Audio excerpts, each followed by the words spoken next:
There we go. Why was I muted again? Was I muted? Oh no. All right, we'll start this again.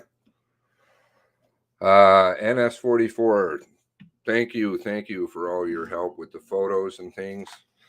Hope you're having a good morning. Cindy, oh dear, not able to stick around, so hopefully she has a good day. Big help, of course, to all of us, huge help. Am I sorry that she's not going to stick around? I feel probably like that's good, maybe. Good to get a break. So hopefully she has a good day. Memento Mori. Crystal Edwards, good morning. Donna Jess. Truth and all. Well, you can't say that the aesthetics are that great, but yeah. At least you can hit fast forward. Maybe I should ask if there's somebody who can organize the documents for the individual days, and I can put them into the links into the description, because that might be helpful. That kind of pertain to that day. Donna Jess, somebody is interested in that, maybe they can message me over on the tweeters or in volunteering to do that. That would be a great help. On the tweeters or in the Discord, that would be super. Chiang Love. Truth and all. Love these names. Julia Rock. Greg Kun. Blue Nose. Good morning, Blue Nose. Countryside. How many people are over there working and watching and listening, doing whatever?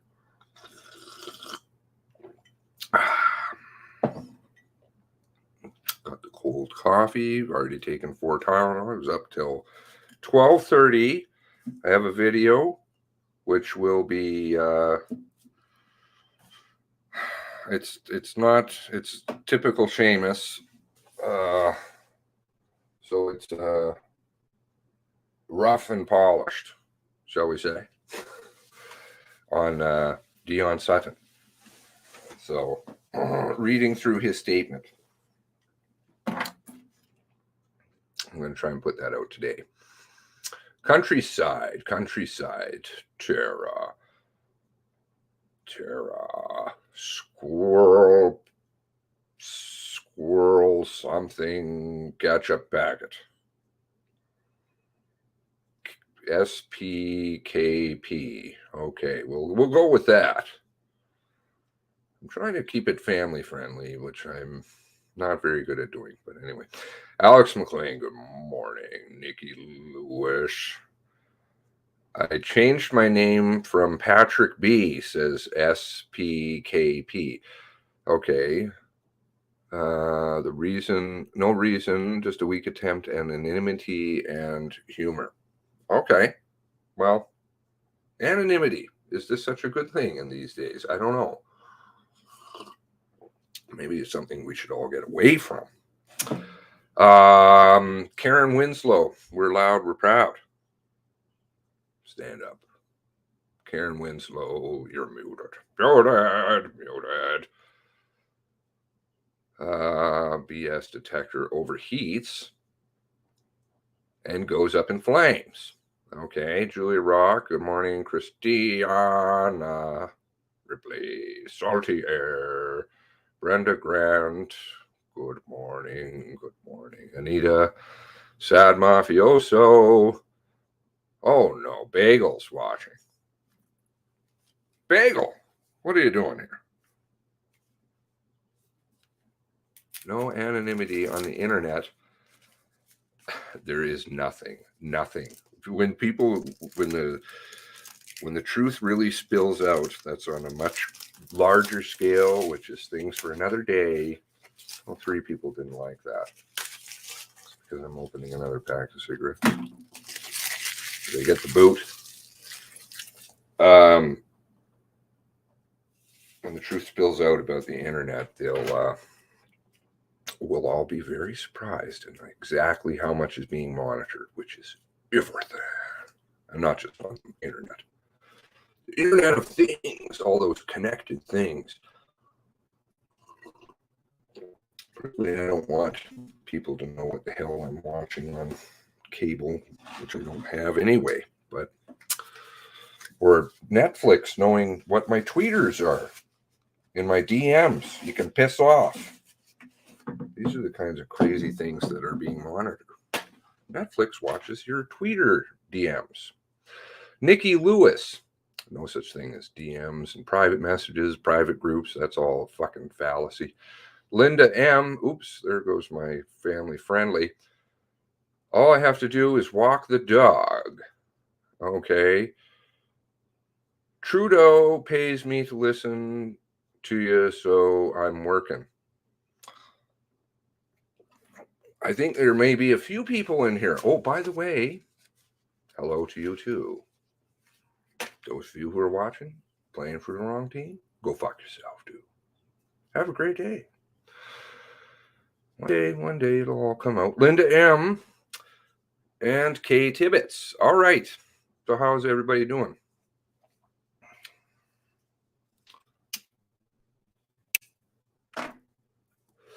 Now, let me make sure I've got all this lined up here. Okay, today is the 30th. Did you like your day off of witnesses? Oh, sorry. No witnesses. But you got a day off, don't you know?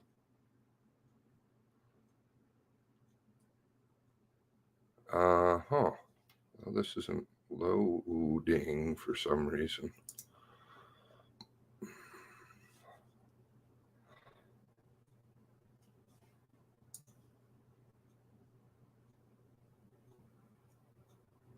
Why is it 14 minutes into the stream? That's strange. The stream has been going for 14 minutes. Get out of here, stupid box. I don't even know why that comes up. Listening, cleaning windows for a client. Good morning, anonymous Canadian girl. Oh, did they?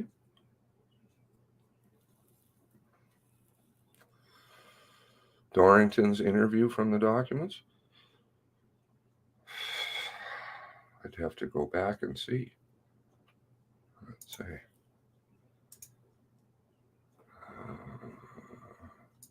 File exploder. More tech stuff. Which hard drive might that be on? This one?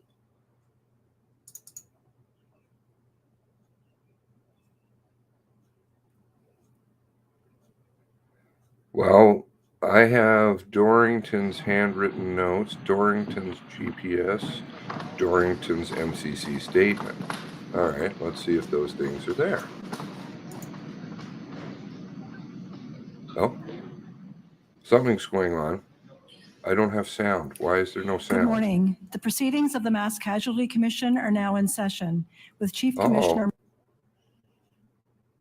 Michael McDonald, Commissioner Leanne Fitch, and Commissioner Kim Stanton presiding. There's no sound. Anybody have sound? Will sound? be joining us virtually today. There's no tap to unmute or any of this jizz. Bienvenue. We join you from Mi'kma'ki, the ancestral and ceded territory of the Mi'kmaq. Issues?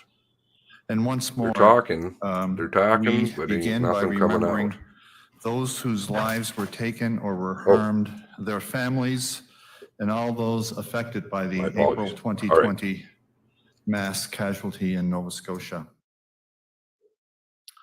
A reminder to members of the public that you are now welcome to join us in person for these proceedings, and we would invite you, if you so wish, to register on our website. You will recall that on Monday we heard from a witness panel of the first 3 RCMP officers to arrive on the scene in Portapique on the night of April 18th, 2020. Constables Adam Merchant, Aaron Patton, and Stuart Bisselt added to our understanding of what happened and why, building on the factual record we are assembling through our foundational documents. Thank you again to the constables for their participation. And today we will hear from Ms. Deborah Thibault, a resident of Portapique and a participant in these proceedings. Ms. Thibault has offered to provide relevant information regarding what has been referred to as the Blueberry Field Road. As you saw on Monday, questioning will be led by Commission Counsel, today Mr. Jamie Van Moort, who will be asking questions determined in consultation with the participants.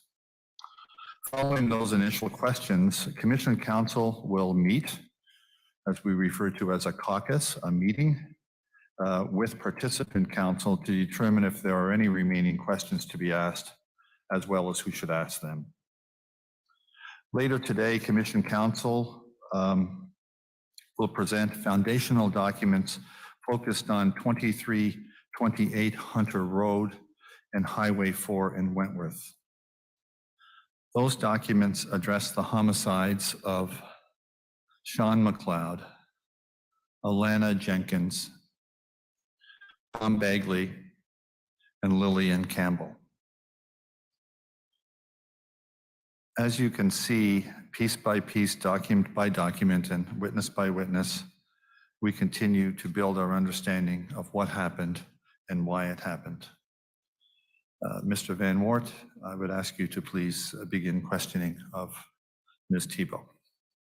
Thank you.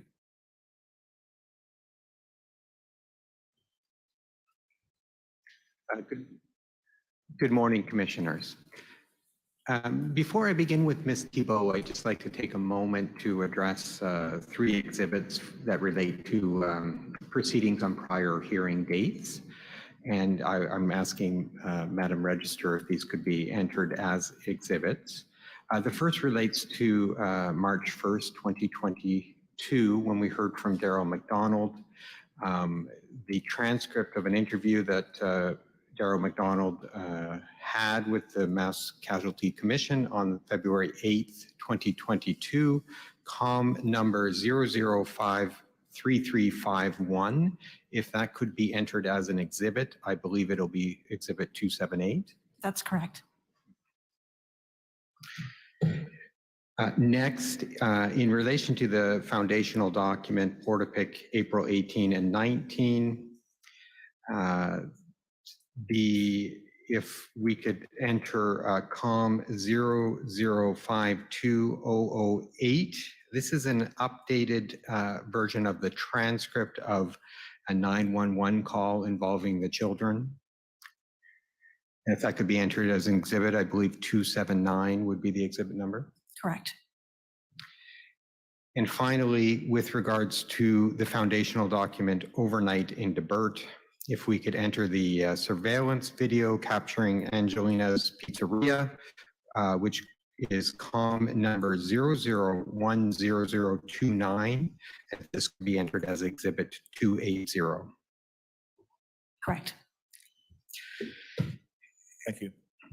And while I am entering exhibits, perhaps as easiest for Madam Register, if I enter 2 exhibits that I will be referring to with Ms. Thibault. The first being COM number 0053577, which is an aerial photo of the Portapique area that Ms. Thibault made some markings on March 23rd. And if that could be marked as exhibit 281. So exhibited. And the next exhibit that I will be referring to is COM number 0051447, which is a bundle of 17 photographs taken by Ms. Thibault. And if that could be marked as exhibit 282. So exhibited. Thank you, Mr. Van Moort. So as the commissioners have set out, we will be hearing from Ms. Thibault today. Ms. Thibault is part of the information that was provided to the Mass Casualty Commission with regards to the first foundational document, the Portapic April 18, 19, 2020, which has been entered as Exhibit 3. Specifically in that foundational document from paragraphs 47 to 54, there is a section on the Blueberry Field Road with references to information provided by Ms. Thibault. Ms. Thibault was interviewed by the Mass Casualty Commission on February 7, 2022, and this transcript of this interview has already been entered as an exhibit.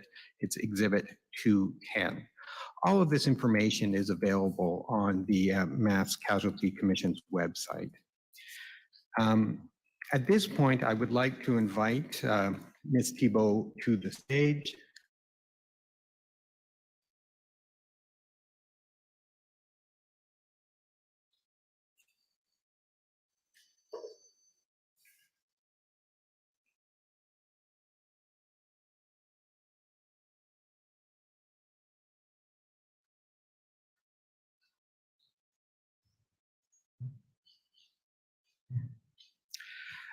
Good morning, Ms. Thibault. Thank you so much for being here today. If we could begin, perhaps you could spell your last name. Thibeault. And at this point, Madam Register will administer an oath.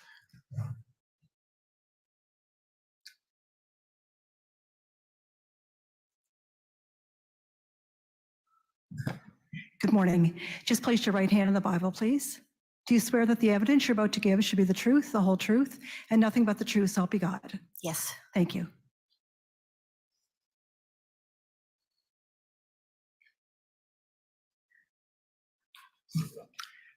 Thank you, Ms. Thibault. Are you comfortable? You have water and the lighting's okay?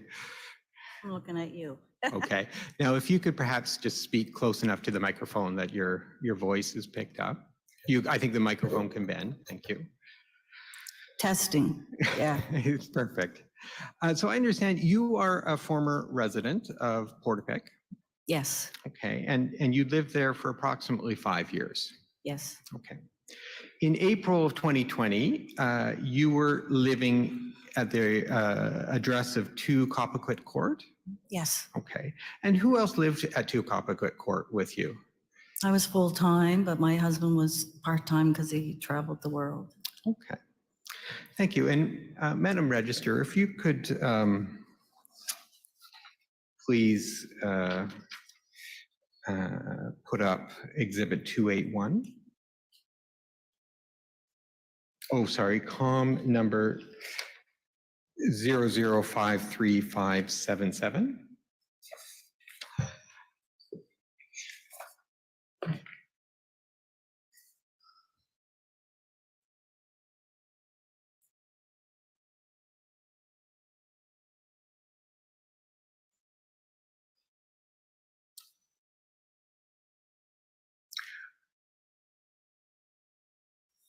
If you could scroll down a bit more, thank you.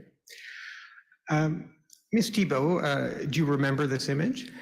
Yes, I do. Okay, and do you remember writing the pen marks on the image?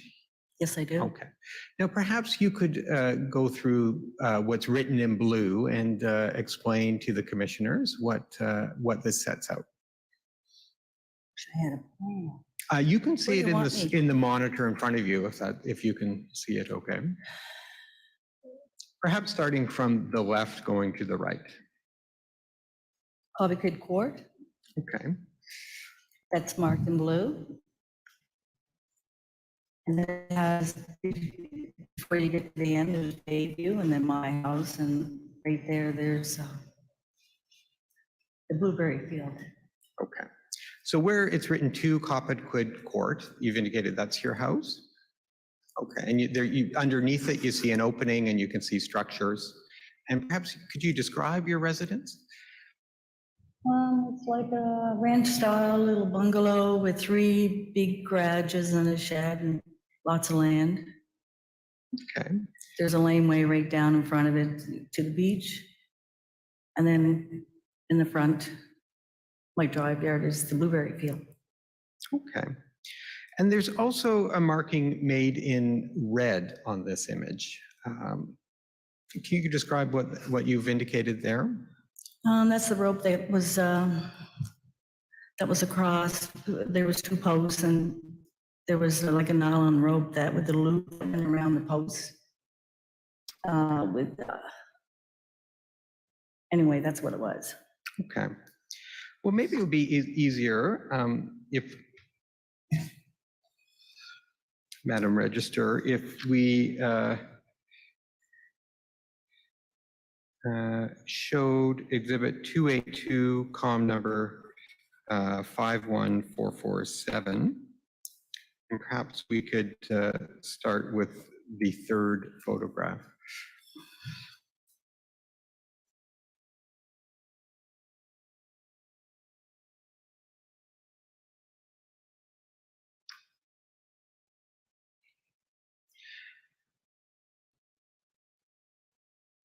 So, Ms. Thibault, do you recognize this photograph? Yes, I do. Okay, do you know who took the photograph? I took them. Okay, I'm always taking pictures. okay. Do you recall when you took this photograph? Was before the crime. Yeah. Okay, so before April 18th. Yeah.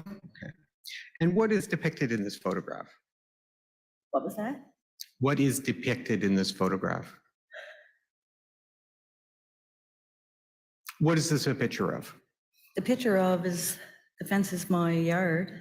See the fence on the side where it's like a ranch farm style fence. Okay, To so, your left.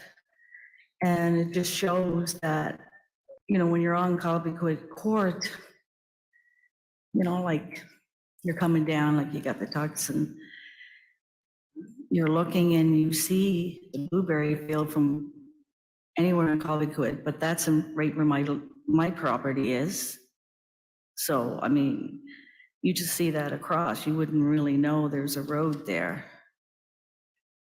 okay, well, perhaps we could start from the left, your left side of this photograph. And immediately on the left, there's part of a fence. Whose fence is shown in the photograph there on the left? On the left is mine. Okay. And then followed, if you continue working from left to right, there are some trees, Mhm. and then there's an opening. And what is the opening? The opening is a blueberry field, Okay, but okay. And so in relation to the red mark we saw on Exhibit 281, the mark that you drew on that exhibit, where is that? How does that relate to that mark that you drew on the other exhibit, 281? it just shows where the posts were. Okay. And what, can you describe what, I know the photo is blurry, but can you help describe what is depicted or shown in this photograph? Well, it shows how close it is to my property and my front yard. I mean, I'm always looking at it because it's part of where I am. This picture shows that there were two posts there. There was a nylon rope across, and we had put red reflectors so you would see it, so you wouldn't go through it. Okay. So if you look at the opening on the right side of the photograph, you can see some objects sort of floating across the entrance. Do you see that? Yeah. Thibault? Okay. What are we looking at? You're looking at like a reflector, like a safety thing, so you won't drive through with your side-by-side, 4x4.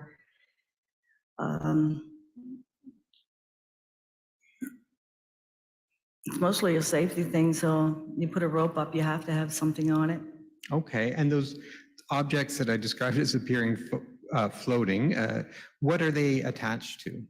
That's like a styrofoam that has a cut in it that's slipped onto the rope, you know, so Okay. you can hang it.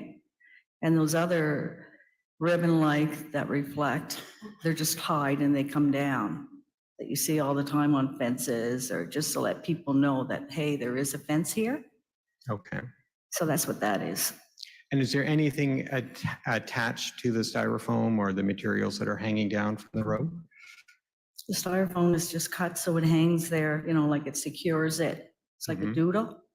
How you slit that open and you put it on. Okay. And like the ribbons are tied in like a knot and they hang down on the rope. Okay. And approximately how high is the rope off the ground?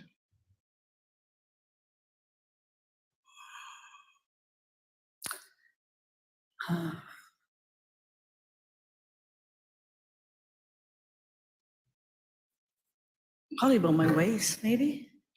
About Maybe it's up, two- it's not low, but maybe my waist. Okay. And are It's you a good able one. to express that in feet or meters or centimeters? 5'5" I am, so halfway.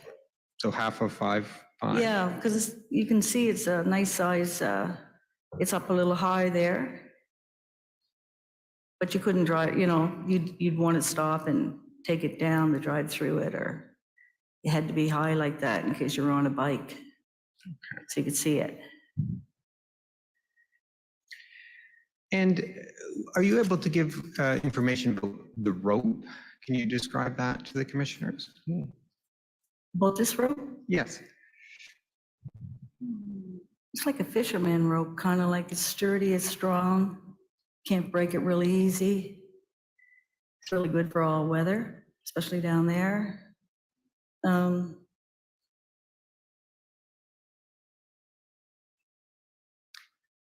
Do you recall what it was made out of? Nylon's what is twisted, you know, like, it's like I say, it reminds me of like, almost like a fisherman's net. It's nylon, it's really sturdy, heavy duty, and it's strung across. And how thick was the rope? I think I have a picture of it. I submitted to show it. And I guess I'm asking within the time frame of this photograph, which was sometime It's thick. before the 18th. And can you give an estimate in inches or centimeters, how thick it would be? It's not my strong subject. Yeah. And how do you, if you wanted to access the Blueberry Field Road through the entrance, how would you go about removing the rope? I would stop my vehicle and I would go to the left side here, you know, where that fence is, my fence, Okay. that side. There's a loop, and I just remove the loop, swing it across, throw it over, drive through, and then put the rope back up. Is there any lock or anything you have to, No lock. okay, any rope knot that you have to untie? No, it's just a loop.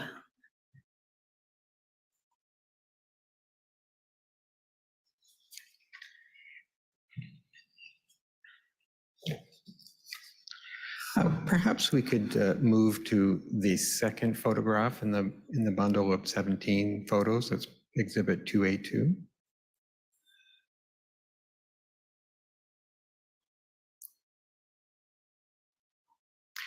Again, Ms. Thibault, do you recognize this photograph? Yes, I do. Okay, and who took this photograph? I did. Okay. And do you remember when you took the photograph? It was before the crime. Okay. And Q, perhaps starting on the from the right side of the photograph, can you describe what it shows? You can see the other post, and it has looks like you'll see that white. It's like somebody stapled. I wish I could point to it. It has private property, which was there when we had bought our land. It was already there, a private property and emergency exit or something like that. Okay. So immediately on the right, I see a metal object going from the bottom of the picture to the top of the picture. And next to it, I see a post with a white sign on it. Is the second post that you're talking about? Yeah, I'm talking about the one with it's got all the rocks around it, and you see a couple of logs cut up, and they're bracing it, and then it has like a rope to it that's tied to a tree, sturdy tree beside it to give it strength.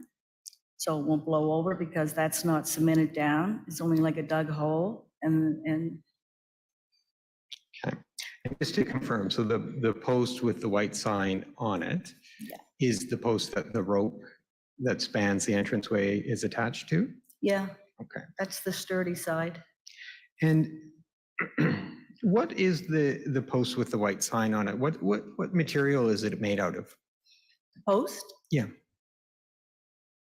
It's thick wood, so reminds me of like, almost like post you would have for a deck, pretty wide and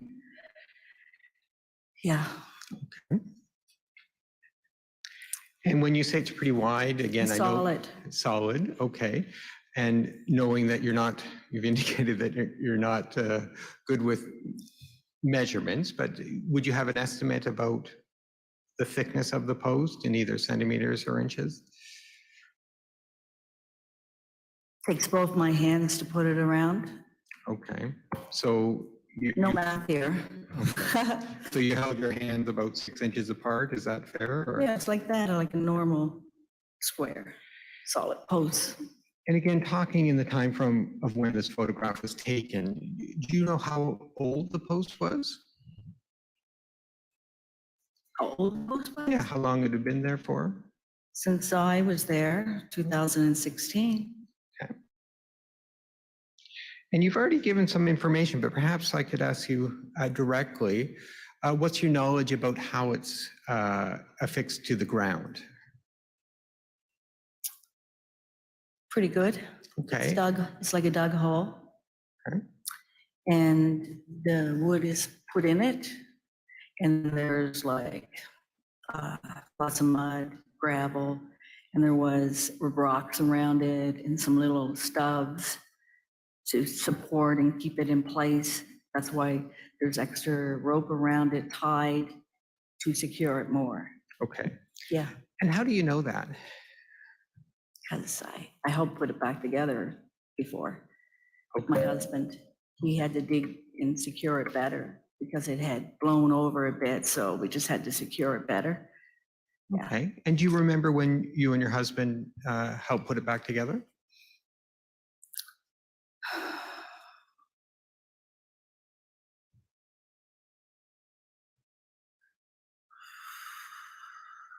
It's before this, before the crime.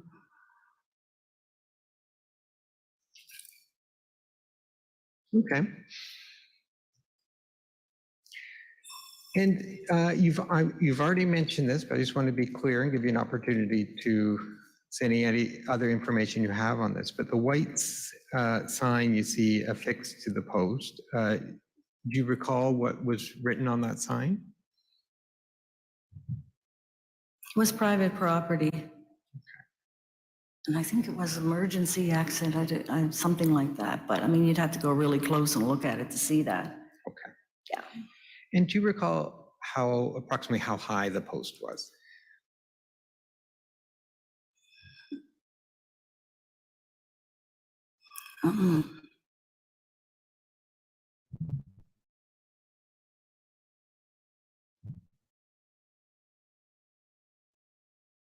Gee, I think it was almost as tall as, not quite as tall as me. Okay. And you're just over, how tall are you again? 5'5", I think. And just to complete your description of this picture before I move on, if we go continuing over to the left side of the picture, again, we see a fence. And whose fence is that? That's my fence. Okay, and then the fence ends and it appears as though there's some gravel or something, not grass, in front of the fence. What are we looking at there? I mean, the gravel right there. In front of the fence, yes. Yeah, that's where I park my car sometimes. Right Okay. there, like it's closer than what it looks like in this picture. Just gives an idea that where my posts are there, like my fence, where that Blueberry Road begins. Okay. That's why, right there, it's just, Okay, and if you could try to explain with this photograph, now we have the reference points of your fence and the area where you park your car. If you were traveling from Copperwood Court to the Blueberry Field Road, how would you, can you describe how one would do that with reference to this photograph? So you just back out of this gravel, turn your car and stop. You're right there. Okay. So if you are, if your car was pointing towards the top of the photo, then would you be facing, which would you be? Blueberry Field, right? Okay. The rope. So that's how you would enter the Blueberry Field Road? Yeah. Yeah, Okay. from Orchard Estate. If perhaps we could continue on to paragraph, or photograph 4.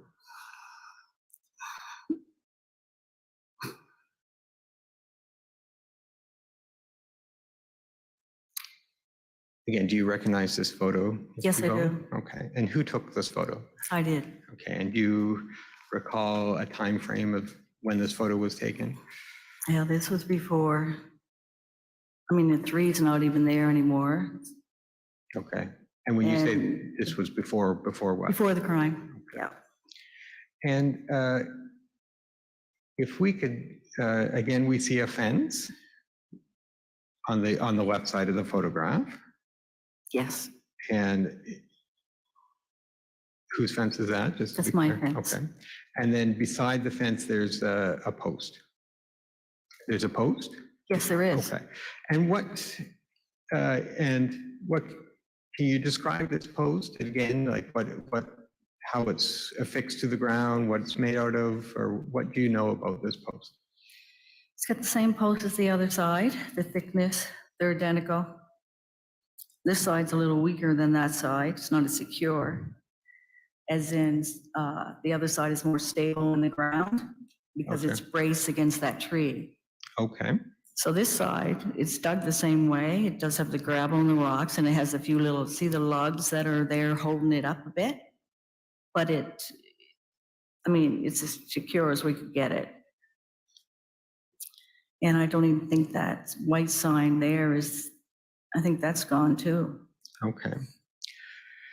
As far as the signage that you see depicted on the photo, can you explain, starting with the number 3 at the top and working your way down, what you can recall being on each of these signs? What do you want to know about the 3? Okay, well, beneath it the 3, means? there's a white sign beneath the 3. What was, Private property, okay? And below the white sign, what Moose Crossing. moves? It was just a joke. Okay. And I think to the right of the post, you can see some, again, what I would describe almost as floating images, but what can you see to the right of the Oh, I post? see. What that is those red ribbons that were tied to the rope hanging down, and we replaced them because they were faded afterwards. But they were to show you there's a rope there, because looking, you don't always see the rope unless something is hanging down from it. Could be an accident. It's a safety thing. Okay. And earlier when you were talking about if you were to access the Blueberry Field Road through this entrance point, removing the rope, and it was looped onto a post, is it this post that it's looped on? Yes, number 3, see the 3? That is the one that the loop is always put on that side, because the other side is more solid. Okay. Yeah. And with regards to the other post, you said you and your husband at one point did some work on the post, and that's how you had your knowledge about how it was affixed to the ground. Did you ever do any work on this post? Yes,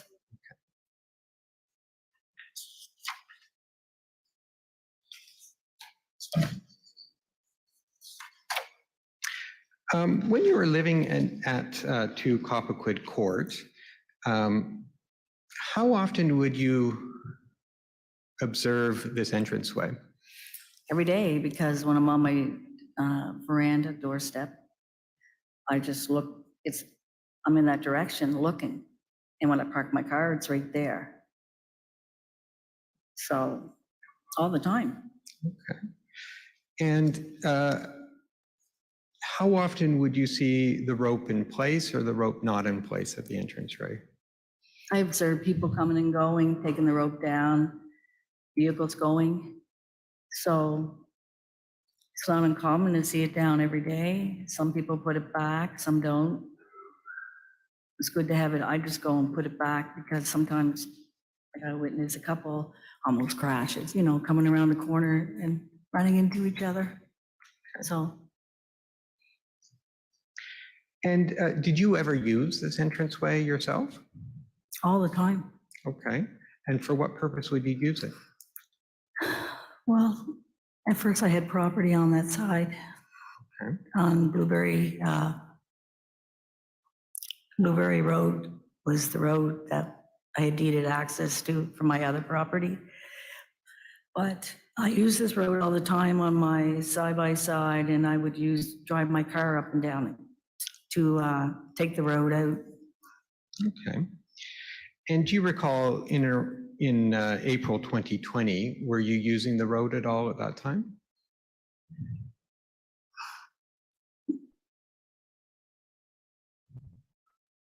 Geez, I was always over there. Okay. I used it on foot. I used it with my side-by-side, sometimes SUV, and sometimes my car. If it was a bad storm, I didn't. Or when the ground got too soft and the trucks come in, it was more difficult to use it because you'd have to balance your tire, you know, on a side. But he's done so much work to it. It's just a beautiful road. Okay. And so in April of 2020, if you're using the road with your vehicle, for what purpose would you be using the road? I got tired of the potholes inside and it was in better condition. So it's a fast way out. Okay, and when you say out, where are you traveling to? Out of Orchard Estate, I could go that way and get out really fast, and I could cross the road and take the back roads and go to the highway. Okay, and so if, and what vehicle would you be driving to if you took the road to the highway?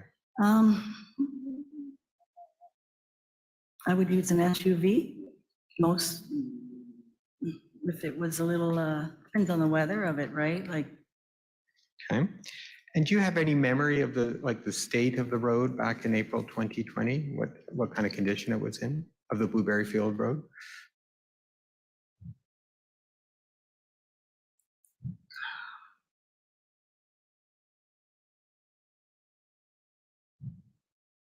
geez, I did.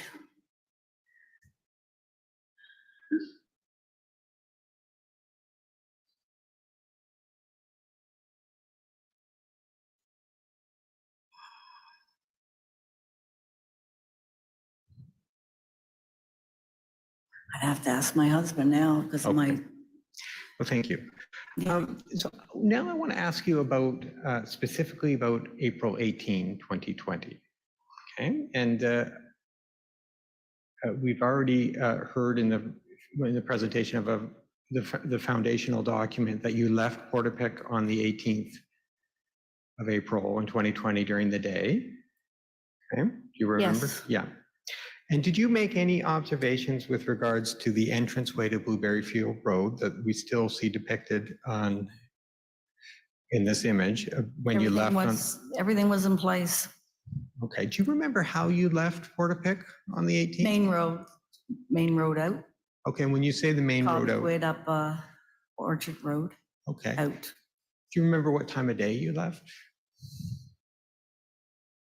I thought it was in the afternoon. Okay. And do you remember where you're going? I was going to the city. Okay. And do you have a specific memory of looking at this entranceway to Blueberry Field Road as you left on the 18th? I always look. Okay. Can't help but look. Okay. And so, And I'm conditioned to look after it because when I bought the property, I was told by the previous owner, oh, just make sure the rope's up all the time and that. So I did. okay. So is your memory of the 18th when you say that it was, well, describe how it was on the 18th. Let me. Like any other day, nothing was out of place. Okay. Except If it had been out of place, what would you have I done? go over and put it back together. Okay. Yeah.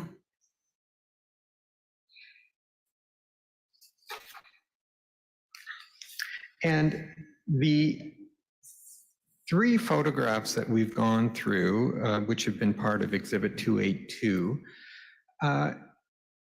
how accurate of a depiction is that of how the entrance would have looked on the 18th? You mean compare this to how, like the 18th? Yes. So I would say that it would be more red, the ribbon. You see maybe a few more of them because this is not really, it looks more faded here. I don't know if it's the light. The 3, it was,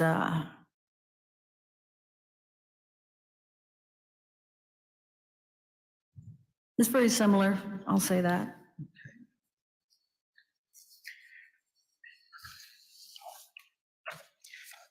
Normally, that's how it would look, is what you see right there. When did you return to Portapique after the 18th of April, 2020? It was within 3 days.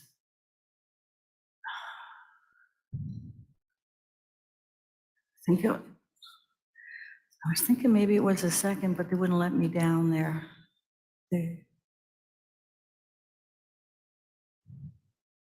And then they did. I think maybe it was a Wednesday. Only I was allowed down to check my property because they told me that my house burned. Okay. And when you say they, who are you talking about? The RCMP. Okay.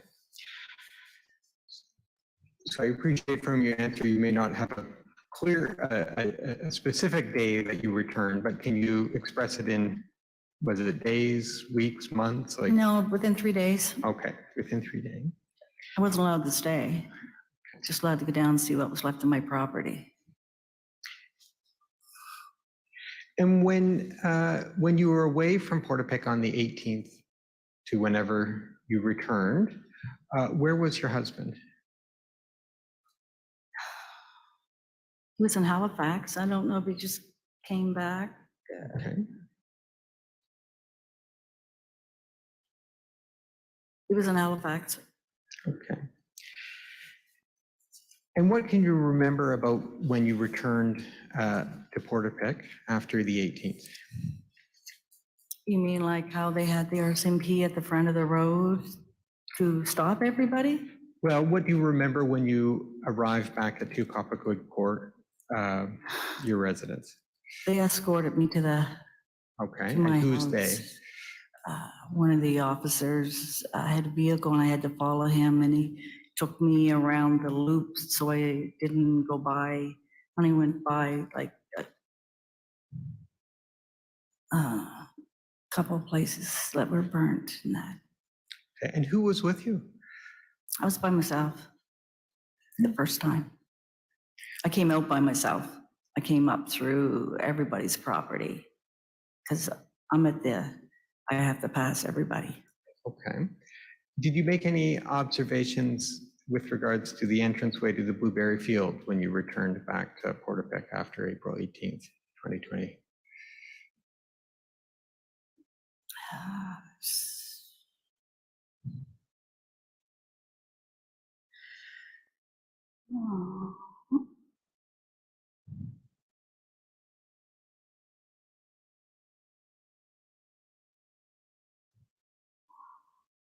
I didn't have much time. Like I had to see my property and get out of there. So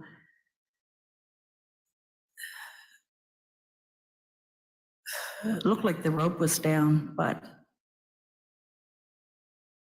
there's people like, everywhere. So no, not really like picking it apart or anything. Because it was like, I'm on my property, I only got so many minutes and I had to go. Okay. And people everywhere. Okay, and when you say people everywhere, who were these people do you, Please, police? Okay. And how long were you at home for? 20 minutes maybe. In and out, like, checking to see. Surprised my house was there.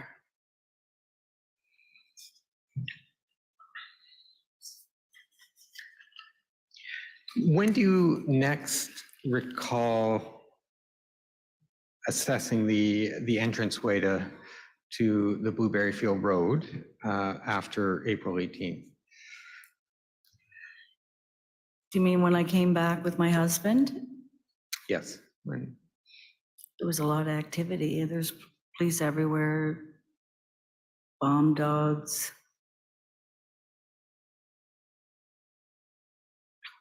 They were taking down tents. They had, the police had tents in the Blueberry Field.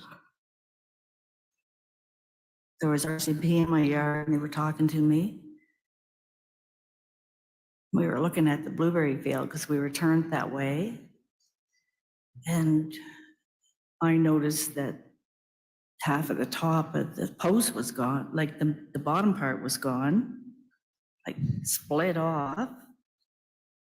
And I mentioned that, holy, what happened there? Someone drove through there. Where's the rope? Where's that? So I walked over to it. And the rope was still, the nylon rope, the loop was still attached to the top. And it was swung over, like when you drive through it, to this side where it was stable. So that really surprised me how that side was so stable. It was almost like a joke how it was like, wow, look at that, Okay, well, I'm interested in understanding this observation that you made. So I began by asking you when you first came back to Portapique after April 18th, and you described returning to your residence. Was it on this return that you made the observation you just described, or is it on a different occasion? When I returned with my husband, see, the first time I was only allowed there for a few minutes, but then I was allowed to come back because we were told we weren't allowed back in. We had to Okay. wait because they were busy inside. The RCMP were busy, so we weren't allowed in there. So we had to wait until, I think Tom Tager was telling us that when we were allowed back in. And so we were allowed to stand there and be on our property. And that's when I was observing everything going on around me and what was different and seeing all these people. Okay. And on this occasion that you returned with your husband, Yes, how long after April 18th? I think he said a week, And who said a week? my husband. Okay, and I what just do you couldn't- remember yourself? I think it was like a week, the next week. Okay. But there were conditions. We weren't allowed off our property. I Okay. wanted to go look for stuff, but yeah. And how long did you stay for? When I returned, Mhm.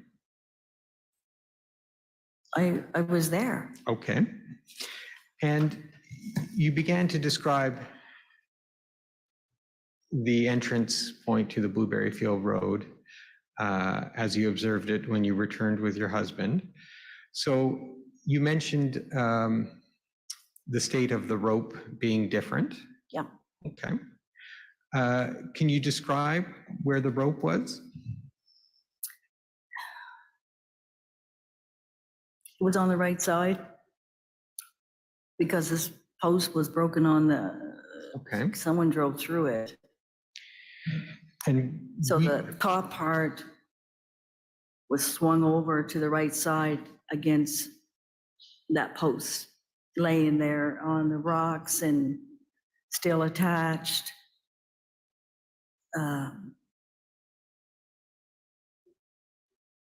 And of course, it was still, the regular post on that side was still tied to the other tree, like brace well. Okay. So right now, we are still looking at an image, which is photograph 4 on Exhibit 282, and we see the post with the number 3 on top. What was the state of that post when you returned? It was gone, right? Like. the What do you top mean by part, gone? It was over on this side. Okay, was it standing? The post was laying on the ground with the rope still on it, close to the original post on this side, laying on the ground with the nylon rope still on it. It was surprising, but it was still attached. The loop was still on it, and it was swung over. Like it snapped. It snapped on this side that you see with the 3 and swung over to this side. Okay. Do you recall if there was any part of the post, and again, we're talking about the post with the 3 on top, was there any part of the post still in the ground where in its usual state?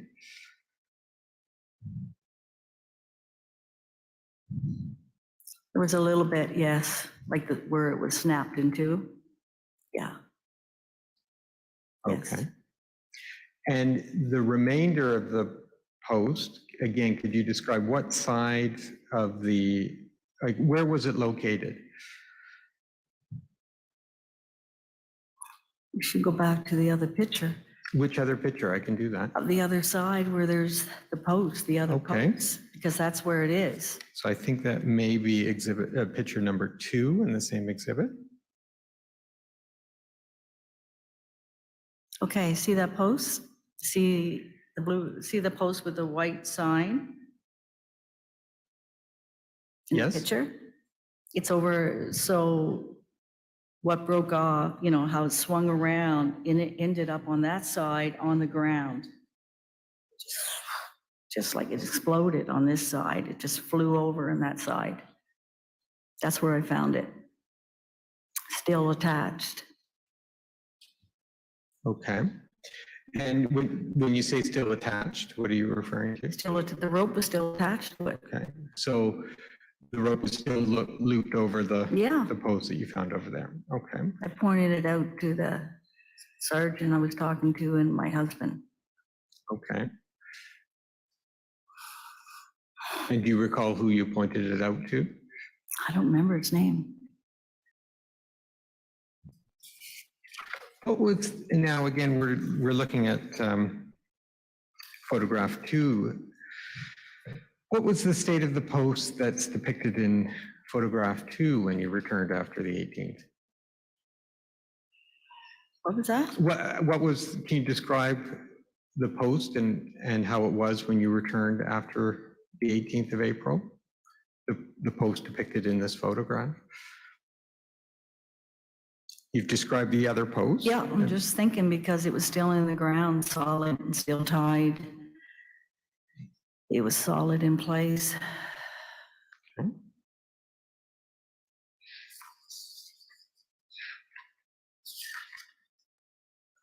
It really surprised me it was still in place. And what about the rope in relation to? It's still attached to it.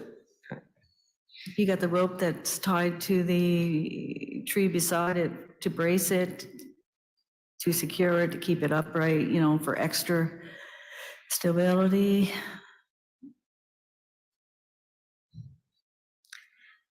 Okay, and after the 18th, do you know what happened with this entranceway? Like, was it ever fixed up again? Yeah, we fixed it up. And who did that? My husband. Okay. Did you help out with that? Yes. Okay.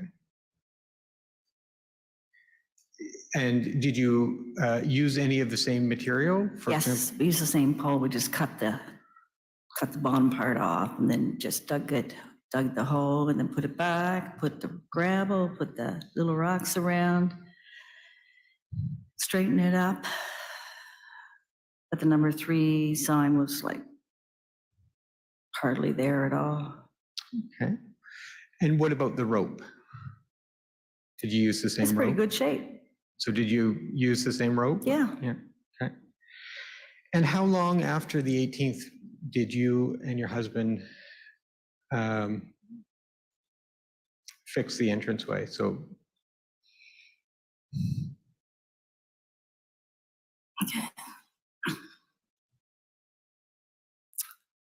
We had to wait, I think we had to wait till they took all their tents down and a lot of activity and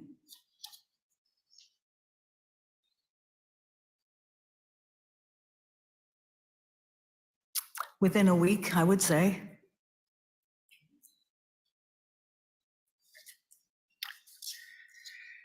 and I think during my questionings, and I can't recall the beginning if I asked you what your husband's name was. Peter, Peter, and what's his last name?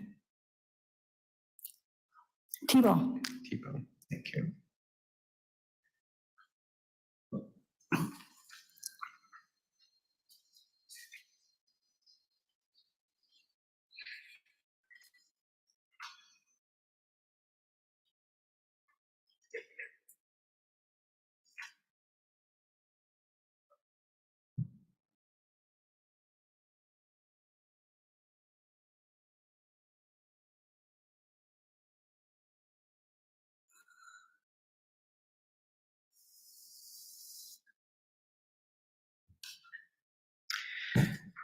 Well, thank you, Ms. Tebow. Those are the questions I have for you now.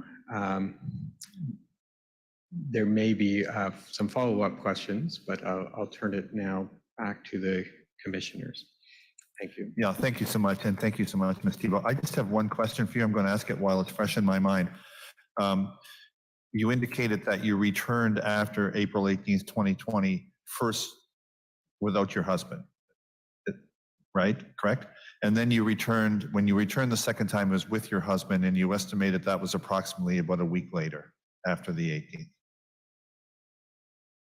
Yes, about that time. Okay. I think. And then you also indicated, when asked when you and your husband repaired the Fence. rope in the Yeah. fence or the posts, you indicated it was about a week later. When you say it was about a week later, was it a week later after you returned with your husband? In other words, approximately 2 weeks after the 18th? Around that time, yes. Okay, thank you. I just wasn't sure when you said a week later, whether you meant a week later after the 18th or after your return. So thank you. And as Mr. Van Wart has said, we'll take a break now, and thank you again. And there may be some more questions for you, so you can just hang on. Appreciate it. Thank you. You have a question? Thank you. Thanks, everyone. We will break, let's say, we'll break for a half an hour. If you need more time, let me know, Mr. Van Wart. Thank you. Thank And you. thank you, Ms. Tebow. Thank you. Council will now caucus and the proceedings will resume in 30 minutes.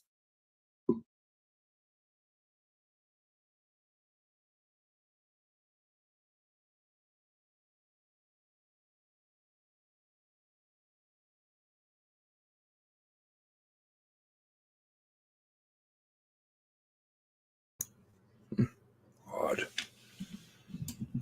Well, interesting stuff there. Half an hour and they just started. 30 minutes. Can we, sorry, I did notice some stuff in there. I just appreciate if people keep the slanderous comments to a minimum. I understand that everybody's kind of ramped up and stuff, but I don't think using ad hominems and things is probably helpful, and it detracts. Hello, Peter. Hello. Sorry, so I don't think I got an answer. Seems like, well, Cindy would obviously know, and MU. If there's anybody else in here who remembers the end of the road, I'd appreciate it. I think it's important to take note of how important this piece has always been. I cannot underscore how much even just at the suggestion that Blueberry Field wasn't the exit at the beginning, that I have been naysayed and attacked even in some way, I guess I would say. And I'm like, wow, that seems very strange. Like, I can understand making a suggestion and saying, listen, I don't agree or whatever, and here's some possible, but I did get heavily lambasted, I would say, and some other things because of the suggestion of the blueberry field, which wasn't even in the narrative. And then you had people come out of the, randomly and just kind of in January, and they'd be like, oh, for sure he escaped during the blueberry field. Remember, the original witness said, well, he escaped through the blueberry field at 10:35. Well, then the narrative changed to 10:45. So how is it that then you can say, well, I guess it must be another vehicle that escaped then? Yeah, and there seemed to be an interesting pause and a smile and nervousness, I noted. Anyways, at least that would be me, about the husband's name. And the mention of crime, to me, I was surprised that the lawyer didn't or wasn't allowed to follow up on the question about the crime. She kept referring to the crime. Now, we already have multiple officers' statements saying that they had responded to crimes down there subsequent to April 18 and 19. So that doesn't narrow anything down. If you want to play wordy games, which I'm not accusing this woman of, but if you did, you could just simply say, well, it was after the crime or before the crime. Well, what crime is that? When are you referring to? If you just say April 18, 19, 2020, narrows it a bit down. Interesting wording.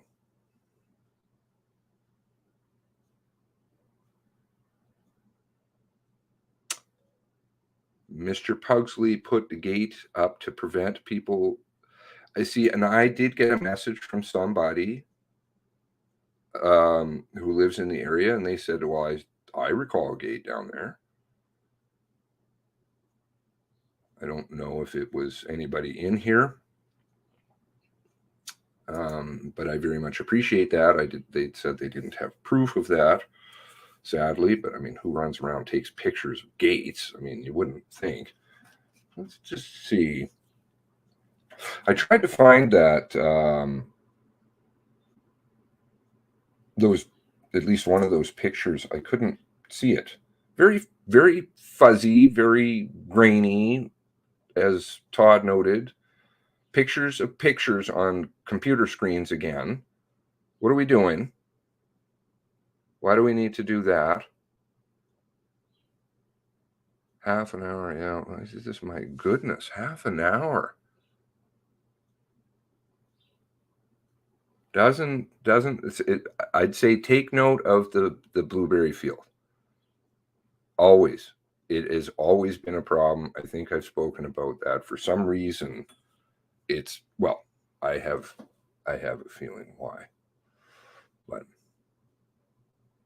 I'll float that at a later point. People weren't allowed in the area down there.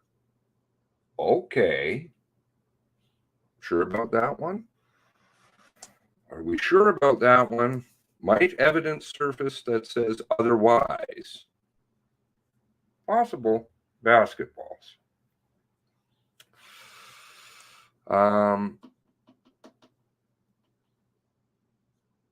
I'm not sure. It was up. The rope was up, Cindy? The rope? That nylon rope with no locking mechanism. Nothing else. And equally, I also remember, I don't know, I put that question out there. I don't know if I saw an answer to that. Well, I didn't see an answer to that. Any of you remember pictures from the other end? I do. I remember one picture. I came across it recently and I didn't save it again, of on the other end of a chain. And there's conflicting information, by the way, in the statements. So this is interesting, which are downloaded, by the way. So best not go back and change them now. When was her original interview?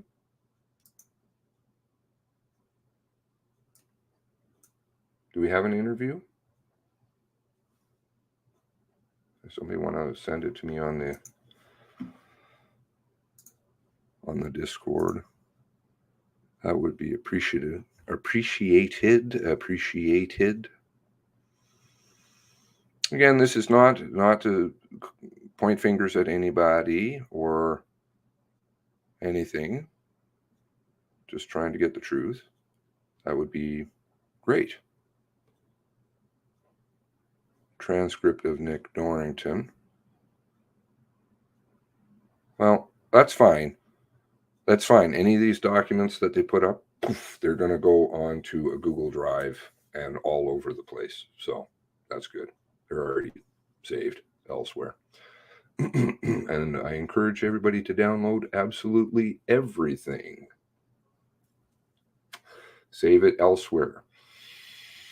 Take screenshots. Do all these wonderful things.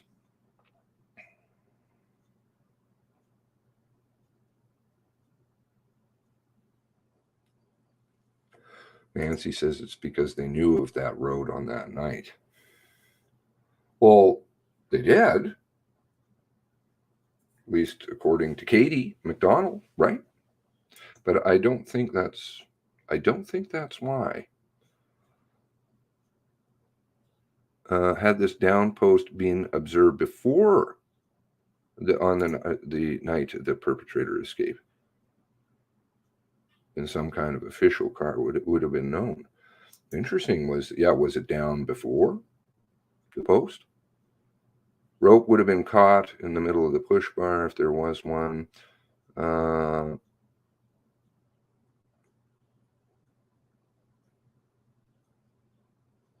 Brake to speak to her lawyers before asking. She's got lawyers. You honestly need lawyers to give evidence? Wow, if that's true. That's not the gate that I remember seeing. Okay, so I'm not sure if you're the same person, MU, who sent me a message. Because if not, then that's two independent people who have said to me, gate?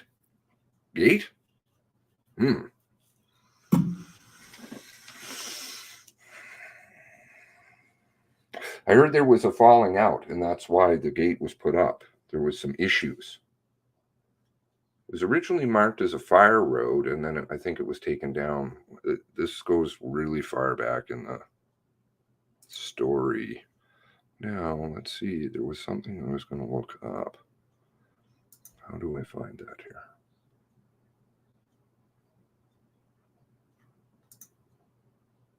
Okay, my computer is not being happy once again.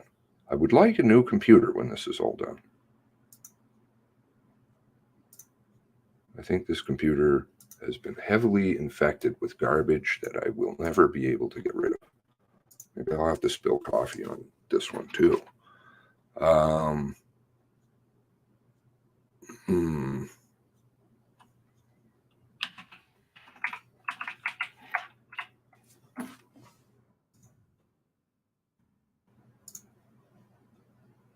I think we did a bunch of videos on this early on.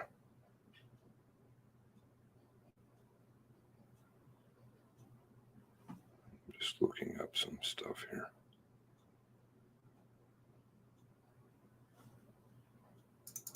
Why is this here?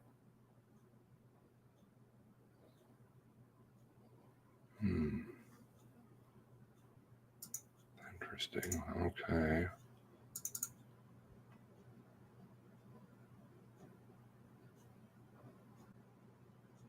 All right. Property ownership.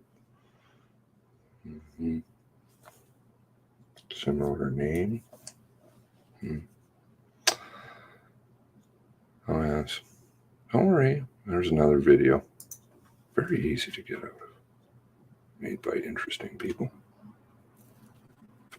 And it's possible, but I would like a tape from the end of Portapique Road, to which, by the way, exists proof. I'm down here if you need me to ask. Just don't ask me to get into the woods. Well, there's roads, don't you know, Cindy? You can just take your car through there. It's very easy.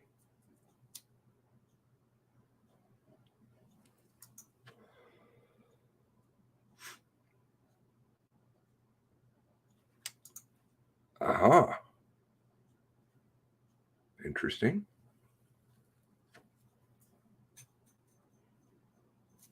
Conflicting information. There is conflicting information, which I have.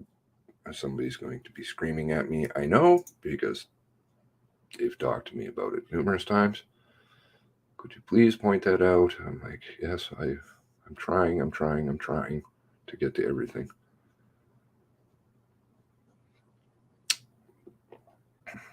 The rope would, okay, let's see here.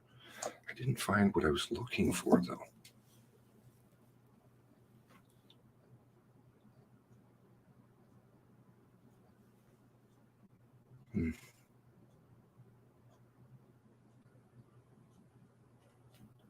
Well, it's either scraping the bottom of the barrel or it's affirming. But again, let's use what we have to prove or disprove. Still doesn't take away from where is the dash cam footage at the end of Portapique Road, which exists. And I'm not saying that as an opinion. I know that. Where is it?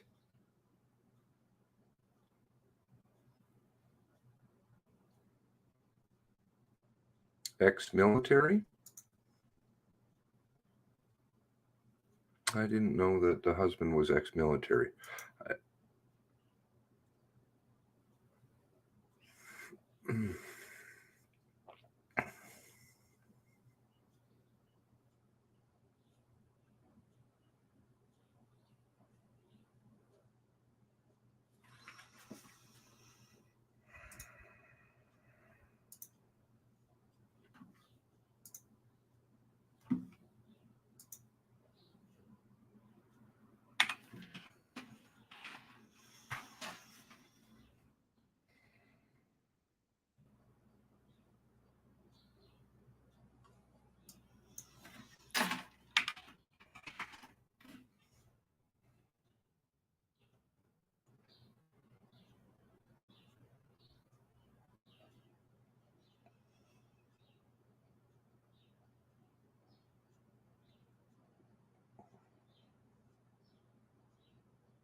A lot of information they're going to try and go through today.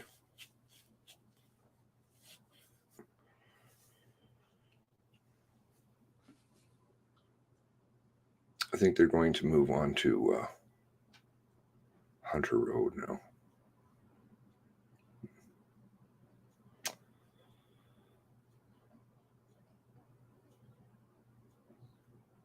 Okay, I'm not finding it there.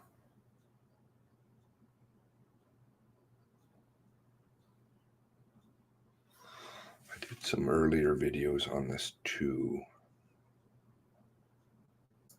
Way back when. I need to update that playlist.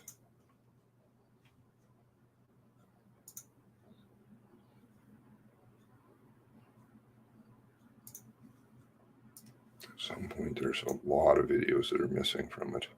In terms of, I haven't put them in there, but there's also videos missing.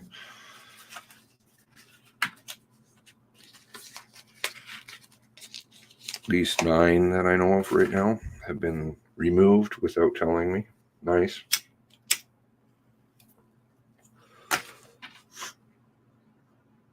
There is, just so that you guys know,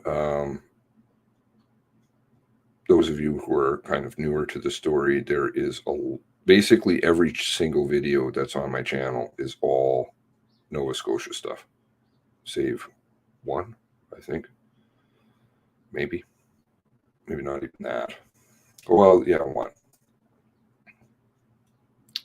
Let's see here.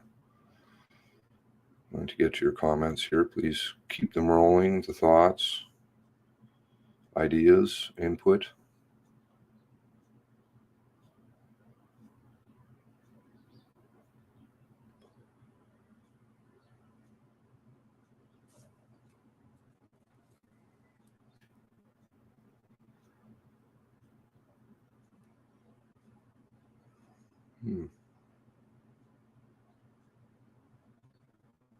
Wow, that list seems awfully bare.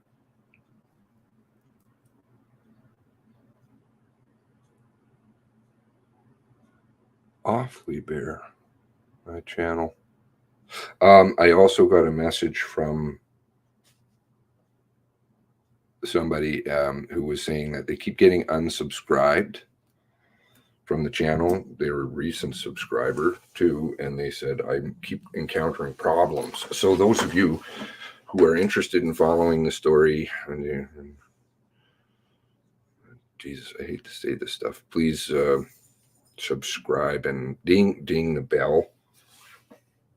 I also try and do the tweeters notification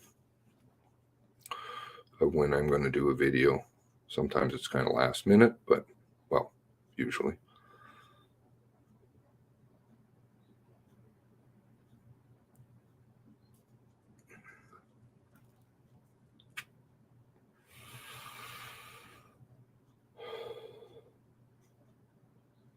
There's all that funny stuff too with the video or the satellite imagery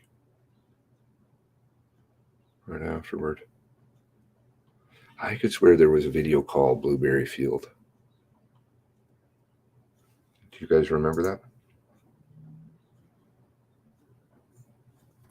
Okay. A lot of my videos are getting clipped.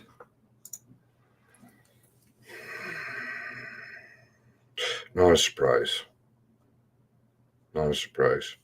But I believe that there is, I have not been that great lately on backing stuff up.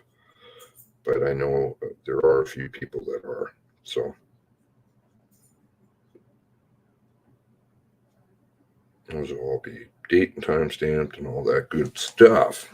So we can go back and see who said what, when, first, compare it to the narrative that's been rolling out. Checking DMs. One moment, please.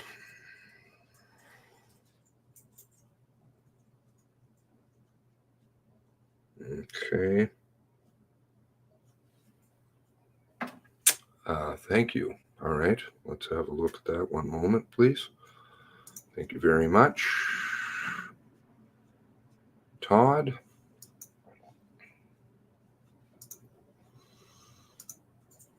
Great find. Gosh, where would I be without everybody? Lost. I can barely unmute a microphone.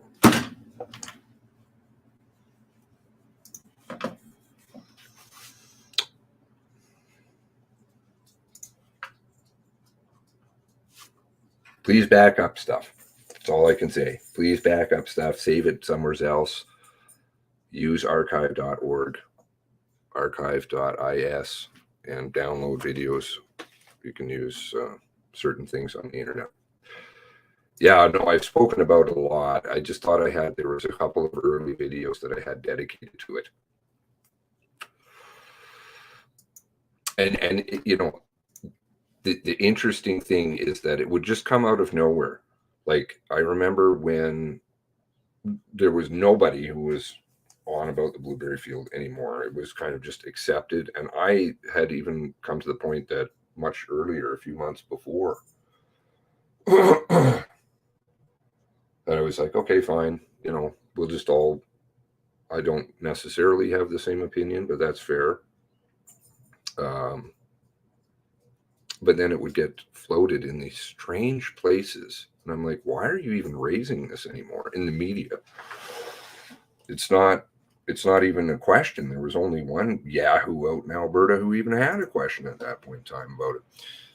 Portapique resident with southwestern Nova Scotia ties, grateful for support from Nova Scotians and beyond. Again, none of this stuff is to dox at all. Just searching for the truth, trying to affirm Mrs. Thibault's story, or you know, find contradictory evidence, which is fair, or evidence to call into question. More importantly, just question. April 23rd, 2020. Kelly and Peter Thibault say they have been shattered by the events in Portapique, Nova Scotia. Appreciate all the support that has been coming from Nova Scotians and beyond. And note the date. Let's make sure that this is archived.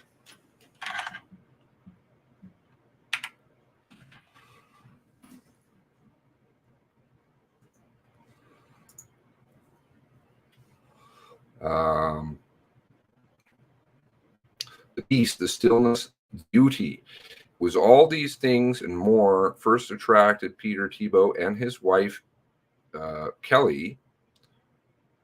Not sure why she was having difficulty with the last name, but maybe it was just a bad day. To the Portapique area of Nova Scotia, or as Peter calls it, nature's haven. My apologies, haven. They started out with a trailer near the beach, a house on the corner, the one they really loved and would drive by every day. Came on the market. They purchased it in 2017. Excuse me. It became the permanent residence of sorts. Although Thibault was serving in the military, often he'd have stay close to Halifax and commute on the weekends. Does he happen to know Brenda? This is later in the game, but maybe. Quote, the peace, the quiet, it reminded me a bit of Barrington, Thibault says, comparing Portapique to the area he grew up in down in southwestern Nova Scotia. Both are near the water. But it isn't just the beauty of the area that makes this part of Nova Scotia special, Thibault says. It is the beauty of the people too. Friendly, helpful. The permanent residents of the permanent residents and the cottagers in the summer, everybody just gets along, he says. You just walk up to one of the neighbors and say, "Can I get a hand?" And they say, "There was no problem." Is that so? Seems to be some stuff coming out that maybe that's not quite the case, but I mean, who has an idyllic neighborhood? The Thibaults were on their way to Portapique on Saturday, April 18th, where they intended to isolate, I think that's supposed to read, for a while during the Kovus. Snow squall, Halifax area turned them back. Snow squall. It was a skiff. We have a nice video apparently from Indo. Surfaced a year and a half later. Which she took down, like everything. What's 24 hours? Oh, that's not true. There are some things on another channel, Scott. But that Saturday night, they started getting messages from friends in the Portapique area. Where are you? Who's here? There's a sense of urgency and concern in the messages. We're hearing something had happened, Thibault says. Things got quiet after about 1 a.m. Nobody knew what happened except that something had gone wrong. Then Sunday came, as we were getting more information, it was getting worse. by Now News included warnings of an active shooter and the fact that there had been many victims. The Thibeaus started reaching out to neighbors and friends to make sure that they were okay, including Jolene, Oliver, Aaron Tuck, and Emily Tuck, a family of 3 who were close friends. Lived just down the street. There was no response. Oh, okay. Well, that should be in the phone logs. Tragically, they would later learn that these friends had been killed, and they would hear of other losses of people they knew. Peter and Joy Bond, for instance, Thibeaus describes as, quote, just the sweetest couple ever. Thibeaus had no interest in talking about the shooter, but what he does want to talk about is the incredible wave of support extended to those impacted by the tragedies, to families, friends, and first responders, including RCMP. The support is coming from all corners of the province and beyond.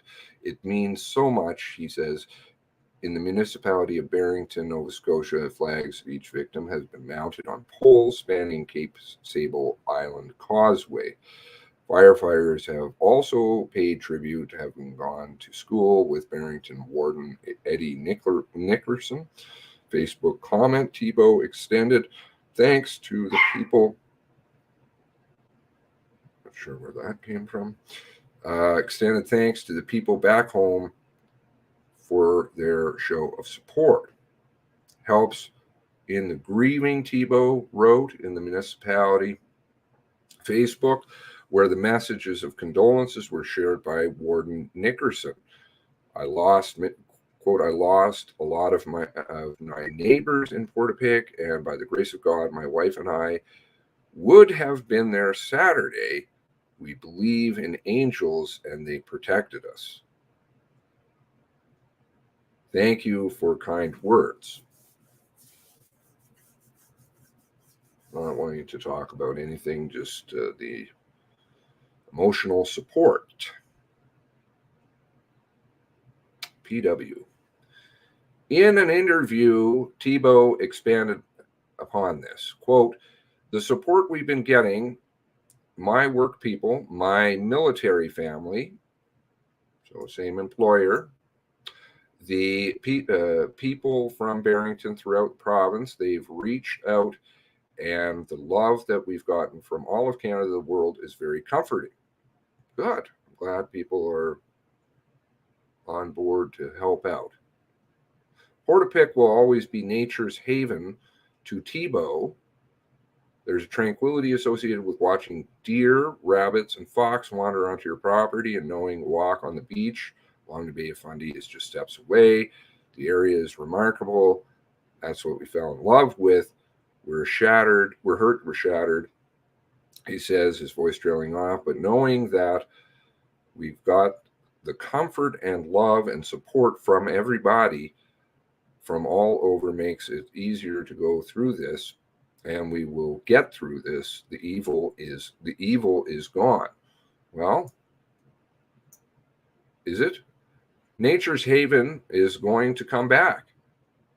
It wouldn't be the same, but it's going to come back. Thibeaus says, I'm not letting what he did destroy. I'm not letting what he did destroy that. The memories are strong. It is a beautiful, beautiful area. We'll get through with the love and support of everybody. We just appreciate it, and we thank you. Okay.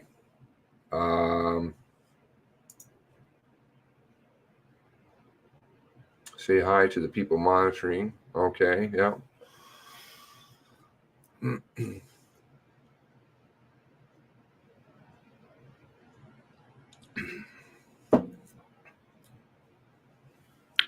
So they weren't there. I guess not really can testify as to something, whether the rope was up or down or not.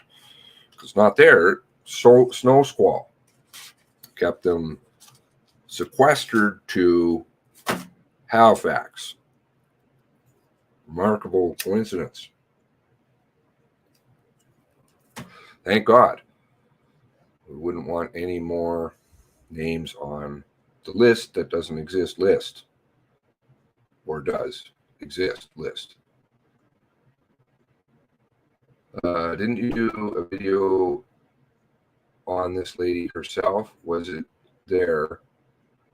I don't remember ever doing a video on this lady. No, I may have read an article at some point or something along that line. I don't really remember.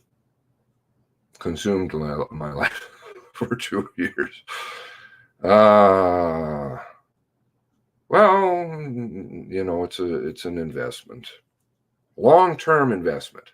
Truth is important, I figure, for children in this world. People don't ask questions. Things tend to spin out of control, which they did, and have for a long time. So best just to say, no, we had enough of that nonsense. It's all going to come out at some point.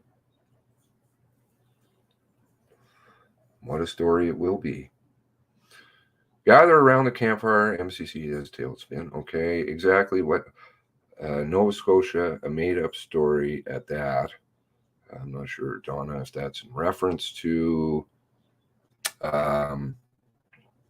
the testimony or whatever. Again, please try and keep I just ask personally. You guys can do what you want, but I just appreciate if you please keep how do you put that?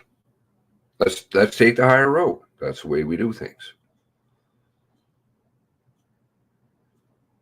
It's good people come forward and they say things, and we can find things out. Sent you the video. Okay, thank you. Thank you very much, Kendall. See, this is why it's a group thing. I can't find anything. Some things get deleted. That happens sometimes. Oh, okay. Yeah. That wasn't the video I was looking for. Oh, thank you. And the article. Boom. Physician assistant in healthcare. Is it the same Thibault? How do I do this here? Maybe I can do it like this. Maybe like this. Maybe like that.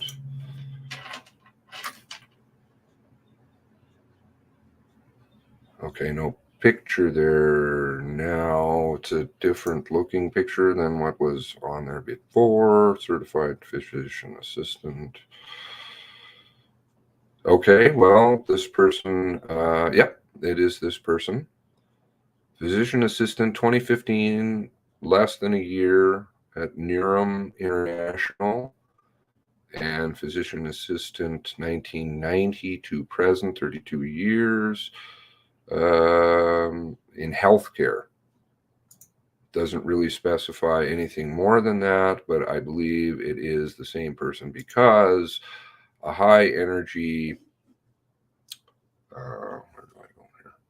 Sorry, high energy, dedicated Canadian certified Canadian physician assistant for over 10 years. Experience as a physician assistant, graduating first degree program in Canada. I have over 30 years in a Department of National Defense medical branch. Primary care, continuum care, from diagnosing to documentation. I have worked with all three elements of the Canadian Forces, 12 years field operations, 13 years naval operations, and with the Air Force Special Operations. Interesting. With the majority of the time spent in medical care provider. This unique experience has allowed me to develop quality, skilled medical professional and offered background. Hello, Nova. In medical training, formal education, emergency, family, patient care, as well as administration. Okay. to which there was a picture associated, which is now gone. Perhaps there, I don't know if there's anything else in here. Is volunteer firefighter. Sounds like firefighter medical support, scout organization. Cheryl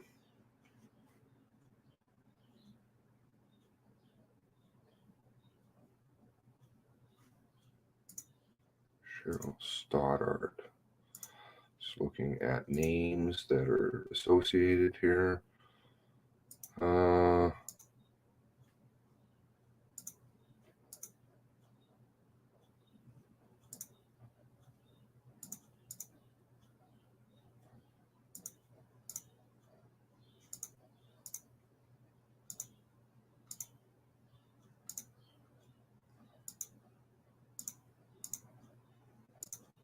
Cheryl Stoddard. Lots of common names, but there's lots of names all over the place. Thank you very much for that. Yeah, the poo-poo video I'm not going to play because that particular video, sorry. No, it's not the video people are thinking of. It's a different one. I think it's taken much later, but I appreciate it. Buying a few smartphones, keeping them siloed within a few feet.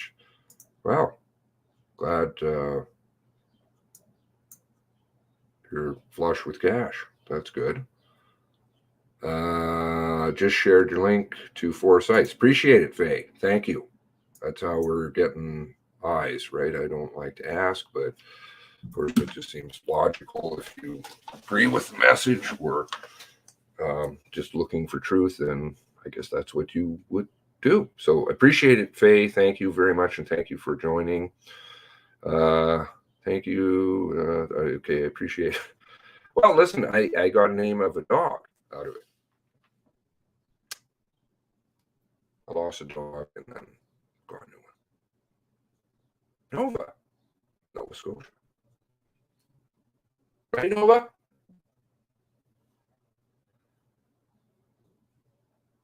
All 3.5 pounds of her. High-powered rifles don't work out with min pins, by the way. They just don't. Burner phones. Yeah, sadly. I mean, like, why are we having to hide things? Isn't this a ludicrous world that we live in? Tech is going to be it is our downfall. So is she Kelly or Debbie? Does she go by a different name? The door was blurred because Gabriel Wortman's decals have been noticeable flaw compared to real RCMP cars. Well, there was definitely if you're referring to Hunter Road, there was a very clear box which was pointed out, I think, by Adrian at the beginning. I think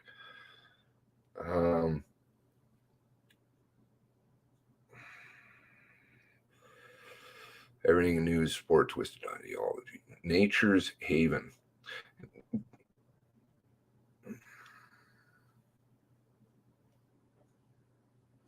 There was a lot of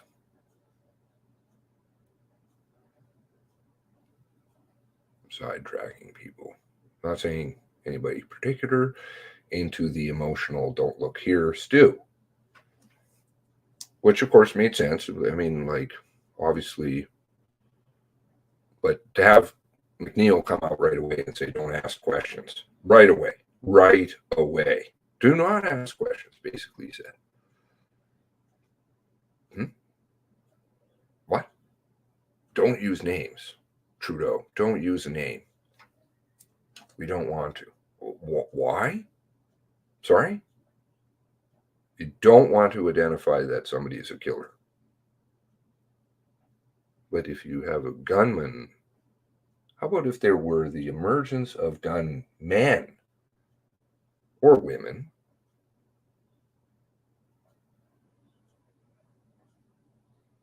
Well, if you just say a gunman, the gunman, the killer, it's very vague and ambiguous. It's kind of like the crime. it's vague and ambiguous terminology. Is there anything to see there? Who knows?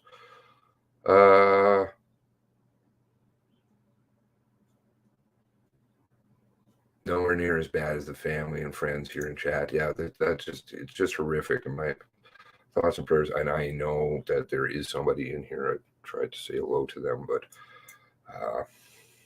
to no avail.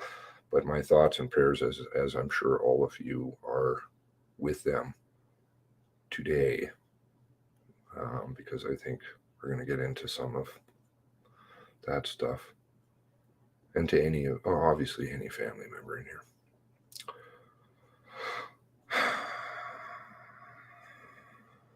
Another lie caught outright. Sorry, I missed what lie? Conflicting info. Please, I'm behind on messages. Please, though, Karen, if you can let me know, I would appreciate it. Conflicting info. There is conflicting info in respect to the end of the road stuff in the statements. Can you link the article in chat, please? Absolutely. Sorry, my apologies. Here we go. Article upcoming. And I will, like I said, archive that. Archive dot. Where's my handy dandy button? Isn't it this one? Archive now. Boom. Let's see if it works. They can remove stuff out of archive anyway, but if you archive it in a few locations, then, which, those news places that like to block archiving. I love that. What? They weren't there. Zero clue what it looks like. No, we don't know when they were there last. The article clearly indicates they were fortunate enough not to be there. Where's that again? The Thibaults were on their way to Portapique Saturday, April 18th, and intended to isolate during the Kovus, but a snow squall in the Halifax area turned them back the next day. Forecast was better, so they figured, what's 24 hours? I'm guessing then they're inferring that they were there on Friday. He works, sounds like, out of Halifax. Is it a summer place? I don't know.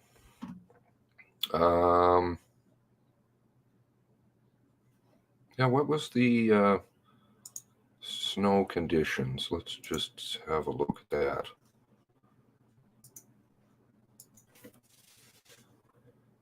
What was it called? Was it called snow? Can't remember. I think he met the husband.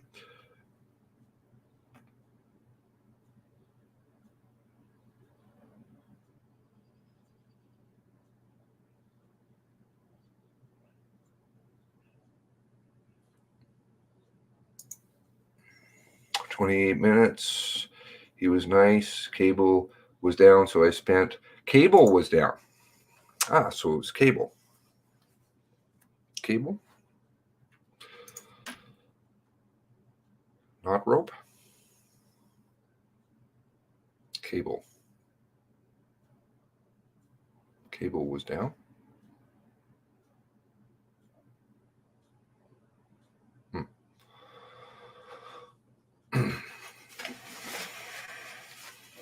Why are they so intent? I would say look to Portapique Road. Look to the tape.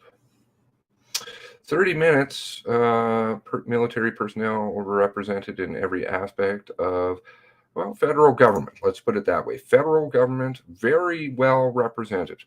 But of course, huge employer down there from my understanding. Hello, Cindy, hello. I fell them all the way about the angles. How unprepared. Excuse me, ladies and gentlemen, the proceedings will resume in 2 minutes.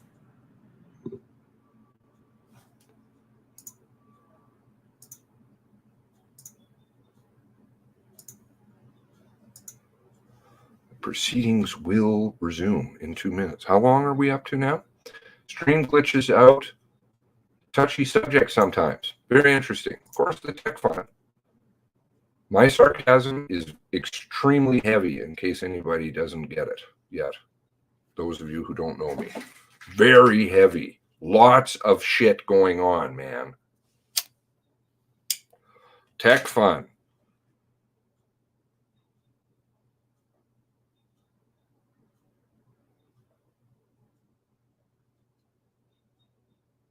Did she say that she went there and then went to Halifax? I think the article said that she just was in Halifax.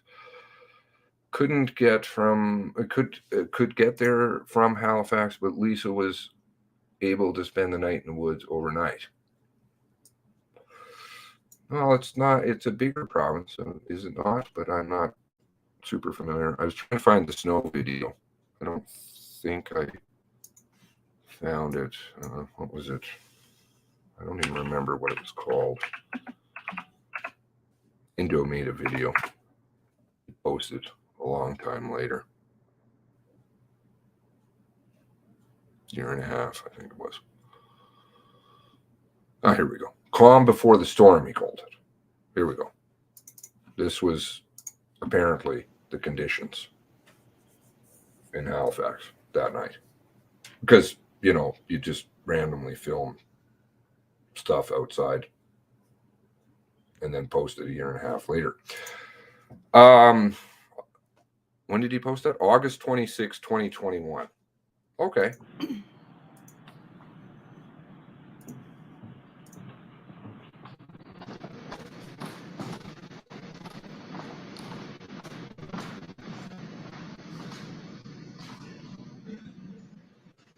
Welcome back. The proceedings are again in session. Well, thank you very much. And thank you very much, participants, council and commission council. You've had your meeting, and I understand that there are some remaining questions, which I further understand that Ms. McCullough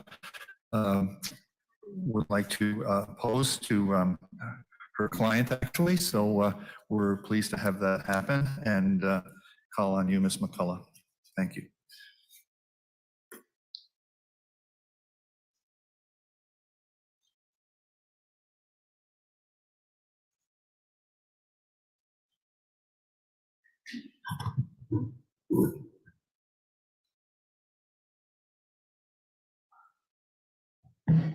Hello again, Ms. Thibault.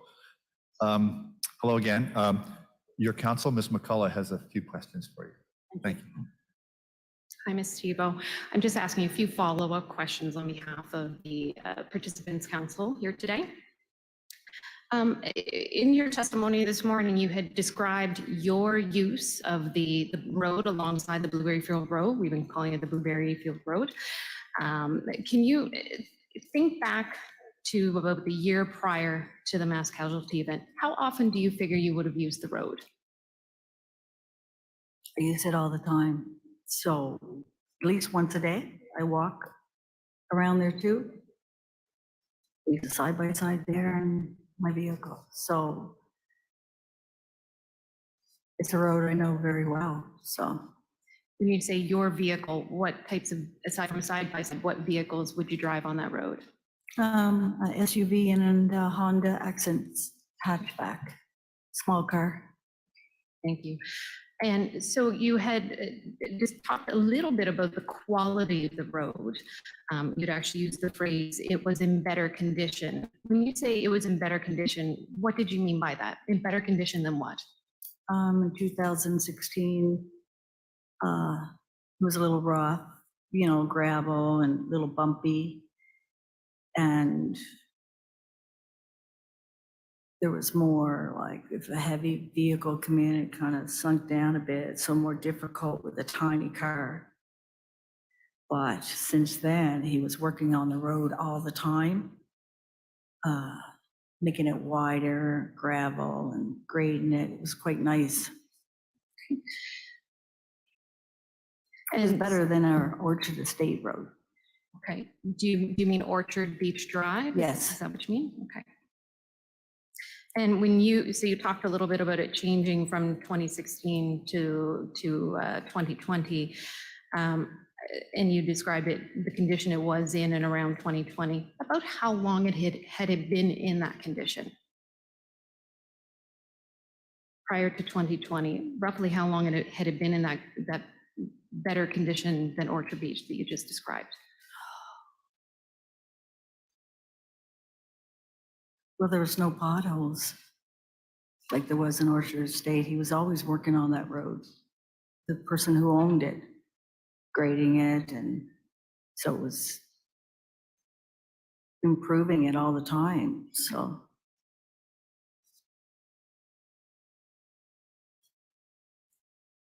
And Ms. Tebow, earlier this morning, you had described using the Blueberry Field Road to drive out to the highway. When you mentioned the highway, did you mean Highway 2? Yeah, right there. Okay, It's just another And- way out. okay. And to get to Highway 2, would you have used the Brown Loop? I could if I wanted to, go around the houses and out that way, just come out a little further over, but I didn't need to do that. I just go straight out and then I sometimes shoot across the pavement and take East Melrose, like out that way. Other than yourself, Ms. Tebow, did you observe anybody else using the Blueberry Field Road between 2016 and 2020? Yes, I did. Can you tell me more about that? Who else did you see using it? Of course, the people that own it, people that walk their dogs from Brown Loop, some people in the neighborhood that live on the main Portapique Road would use it to walk.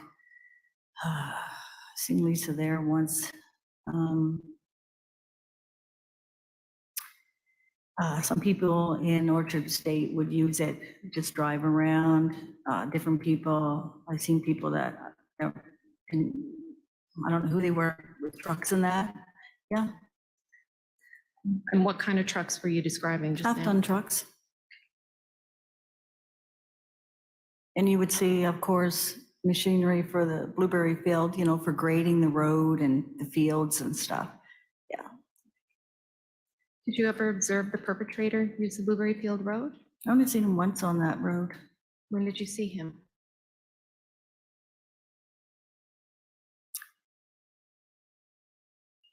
He was, it's the first time I seen him on, like, right in front of my house there. He was on a bike. I just stayed in the corner because I can be out in my land and you wouldn't see me.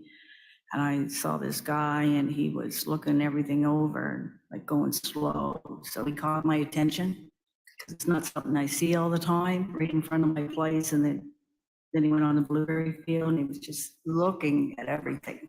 Yeah. In terms of a time frame, are you able to remember, would that have been weeks before April of 2020, months, years? This was before. Yes. This was good weather. So many months before. And you referenced him being on a bike. What kind of Hmm. bike? It's like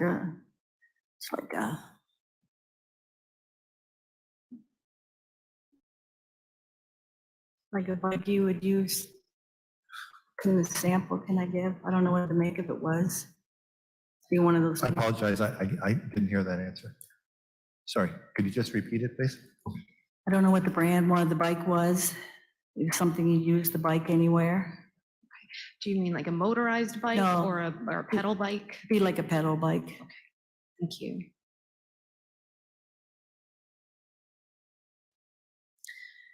Ms. Tebow, earlier you spoke about returning to your home on your own the first time after the mass casualty event. You described it as being about 3 days after the fact.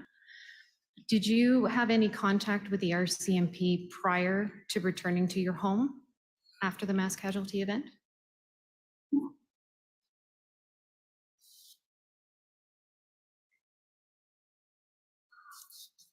Do you mean like when we first found out there was, from the time we found out that there was a crime, like all this had happened on our property?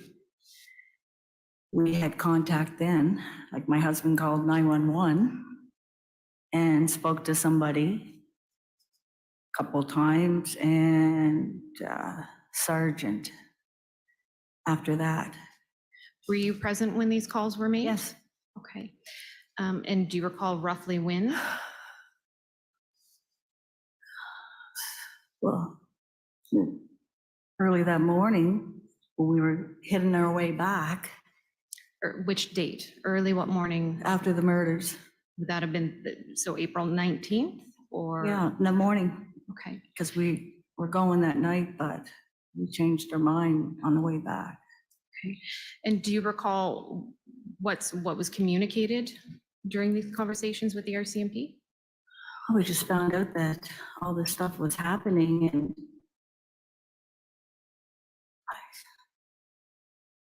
and we gave the road out the information. What do you mean when you say we gave the road out, we gave the information?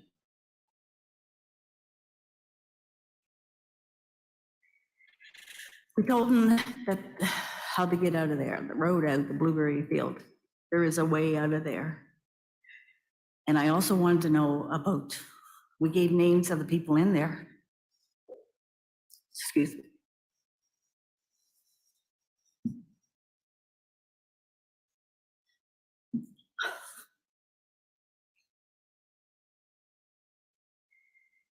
So we were looking for everybody, wanting to know where everybody, who was alive. We gave all the names, where they lived. Because nobody knew. Didn't seem to, where everybody was, where they lived. We gave the names, and could they go look, could they check? So they, Are you able to tell me any of the names that you provided or any of the areas that you described to the RCMP at that time? were right on my corner. The Tucks, the Bonds. Lisa. First house.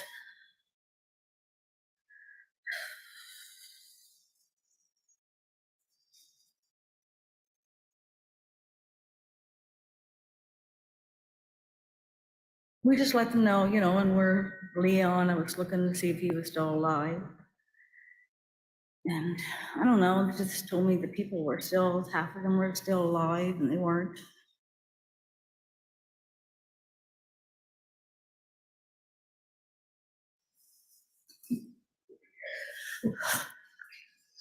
I'm going to bring you forward now. You had told me, you had told us, Ms. Thibault, about your observations of the posts and the rope Yeah. that you had maintained prior to the mass casualty event.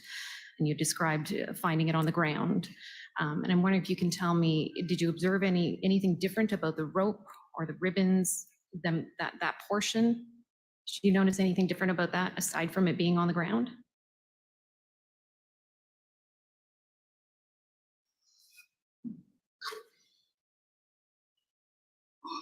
Can you ask me that again? Sure.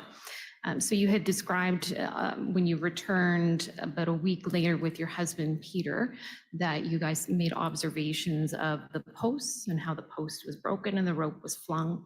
Aside from the fact that the rope was down, did you make any observations of note about the rope or the ribbons hanging off of it?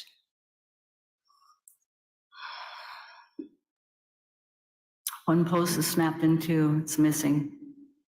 Did you notice anything different about the rope itself? The rope is still attached beside the other post. What about the ribbons on the rope? Did They're they still appear there. different or the same? No, it's amazing, they were still on it.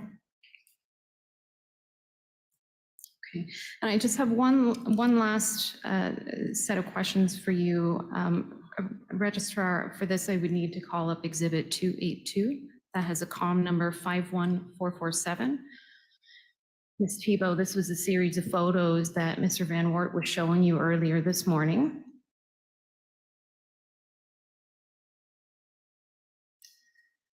And Ms. Tebow, so the photos that Mr. Van Wart was showing you, he brought you to a few of them that depicted, as you described, the posts and the rope and the area right around your property. There are, if we could go back up to the first photo, please. There are a number of photos in here, Ms. Tebow, that appear to depict an image like this that we're seeing on the screen here. And my question for you is does this item that we're seeing in this picture here, does this have anything to do with the gate or the rope or that barrier to the Blueberry Field Road? This was at the beginning of my fence on the Cobequid Road before the Blueberry Field entrance. Was this part of the posts or the rope, that gate that we've been talking about today? No. Was this part? No? No, Okay. So any other pictures that we see in this series, Ms. Tebow, of this, is it fair for me to interpret then that that's not part of the rope or the posts or that gate in any way? no, it's not.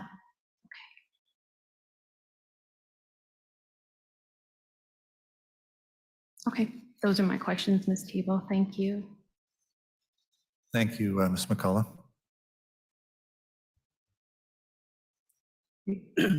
Thank you, Ms. Tebow, very much. I know this is difficult, and we appreciate your time there today. We do have a couple of questions, both on behalf of myself and Commissioner Stanton, who you know is watching virtually.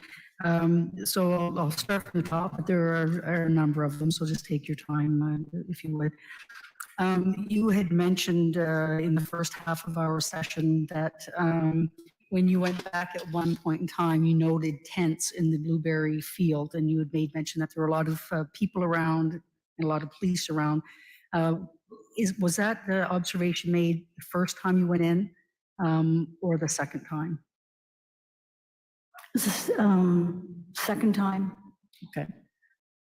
Yeah, because my husband was with me and there was a police officer standing beside me. And we were all looking right at the field and all, they were taking the tents down and that. Okay. So they were taking the tents down at that time? Yeah, they were. There was people finishing up. They were finishing up with they said they had bomb dogs and stuff on the property and they were just going through. And they had people that were searching and everything. And so there was a lot of activity. And all three of us were talking on my drive yard right there, watching everything. So just to clarify what Chair McDonald had mentioned before, so that would have been on your second time. So that would have been about a week after the first time that you had returned to your home.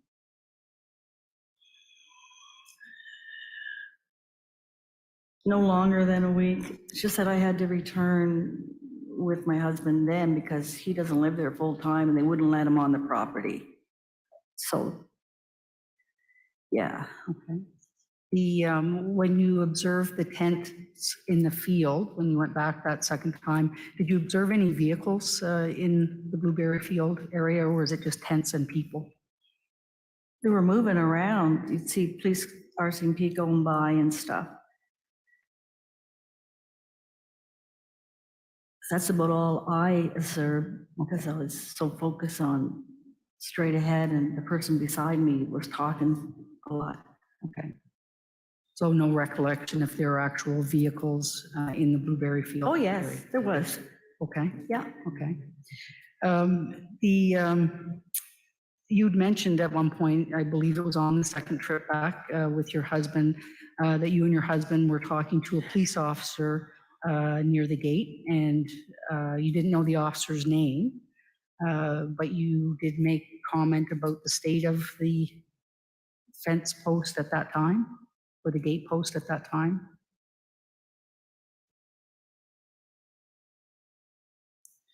Could you say that again, please? When you went back the second time, you and your husband, you had mentioned in the previous session, were talking with a police officer, Sergeant, I think it was.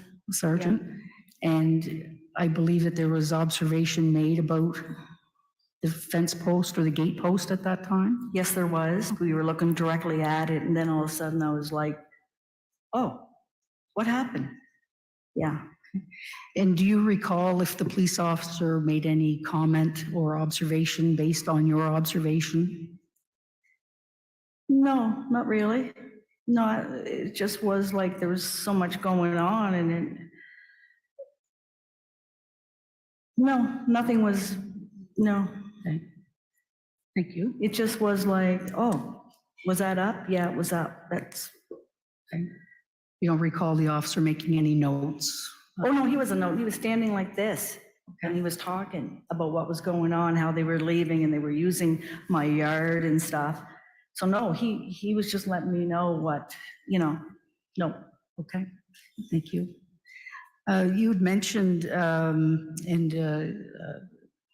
Commission Council had also mentioned about the fence or the gate post that was broken off.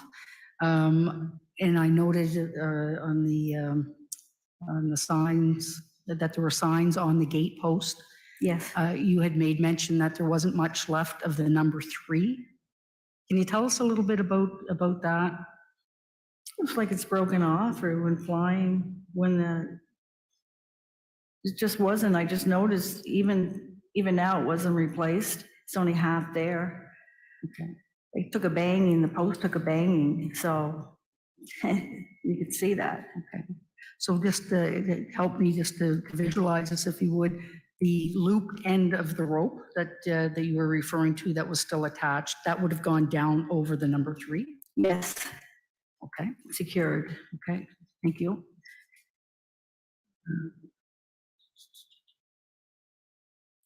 So if, I don't know if Madam Registrar, if you can put up one of the exhibit photos. I don't know that it's necessary, but my recollection is that there was a number 3, a white sign, and then a moose crossing that you said Yes. was put up as a bit of a Humor. bit of humor. Was that where you mentioned that it had been broken? Was that below, above, whereabouts on that post would you say that it was broken? Towards the bottom. Okay. Snapped. Okay, thank you. And I'm going to go forward now to a couple of questions based on Ms. McCullough's questions, if you don't mind. Yeah. You had mentioned that when you would go out Brown Road, or pardon me, when you would go out the Blueberry Field Road, that you could access the highway from Brown Loop. Which, Yeah, you can. You just go up. It's a big slope. okay, and we saw those earlier in our proceedings, that mapping. But you also mentioned that, or you could go behind the houses. So That's can a you, loop. can you tell me a little bit about that? So when you're coming out of the Blueberry Road, you can go straight to the highway right there. Mhm. Or if you look to your right, it's like a horseshoe. There's houses there. Okay, So you come out on the other side where the church is or whatever on the highway and just go. okay, thank you. Yeah.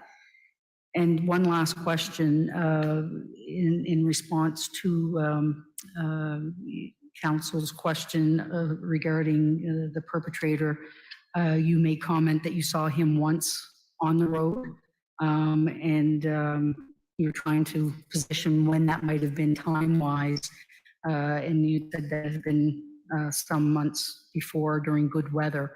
Yeah. So can you help us understand maybe what season that might have been? In what year that might have been? It was just before, like, so it would be like maybe the end of the summer or the fall, before all this. Okay, Yeah. Stood out in my mind. That's all. okay. And finally, how did you know it was the perpetrator?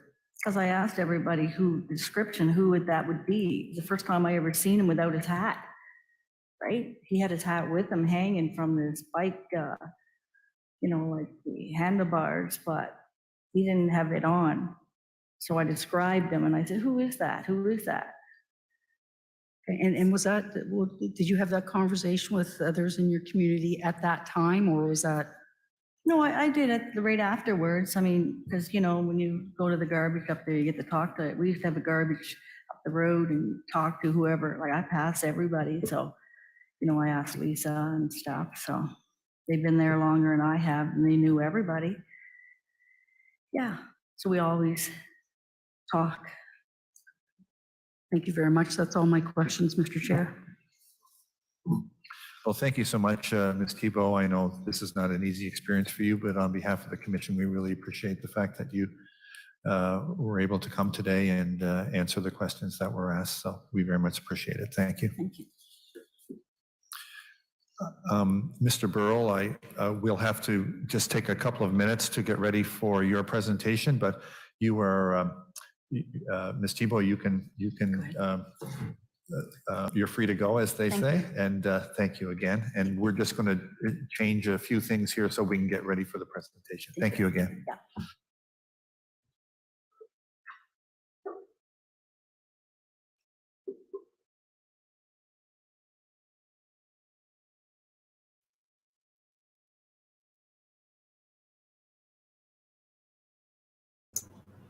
Oh, what the fuck is going on? You guys are watching that, you know, no, I know that. I don't give opinions. If I'm going to give an opinion, I'll clarify that and just say it's an opinion generally. I know that they've been watching since the start. I'm not talking out my ass.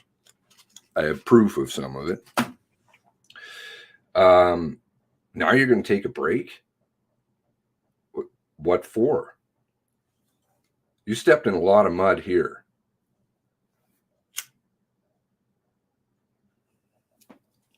Oh, the lengths. Seriously, Nova Scotia Blue Nose, you have no idea the lengths that you're going to. You really don't. I mean, you get it. You get it. And it's very clear. But it is fucking out of control. And I don't even understand exactly the extent. But I do have some knowledge of some things. And I'll tell you, it's way out there. Why does she need a lawyer? And why does she need Sandra McCullough as a lawyer? The family's lawyer represents her when she's in Halifax? Why? For what purpose? Because she sits beside a rope, chain, whatever it is, broken duct tape, fence post, shovel handle? I'm honestly not trying to run this lady into the ground. I'm not. But why do you need a lawyer? Why do you need a lawyer? And why do you need the family's lawyer, Sandra McCullough? McDonald said it.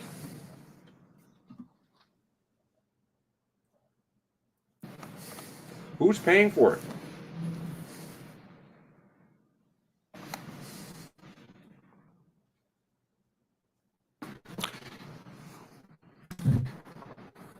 Who's paying for it? Thanks, Brittany. Thanks, Brittany. Oh, hot mic. Hot mic. Careful. Careful that hot mic. Better mute it. Those damn people. What are we going to do? We're really stuck. It's archived. Boom. If there were tents in the Blueberry Field that cops and military were using, who was the lawyer? All the vague languaging. Where's the time date stamps on those pictures? They're digital photos. Where is it? Might take some extra work.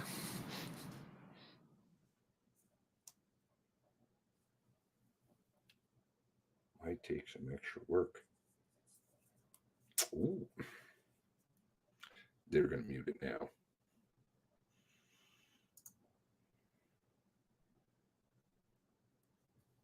Oh, could there be? Don't worry about that conspiracy theorist guy. He doesn't have any credentials. Where was that? How long ago?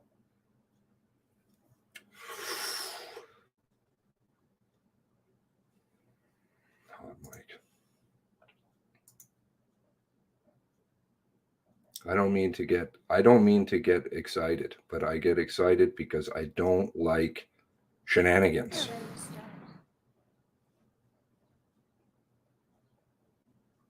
Might take some extra work.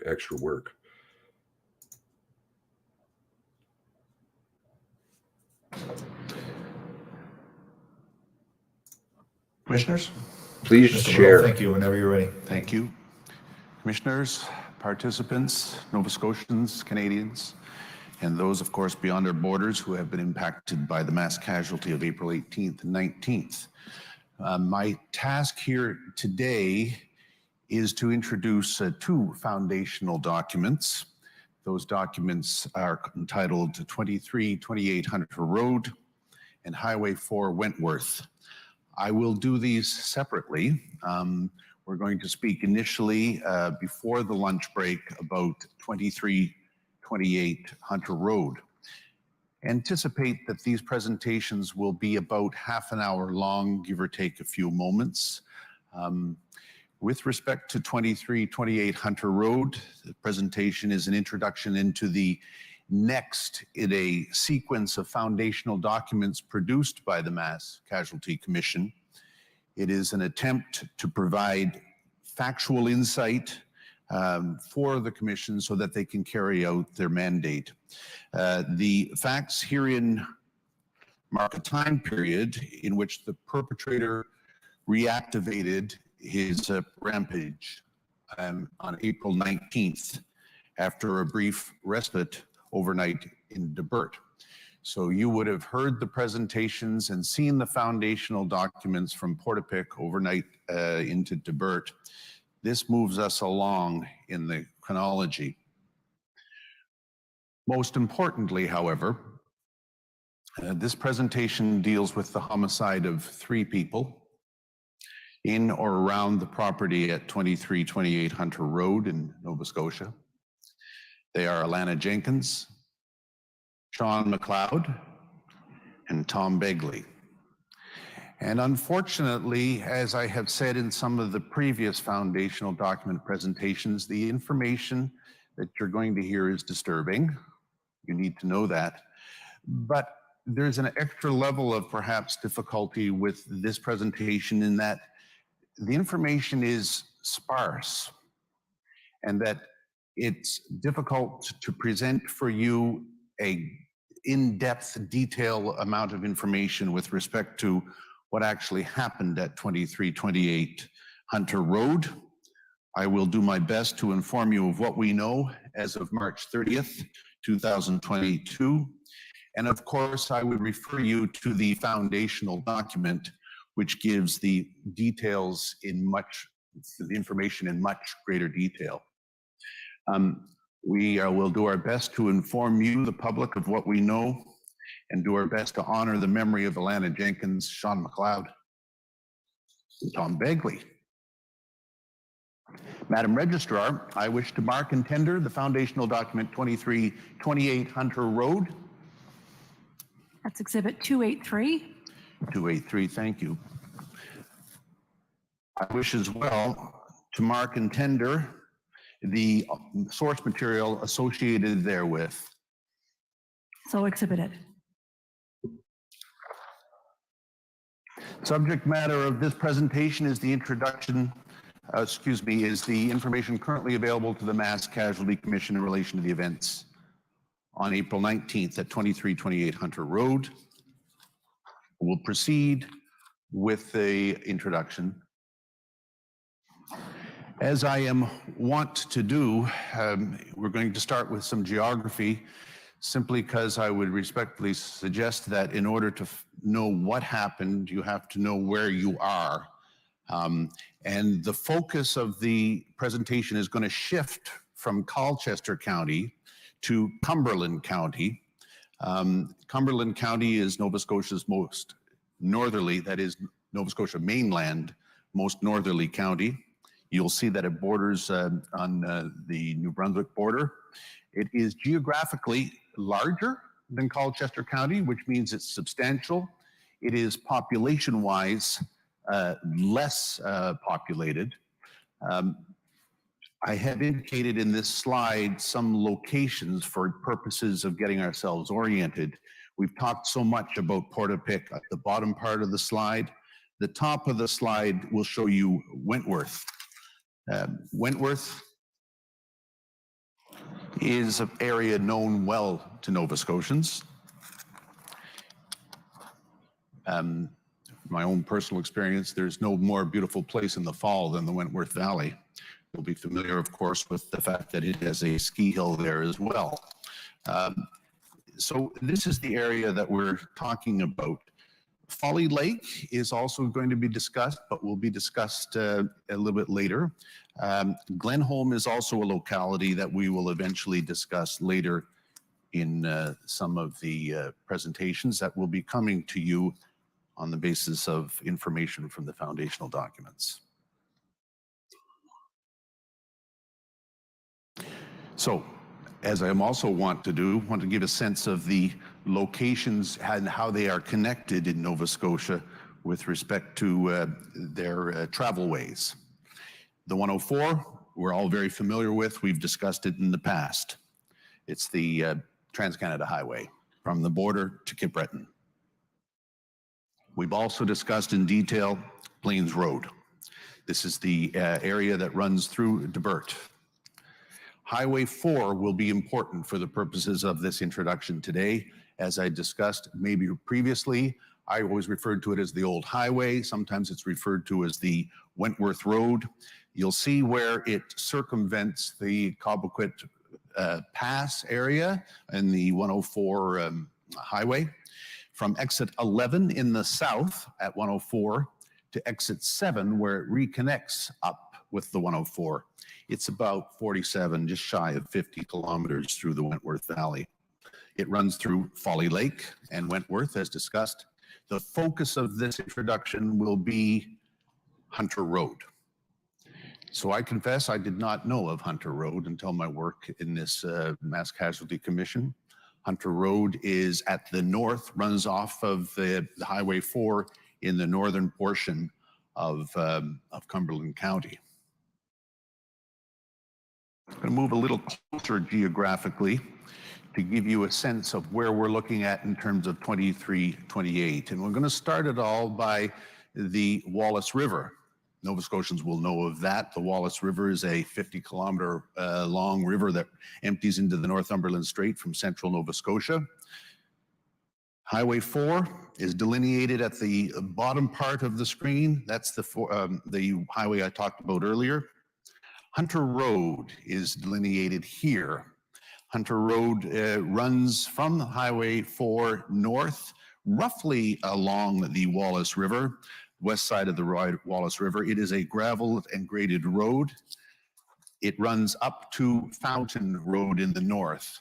Fountain Road does not play in the narrative here other than to give you a sense of geographically where we are located. Fountain Road is the northern terminus of Hunter Road. Hunter Road actually runs south of Highway 4, but that's not important in terms of the foundational document introduction at this stage.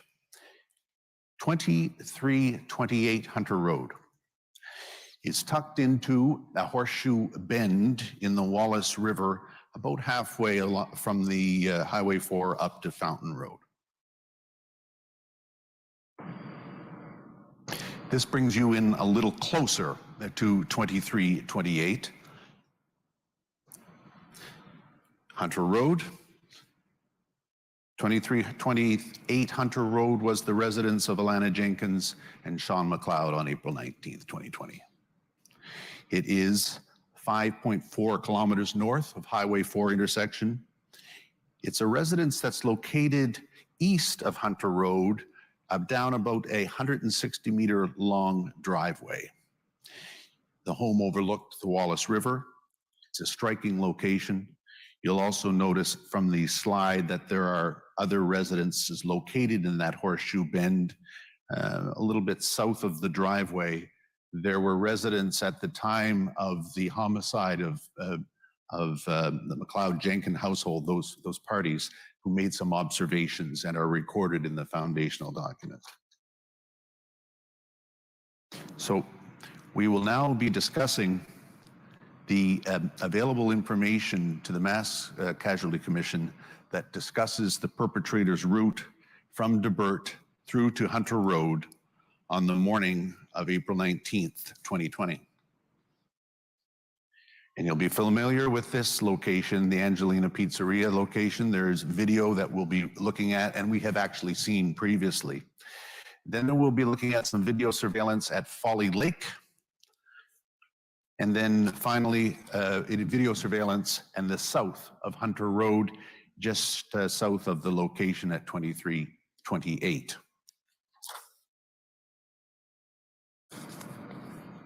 So, Angelina's Pizza, I'll go through this relatively quickly. We've seen it already.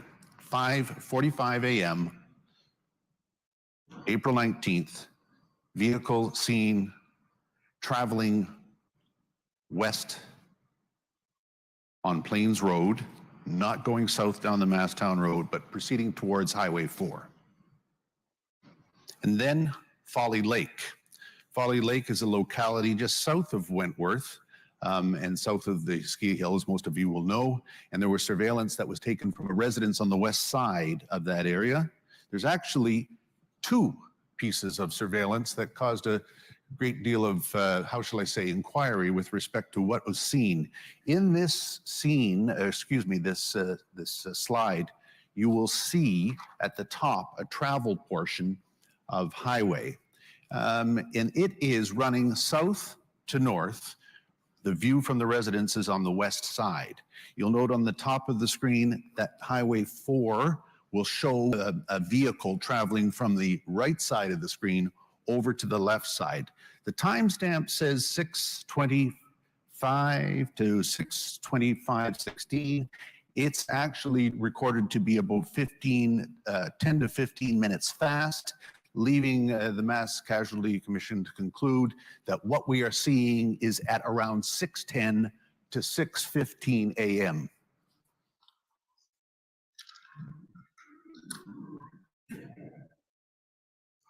I've jumped the gun here with the clicker. Sorry, folks. I've jumped it twice.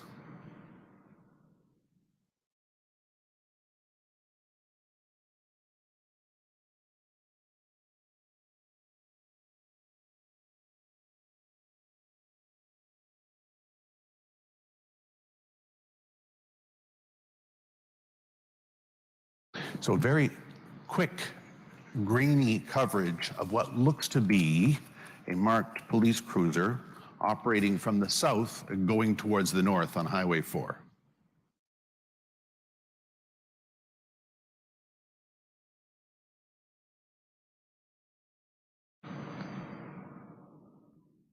But there's a second video from Folly Lake, same location with the timestamp 6:34, therefore leading us to believe that a second vehicle traveled along there from 6:19 to 6:24 a.m.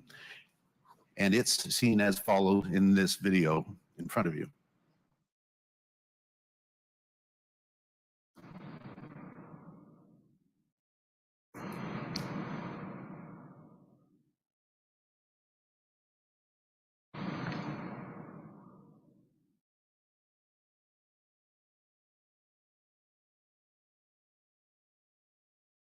So it looks like there's a second marked vehicle traveling along from the south to the north.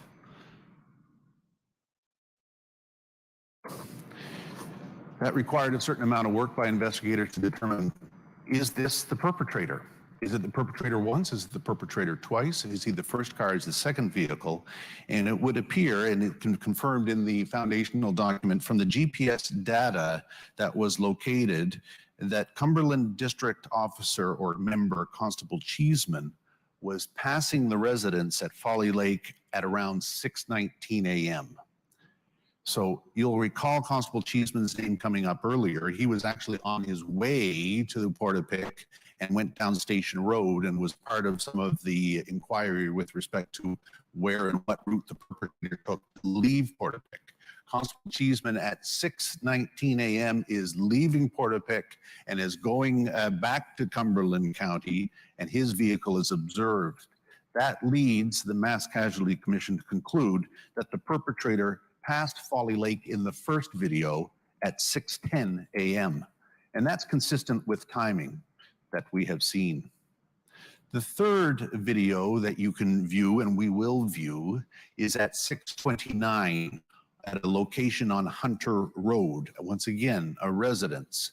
It depicts a vehicle traveling north on Hunter Road. The location of this residence is 3.7 kilometers south of 2328 Hunter Road. It's 1.8 kilometers north of the intersection of Hunter Road and Highway 4. So you'll see this is a residential video.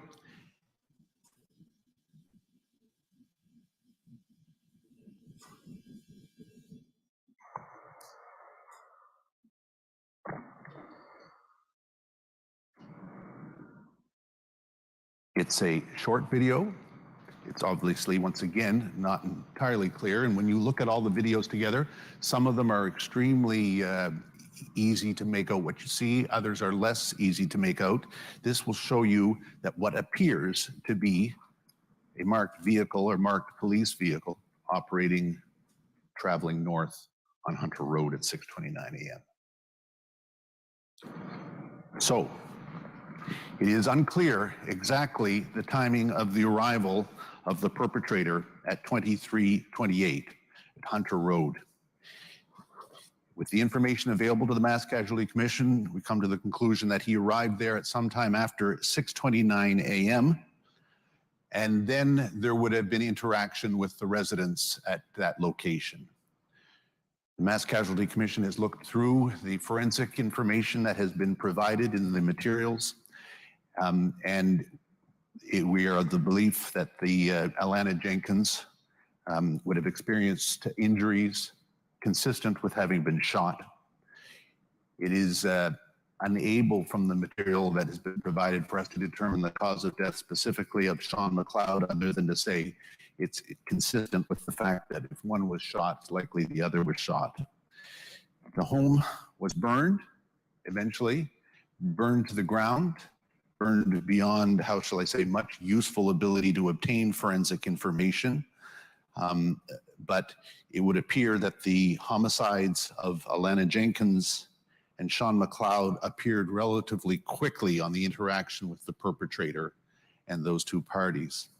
We say that simply because there was a series of witnesses in the area who heard what they believed to be were gunshots relatively close to the time of the positing that the perpetrator arrived there. Nobody can be clear. There was no video. There was nobody standing next to the interaction or these folks when they met each other or dealt with each other. However, it would appear that information available suggests that the two parties, Ms. Jenkins and Mr. McLeod, were likely shot relatively quickly. The difficulty, of course, with that is that the perpetrator was at that location for a period of time. And because the house was burned and forensic evidence is so sparse, it's difficult to know exactly what took place at that house. We don't know what occurred therein. We're unclear what his actions were besides causing the death of Alana Jenkins and Sean McLeod. And this is why I said at the outset of the presentation that the information is sparse, and I think I may have even said frustratingly sparse. This is a source of frustration in terms of the information that we have about his time at that location. I can say this, that we do know that the perpetrator, when he was neutralized, to use that expression, at 11:26 later in the morning, was found to be in the possession of the wallet and the personal identification of Sean McLeod. So it is reasonable to assume or conclude that he took that material from the location at 2328 Hunter Road when he was there. It's also true that in the investigation that a correctional services jacket was later located in the vehicle or one of the vehicles that he was operating later in the morning at the 224, Highway 224 location, the home of Gina Goulet. The correctional services jacket or a correctional services jacket was located. We know that Sean McLeod was a corrections services officer. He worked at one of the local facilities. It is possible that the perpetrator took the jacket from Hunter Road at this time. It is possible. It's also possible that he had it in his possession before then. No way for us to confirm or otherwise suggest definitively where that coat came from, other than to say there is some linkage in that regard. While the tragedy of the loss of life to Ms. Jenkins and Mr. McLeod is terrible, there is an additional fatality that was experienced at Hunter Road. Tom Begley was a resident of Hunter Road as well. He resided north of 2328 Hunter Road. Mr. Begley was a retired firefighter. He left for his morning walk at around 8:50 a.m. on April 19th, 2020. He headed south on Hunter Road from the information that we have available to us. Mr. Begley's body was discovered at around 11 a.m. later that morning by a neighbor after the fire that had occurred at that location. His body was located on the east side of the burning residence at 2328 Hunter Road. Forensic evidence indicates that he too had been shot. As a result of the location of the body, it was badly burned as well. The perpetrator wreaked havoc at that location by taking the lives of 3 people as he attended there. After the murders, information available suggests that the perpetrator left 2328 Hunter Road sometime after 9 a.m. We know that at 9:23 a.m., the vehicle is captured on video at the same Hunter Road residence south of 2328 Hunter Road as it had been captured earlier at 6:29 coming in.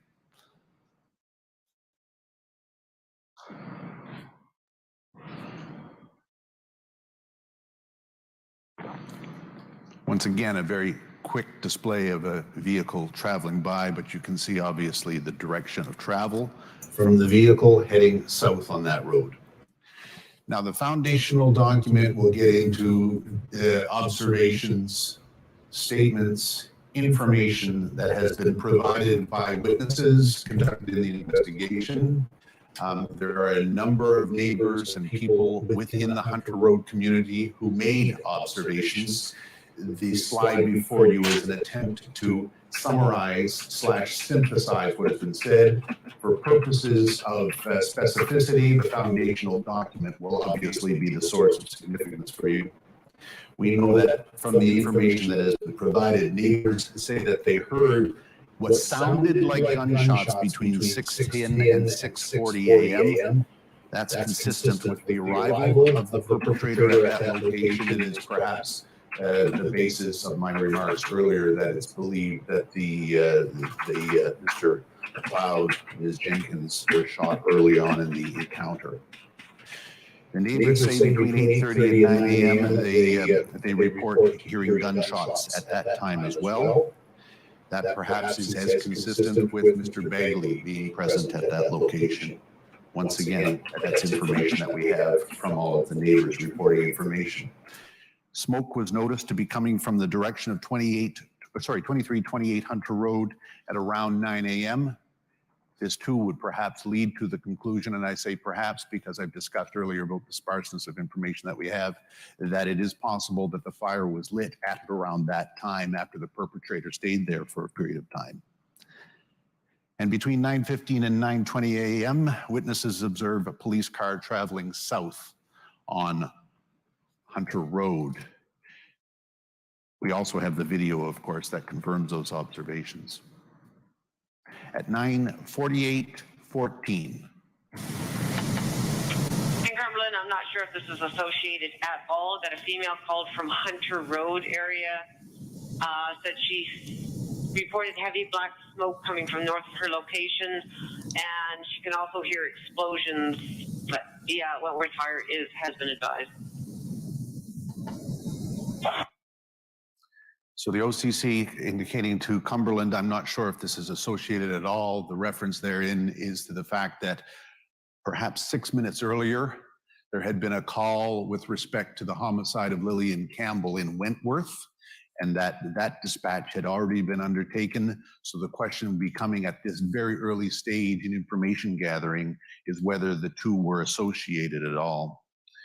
The 9:48 call from the dispatch would have emerged from information that had been coming in from witnesses and or complainants talking about what's going on at Hunter Road. At 9:32, and I'm going to focus at a call at 9:32 specifically, a person by the name of April Dares, referred to extensively in the foundational document, made the call to 911. And I'm basically summarizing for purposes of giving you a sense of her observations. But she said that she heard a vehicle go by at 6:40 a.m. Not long afterwards, she said she heard gunshots. She reported this all to the call taker. She then said that she heard a dog yelping. There were two dogs also that perished at the site of 2328 Hunter Road. Ms. Dares drove down the road in her car and then decided for some reason she thought better of going there. She turned around and went back home. She said that she had discussions with her neighbors on a community Facebook group, and group members were unable to make contact with Alana Jenkins and or Sean McLeod. So she reported to the call taker that she thought that there may be a linkage with Portapique and the McLeod Jenkins household, but she wasn't clear. Ms. Dares described that a police vehicle had gone by a few minutes prior to her telephone call. So that information at 9:32 was then processed, assessed, and relayed into the dispatch thereafter. Ms. Dares made a second call at 9:38 to 911. She advised that she could now see smoke rising from the north of her location. She said, now there's a fire, now there are more gunshots. We know that at 9:42, there was the singularly important dispatch with respect to the Wentworth incident that occurred with Lillian Campbell. So at this stage, there is a great deal of information coming into the the call taker center and being processed with respect to this incident and the Wentworth incident. Just to round out the picture with respect to Ms. Dares, she actually called again to 911 at 1:43 p.m. when she expressed concern over the location of Tom Bagley after she checked with her neighbor, Patsy Bagley, who was the spouse of Tom Bagley at that time. So this following slide is orienting us a little bit more to the official and or law enforcement response to the sequence of events and or first responders. At 9:45, we know from the information that the Wentworth Fire Department was dispatched to that location on Hunter Road. From the information available to the Mass Casualty Commission at 9:52, the RCMP contacted the Wentworth Fire to advise to stand down due to a risk with respect to an active shooter situation.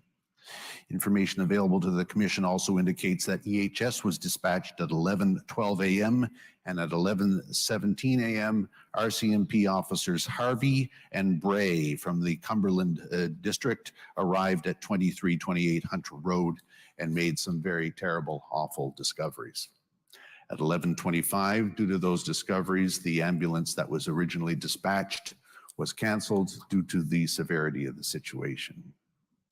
So, with respect to my observations at the outset on 2328 Hunter Road and the degree of information that is available, the foundational document will give you a sense of what the witnesses have to say. We know as well that the information is clear that at 6:29, a vehicle traveled up Hunter Road. At 6:30 to 6:40, neighbors heard what sounded like gunshots. 8:50, Tom Begley left for his walk at 8:30 to 9 o'clock. Neighbors hear what sounds like gunshots. At 9:23, there's a video of a white vehicle traveling south on Hunter Road away from the direction. At 11:17, the RCMP arrive at the scene at 23 Hunter Road and make their observations. The perpetrator has long left by that time, and from the information available to us, it would appear that he left sometime prior to 9:23 when he's observed.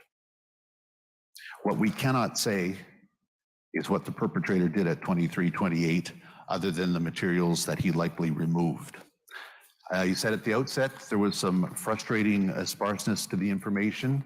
That continues to be the case. Nonetheless, the Commission has made its very best efforts to provide you with the details of information with respect to 2328 Hunter Road and the tragic loss of life for those three parties. Commissioners, this concludes my presentation with respect to the introduction of the foundational document 2328 Hunter Road. Thank you, Mr. Burrow.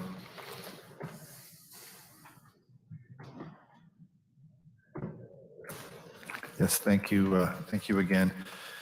You have a second presentation, and we will break now and return at 1:30. Thank you again, and participants and council. Thank you. The proceedings are now on break and will resume at 1:30.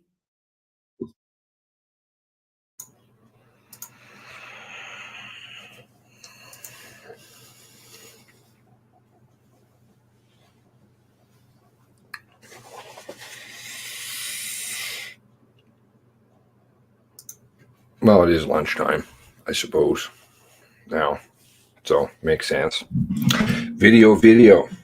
Good. You know why? Because there's no metadata. Metadata, which is permanently embedded, though you could fix that if you wanted to.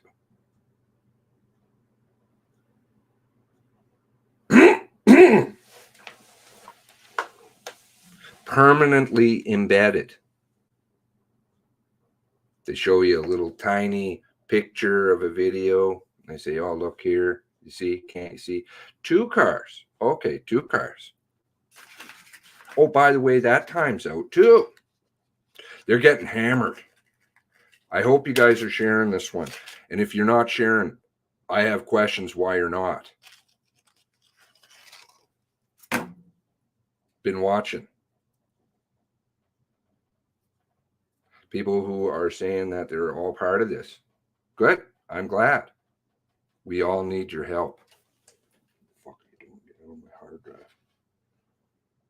It's not connected. Oh, wait a second. Okay. We need eyes.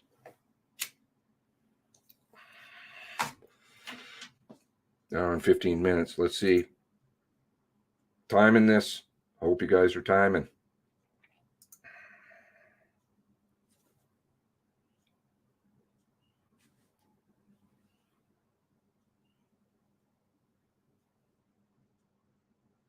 All for what? How many people's consciences are going to be really dirty? How many people might go down with this one? How many already have? Down as in, not in a violent way or anything like that, just exposed for doing wrong. And all they had to do was just tell the truth from the beginning. That's it. And you still can. You've had the option to do that all along, but the longer that you go on with this stuff, the more it's being exposed that you're traumatizing families, which I've been saying since the beginning. What are you doing?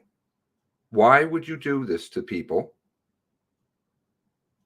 The vaguity of language, clocks that don't work, images that are no metadata, no audio, video, officer notes of any of the interviews.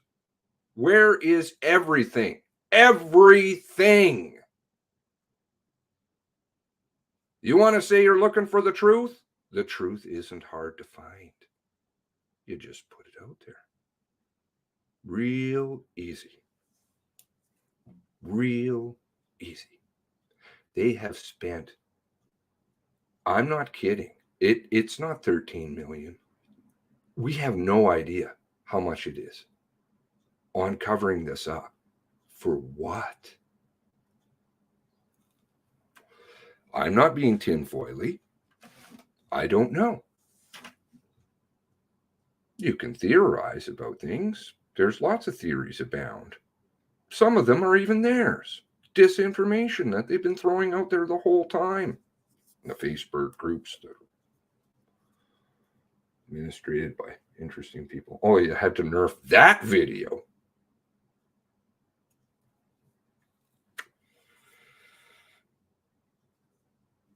Not accusing anybody, because there's good people involved in this one. But then good people don't see that there's the shit mixed in. Treating everyone like fools. All the money. But it's more than the money. It's the trauma and the idea that they, will visit this again and again and again on people. You think it's going to be isolated to this one? You think it's been isolated to this one? How long do you think this shit's been going on? You pay for it. I want my underwear back. Oh, there's just some angry guy out in Alberta. I'm angry because I'm righteously angry. I'm pissed for these families, for the torment that they've been going through. It's horrific.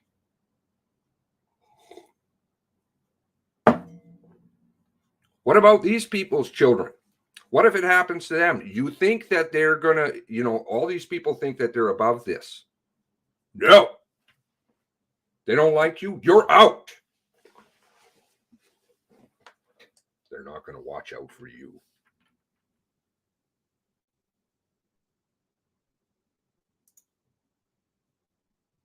This is a joke. This is a joke.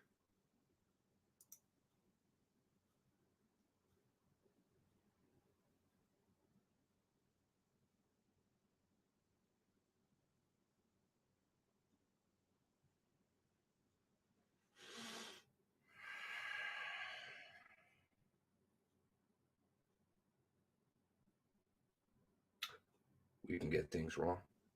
I get things wrong all the time. And again, this is just human nature. I don't mute a microphone or I get facts muddled. I need people to keep me in check. I appreciate that. I appreciate the criticism when it's right and constructive. I really do.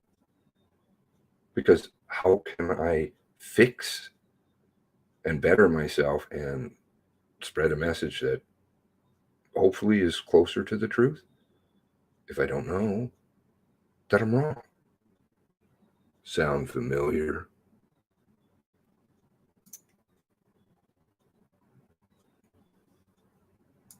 All you have to do is just say, oops, come clean and clean it up.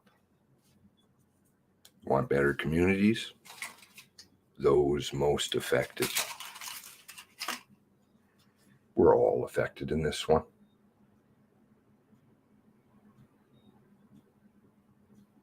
Families most of all.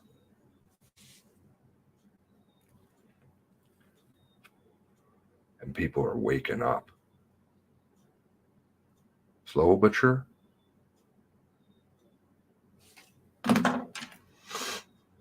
See some of your comments here. Good stuff. Good stuff. I'm so glad to be a part of something that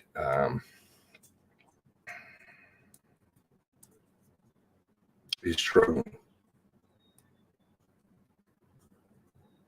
And like I said, get things wrong. We get things wrong. But we watch out for each other. And we just want better. And to me, you know, when I sit and I think about it at night, I know that I'm coming from the right place. Don't have a horse in the race, don't care, other than I have friendship with somebody before the story started. And I've watched what it's done. I know what it's done to me personally, and I wouldn't ever bemoan my own situation. Because it's just about getting it so that it's better for tomorrow and for other people. Okay. Filming a cell phone playing. No metadata embedded then. Right? Just so that those who don't understand how that works, right? When you make a video or you download like the original copy, you go into, say, I don't know, pick a video, any video. I don't know. Here's one from Indo, right? This is not, you can get more detailed information.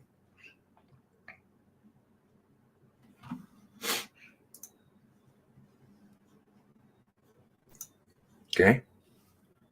There's stuff in here, metadata, created, modified, right? Accessed. You can get more detailed information even than that. So if you film a video of a screen, the original would have one piece of metadata. This one has a different one.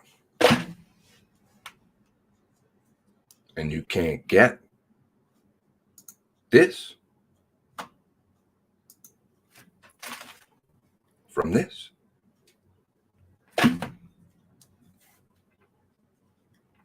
That's why you do it. So even the Mass Casualty Commission doesn't have the original file.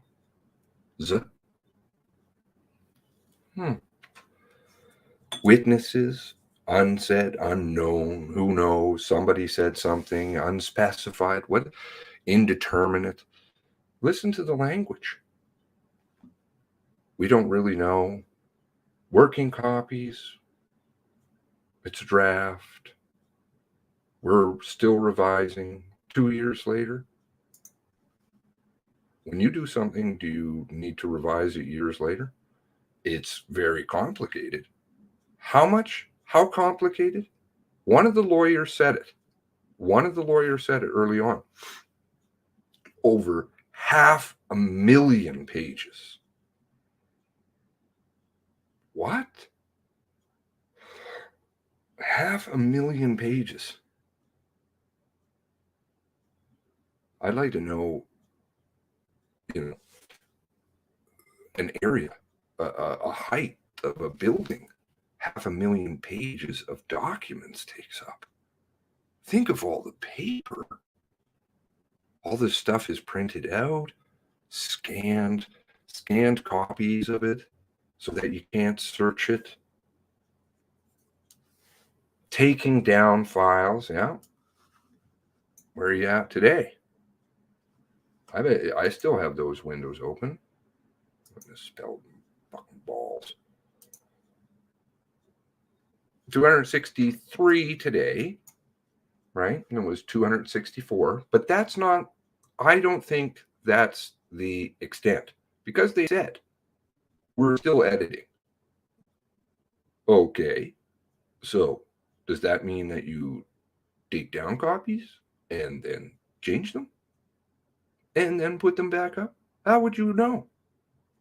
Unless you had every single copy every single day, to which they have this fantastic website built just for you so that you can't really do it.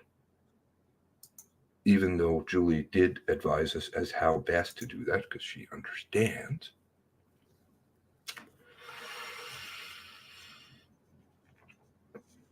Perp, the perp.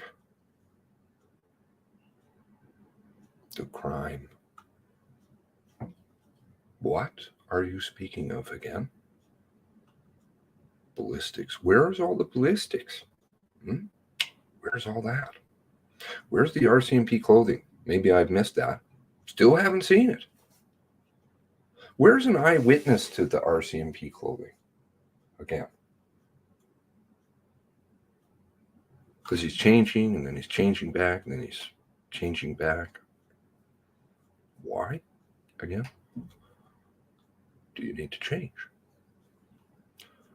Once again, not entirely clear.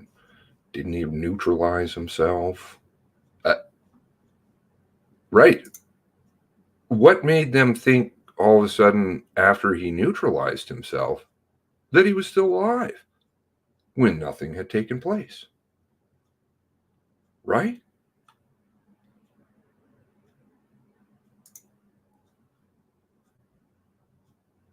There's an interesting piece in the piece I was working on last night, which will be, again, techno Seamus, techno wonder.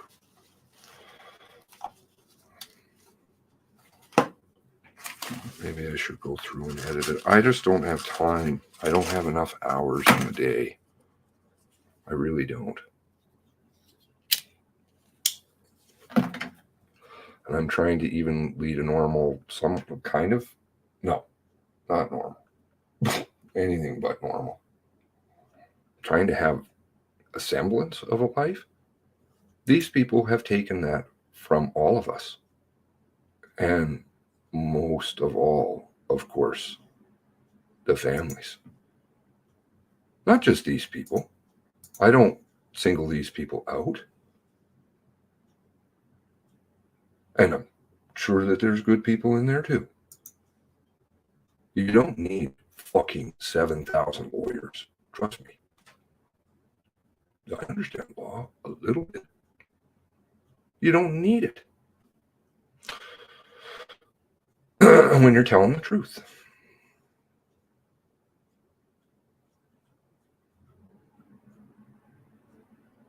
Witness who heard gunshot. That's not witnesses. Well, it is. It's a witness to a time frame of hearing a gunshot. Perhaps it's a witness to a particular type of gun. Some people are very good at identifying guns. Multiple, it appears as though there may even be multiple types of ammunition used up on Hunter Road. Of course, no ballistics on it. Even though the shell, every single shell casing has a stamp on the bottom of it. And you can run ballistics on it. We can't determine if it was fired from this type of gun or not. That's in some of them too. I like that. So you're telling us what? Oh, that's right. The 0.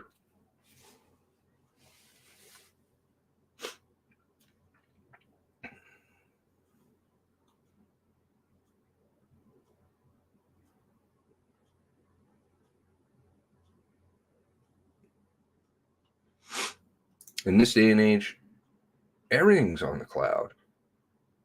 Timestamps aren't wrong to anything that's connected to the Internet of Things.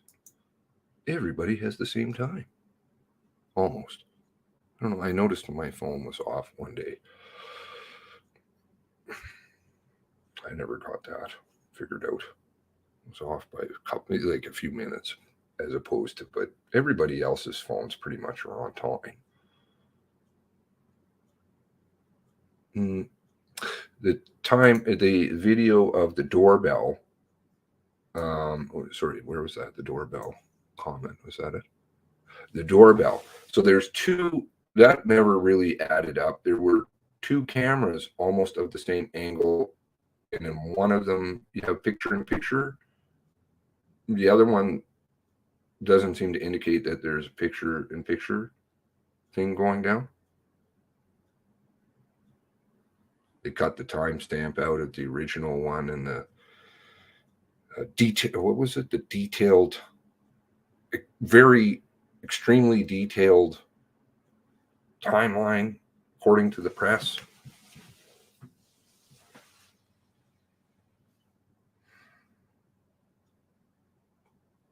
How many questions are the press asking? When did they ask the questions in relation, say, to some yodels on the internet saying things? Can that be proven with time and date stamps? Oh, yeah. All of it can be. Sorry about my microphone. I'm sorry about my microphone. Hopefully everybody will go and get a copy of the video. Of course, they don't allow you to download that. No. But maybe you can download my copy, or there's other copies, I'm sure. I don't know. Is Jordan doing a show? Who knows?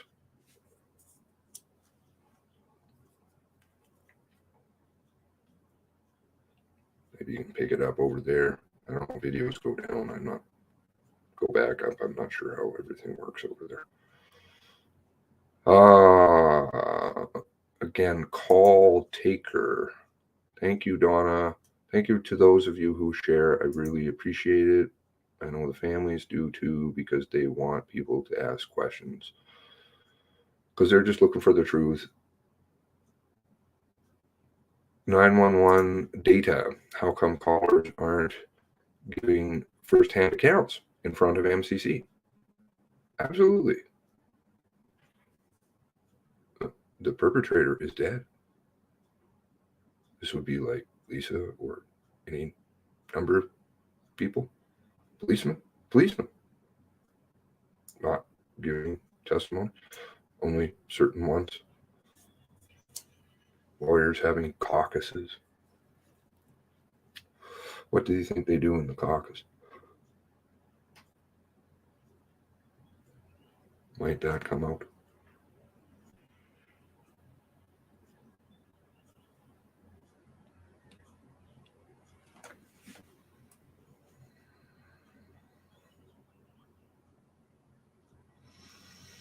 Where's Peter Griffin? Maybe it was pedal bikes, possibly. Or was it a flashlight, or was it a car in the yard? I don't know. And if I don't know, I'm going to say I don't know. But that's the thing. You have different versions going on. Kendall rightfully pointed out, ITOs, Mass Casualty Commission, statements, conflicting statements. What do you believe? Because they don't want you to find the truth. Truth is really easy to tell. It should all just fall into line. Maybe there's some discrepancies here and there. Eyewitnesses won't be 100%. People mistakenly recall things, whatever. Quick response time, 0. Presented here today. They validated Wortman was there. I didn't even hear his name. I never hear his name. They don't use his name. They just call it a perpetrator. And of course, why? Because then you can just throw anybody in there. Plausible deniability.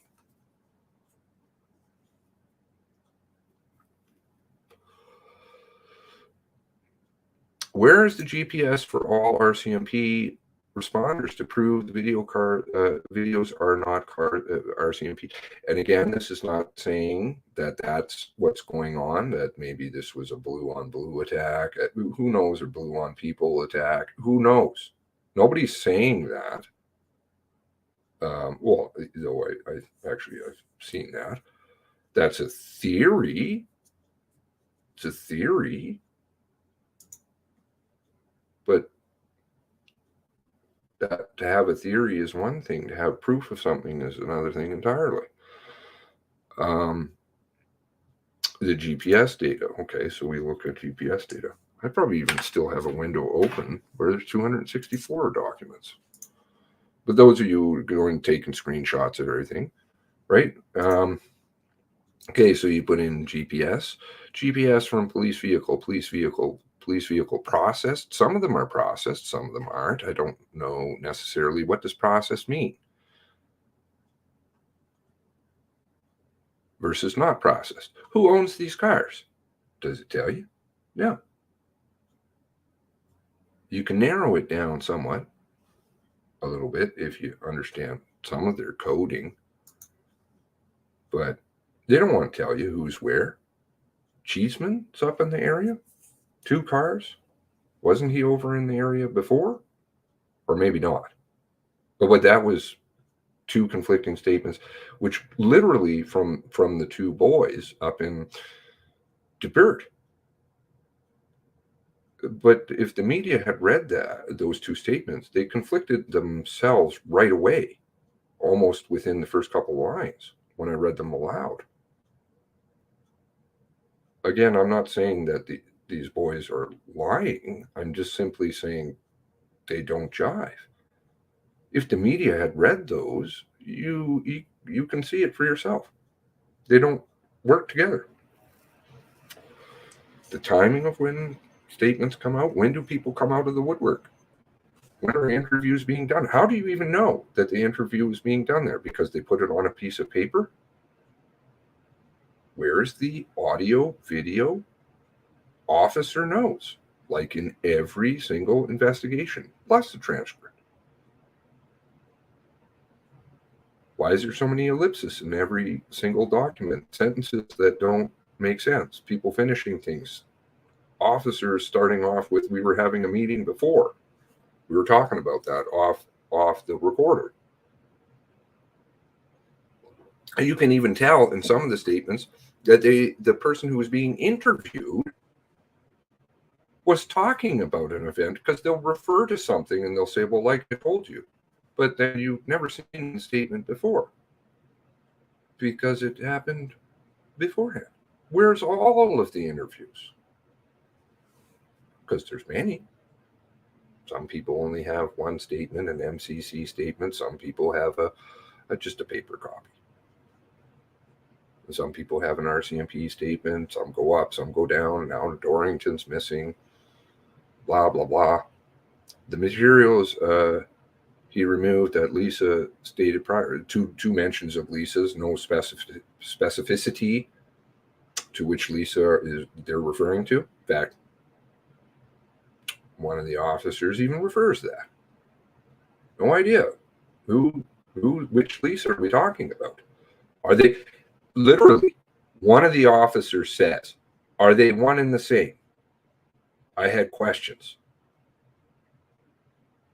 Oh, I didn't say that. They said. Just because they couldn't understand between all the confusion of crap. Not tinfoil. It's an officer saying, I don't know who you're referring to. 1 hour back, then break.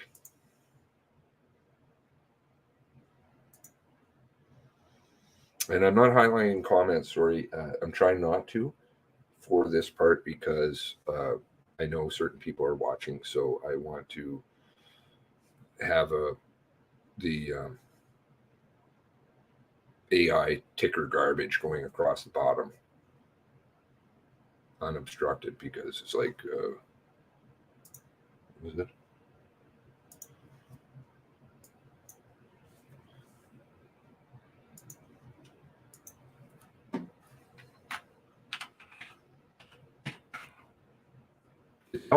It's helpful to have the ticker garbage too, because if you have something like this, Highway 102, our last video that we have suspect, of course, no name again. Don't use it, please. Crossing is at 11:23. 10, 11:23. Of course, the picture shows the RCMP weigh scale. Their time's off too. But Superintendent Campbell seemed to have problems with it too, just like he had problems with the color of the car. But if you have some record of it, even though AI is complete garbage, we'll figure that one out later down the line, I'm sure. Eat, people. Yeah, get some food. Make sure you keep yourselves well rested, fed, hydrated, all that good stuff. Got to be in good spirits to take on this spiritual warfare that they're conducting upon everybody. Yum. Definitely a legacy I'd want to leave behind for my kids. Hey, do you know what my dad did? Yeah. Oh, no. That's your dad? Your mom? Still, she is still the spouse. Now she is the widow. Yeah. Yeah. Then wife.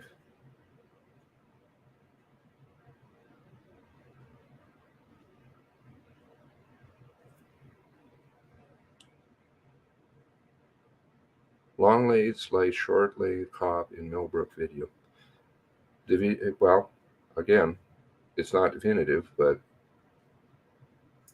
and the media chain, they cut that out. Adrian pointed that out right away.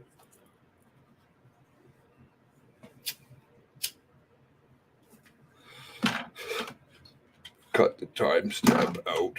Oh, because that was the first time that it didn't work. But he said, oh, you know what? I've seen the original one, and the timestamp on it was different. I'm like, oh, okay. Let's go have a look at that. Ever started 89. Why is the counter going down? Are people getting booted? People quitting? Giving up? Too much for them? I know a couple family members have today. Yeah. And this is why we need to be there for them.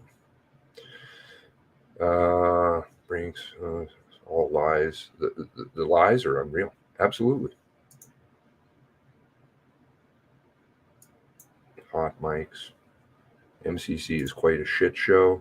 Again, real proud. Real proud. Ought to be real proud. And they're going to say, oh, they're going to bash. They're going to bash. You watch. They've already been bashing for a long time.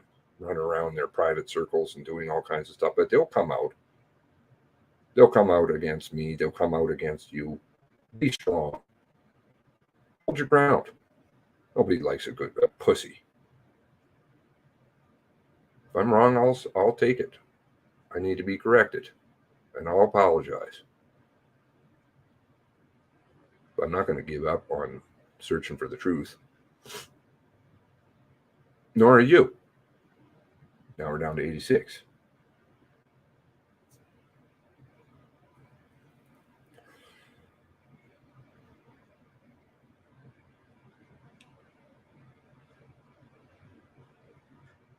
Gabe's just one man. Yep.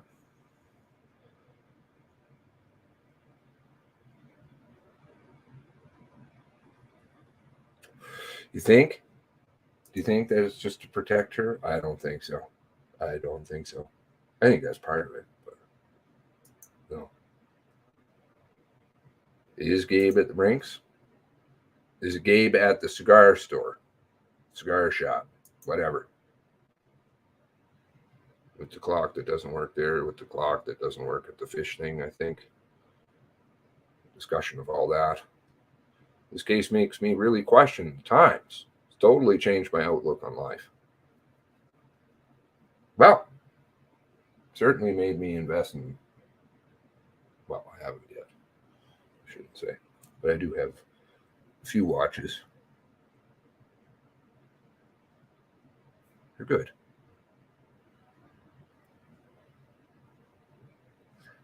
Picture at Irving definitely does not look like Gabe at the big stop.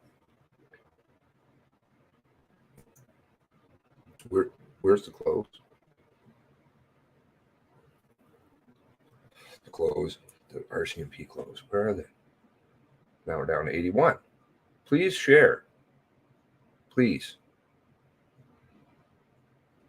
2 police cars, so one has to be Gabriel Wortman. Does it have to be? Could just even be 2 police cars. Who knows? Who knows? But what about if it wasn't another other cop? Was it his helper and not a real cop? Was it 2 cops? Now down to 80. Good. Don't know what's going on here.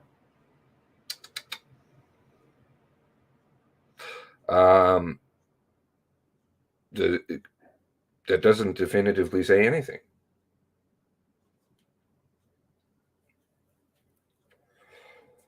Does it?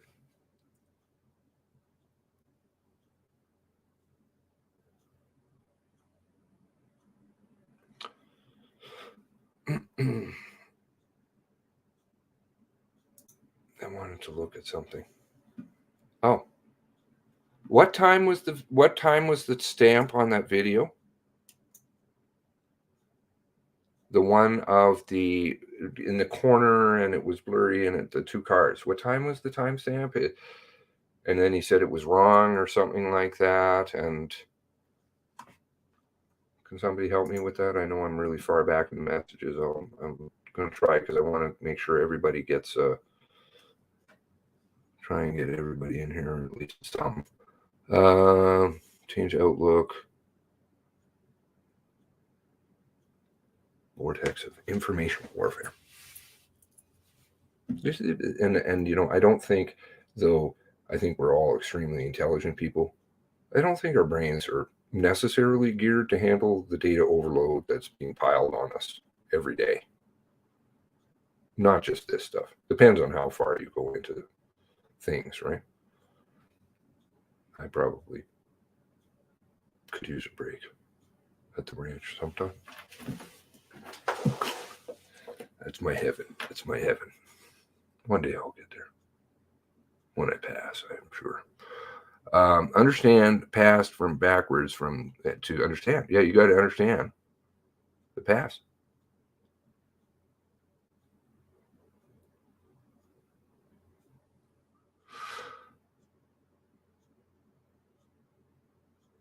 Did he say that? I think I missed that part. Great spot. Chris Wortman said in his statement, if you can figure out who Gabe's partner is, he wasn't, can't. I think it's can't. Is that what you're trying to say, Becca? I missed that. Wow. And the pissy farty French question. Can't really answer. What is the person? Oh, it's a neighbor. A neighbor.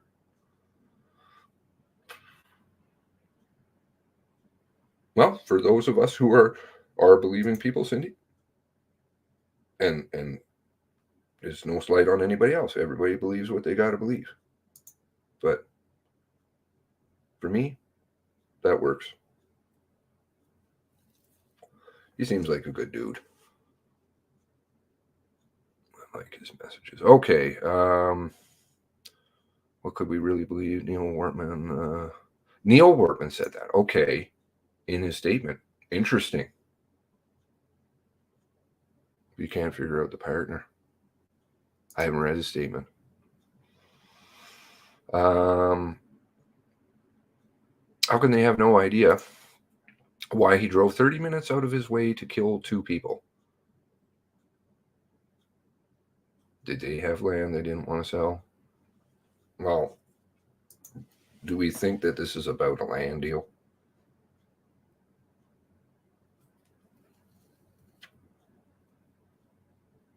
Why do you bury money in your yard? You know you're going down. Why do you go out and get angry at the woman who was fighting to say, I want to marry you?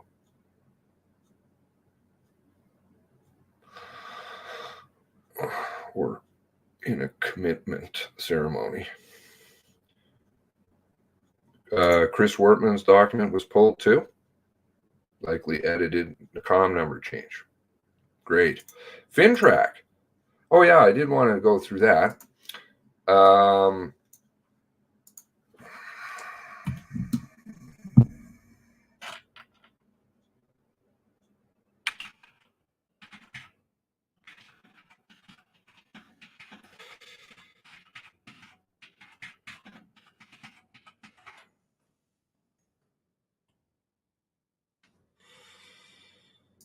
Okay.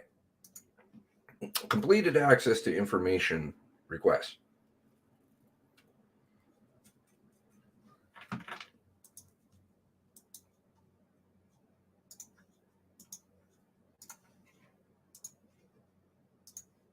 Drop the link in here. Okay, so obviously some people have put, let me just grab a quick coffee. Coffee's almost out.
Okay, sorry.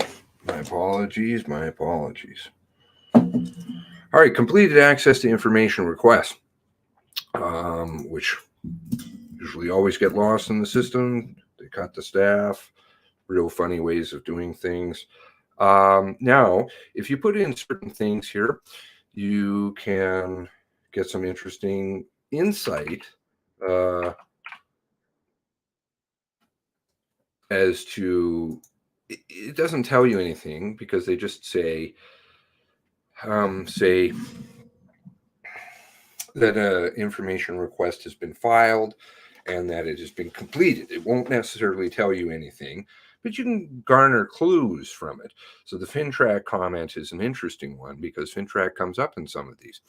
Okay, so briefing notes produced between April 20th and November 2021 related to Nova Scotia mass shooting, April 18th, 19th. Oh, that's right. 0 pages. That's FinTrack. Right? FinTrack. No records exist. Really? That's strange.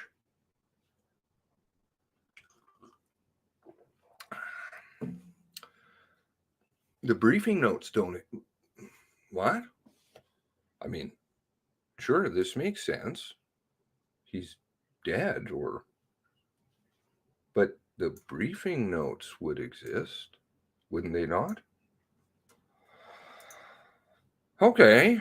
General occurrence reports, internal investigations reports, ballistic investigations reports, police radio dispatches, 911 transcripts, police notepad records, GPS records of all police RCMP vehicles in Nova Scotia shooting, filed with the Royal Canadian Mounted Police. Oh.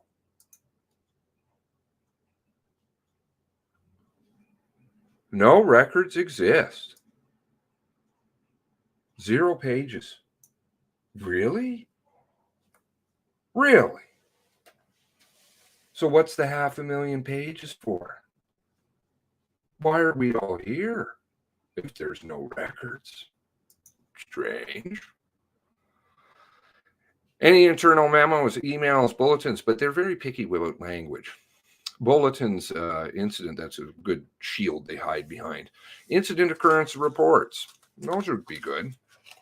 Threat assessment, action by Nova Scotia RCMP from April 18th, 2020 to April 20th, 2020. Nova Scotia mass shooting event. 67 pages. For some reason, the 67 number seems to be disclosed in part. Oh, okay. All records related to mass shooting that began in Portapique between the RCMP and the Office of the Premier of Nova Scotia, April 18th and 2020 to April 21st, 2020, inclusive, disclosed in part. Oh, 67 pages again. I think they've had a lot of communication, I would think. Wouldn't you? Who again do these people work for? Oh, that's right, you. No, you can't know. How many is it? 85 years? 85 years, that one case right now. Records between January 1st, 2020 is present concerning the investigation, any relationship with Gabriel Wortman, who committed multiple shootings. Well, that calls for conclusion, but anyway. Set 16 fires, Nova Scotia, April 18th and 19th with the RCMP. Oh, 67 pages. Again. Okay.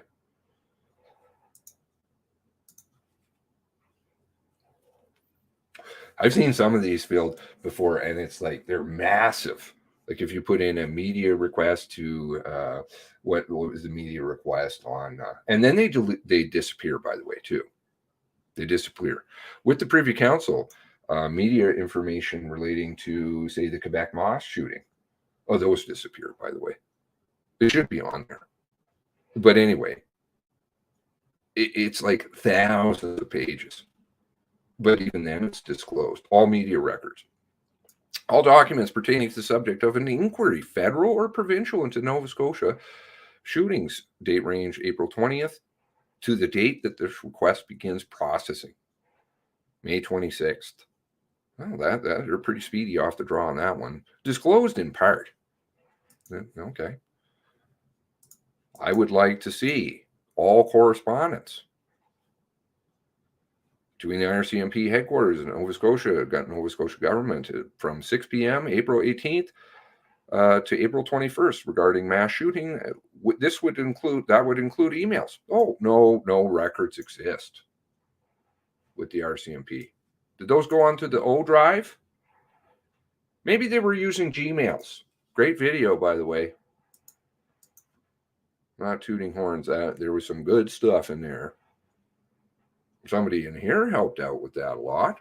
Thank you. Canadian Border Services Agency, records including reports, research, publications, investigations on how Gabriel Wortman obtained firearms he used in the Nova Scotia shooting. Again, we've already seemed to come to the conclusion that it was absolutely him, but fair enough. Obtained firearms he used in Nova Scotia shooting. This includes information of the source of these illegal weapons and how they were smuggled into Canada, in particular briefing material sent to the Prime Minister and other cabinet ministers, including briefing note. Right? I think this is the one that we saw. There's a record where people refer to a different ATIP request. Oh, that's deleted, that ATIP request. Where did it go? The disposition disclosed in part. 6 pages. Right. Moving along.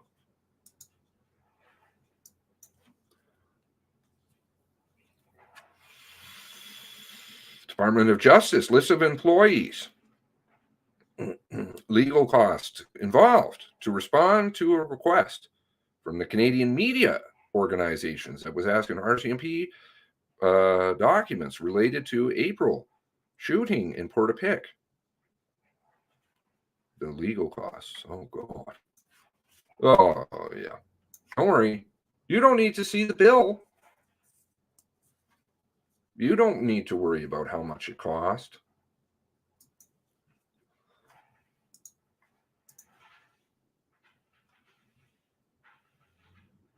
ATIP on from Public Safety. For the period of April 1st, 2020 to June 2020, Blair. All briefing notes sent to the minister regarding April 2020 mass shooting in Nova Scotia. Oh, he only got 7 pages. Oh, but that's only disclosed in part. How much do you think he got?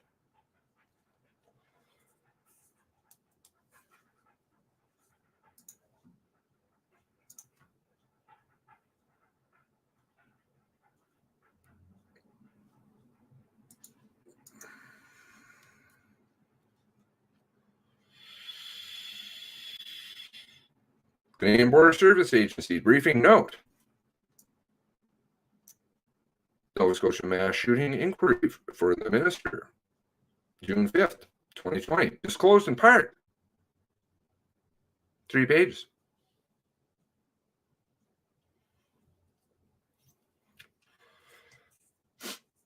That would be the one to the Prime Minister, I think. Isn't it? About the weapons? Oh, June 5th. The day after the press conference. The last press conference. And things started to go into overdrive. And people started to get charged. Other people. CRTC. Please provide materials April 2020 to September 15th, 2020 related to Nova Scotia shootings, including reports, briefing notes, any correspondence with Public Safety Canada, Government of Nova Scotia, Palmarex, or the RCMP, as well as correspondence between the CRTC chairs, vice chairs, and Federal Minister of Deputy Ministers, disclosed in part. Oh, 14 pages. How much paper do you think is shifting around between all these bloated organizations? Department of Justice. July 2020 briefing note. 2020-006-389 anticipated announcement of joint independent review, which became an omission, into April 2020 mass shootings in Nova Scotia for information. Oh, 7 pages.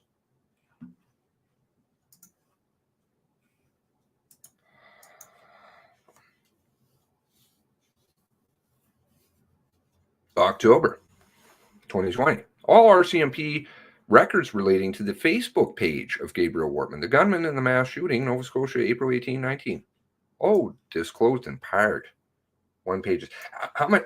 They nerfed that right away.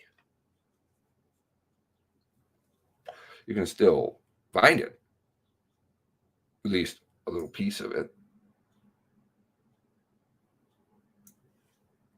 It's got some clues on it too.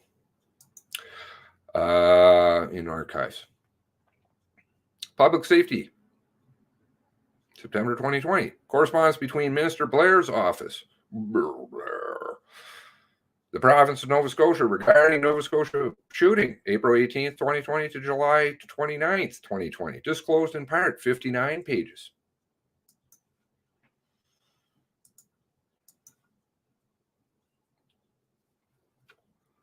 Public Safety Canada, records regarding public inquiry. Maybe it's because they knew it wasn't. under the Federal Provincial Inquiries Act, which only adheres to one principle, I think, of it. Act related to Nova Scotia shooting. April 18th, 2020 to July 23rd, 2020. What? All exempted. How public is this supposed inquiry if it's all exempted? The omission. Or was it a review then? Don't worry, we got that in our back pocket. We can pull that out right away. We don't want to traumatize the... What was that? That was the press conference? I think I featured it at the time. Somewhere I have it on my computer. The press conference, and they said, oh, we can't tell. We don't want to do anything because we don't want to traumatize the families. The families are like, but we want to know. We're already prepared. No, you don't know. We know better. Department of Justice. All emails, briefing notes, reports, memos, electronic communication, recorded phone conversations, texts, and messages pertaining to the subject of the federal or provincial into Nova Scotia shootings. Oh, disclosed in part. Only 12 pages. 500,000 pages, but, you know, at least of documents that they got so far. But they only 12 pages. Okay. Or 0 in some cases. Fully exempted. Royal Canadian Mounted Police, please provide any and all RCMP audio, video recordings, and transmission from April 18, 2020, 2325. I find this very interesting. Whoever made this ATIP request seems to know something. That's why you can find out little things about this stuff. 23, so that's 11:25. First call at 11:32 Atlantic time. Don't know where they're getting that number. Either they're really out to lunch or they know something, but it seems very specific. April 19, 2020 to 1 o'clock Atlantic time related to shootings in Nova Scotia, advanced mass shooting, Nova Scotia. Oh, what that? 0. All exempted.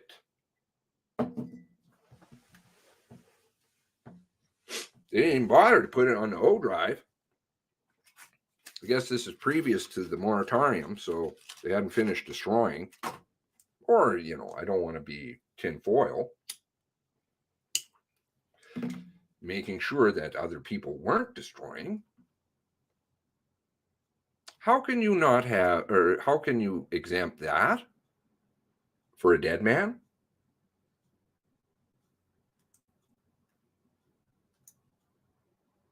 Who? Oh. Uh-oh. And you equally can just put in other terms. Some of them you'll get back and they're the same.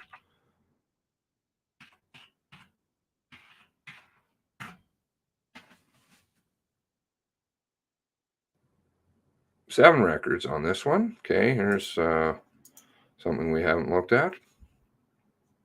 Clues. Why they can't just give it to you, I don't know. But especially if I want my underwear back, I pay for it. Requesting copies of all situational reports, site rep issued by RCMP H Division to Nova Scotia Justice Minister related to Portapique. All disclosed. 3 pages. I guess they didn't really have a lot of communication. Don't worry about that there.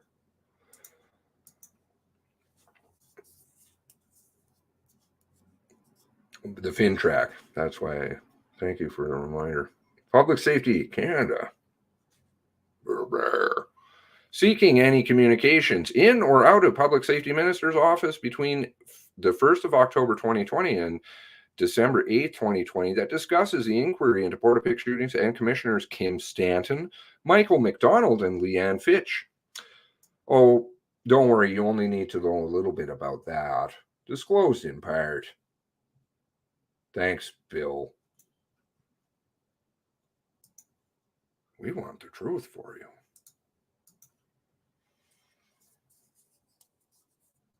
Those affected people. Royal Canadian Mounted Police looking to get make, model, caliber, and other records associated with identifying the type of weapons used by the perpetrator. Okay, that seems a little bit the alleged. You could say alleged Gabriel Wortman or something. Seems a bit more truthful, since we don't have a conclusion to any of this, but you can write the end to a book or a story or something, whatever's going on over there. All exempted.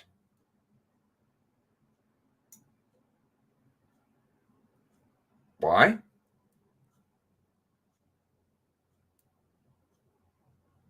Aren't these guns already in the disposal by now? Oh, but we fully sourced them. Don't worry, but you can't know about it.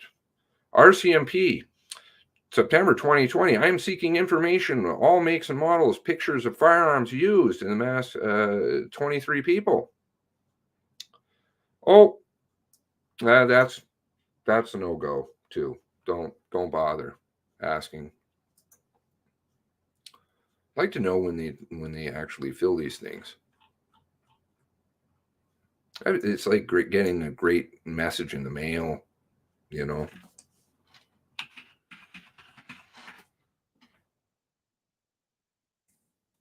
You open it up, you're like, maybe I got something. Oh, nothing.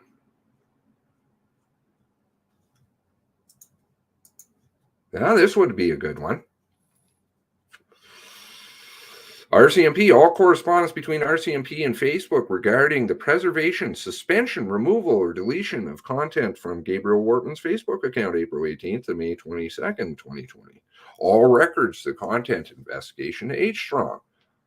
No, don't worry about it, just one page.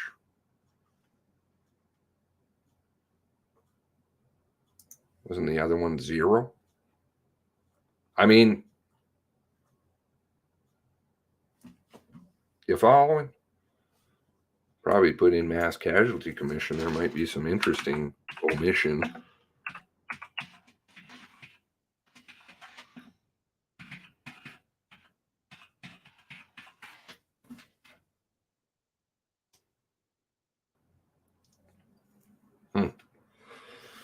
Though I did see it mentioned. Maybe I just misspelled it. All right, let's go back to some of your messages here because I'm probably very far behind. And I asked about the changing documents, and that needs to be stating when revised. I was told that these are draft documents. Of course, yes, these are draft documents, right? Draft. How many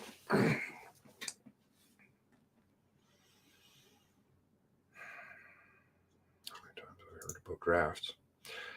Firehouse, rope gate, showing us a stick with some tape on it, though, don't you know? Maybe Dion Sutton has something about tape. Pretty sad when 2 RCMP officers refused to report Gabe on his way to kill their own brother.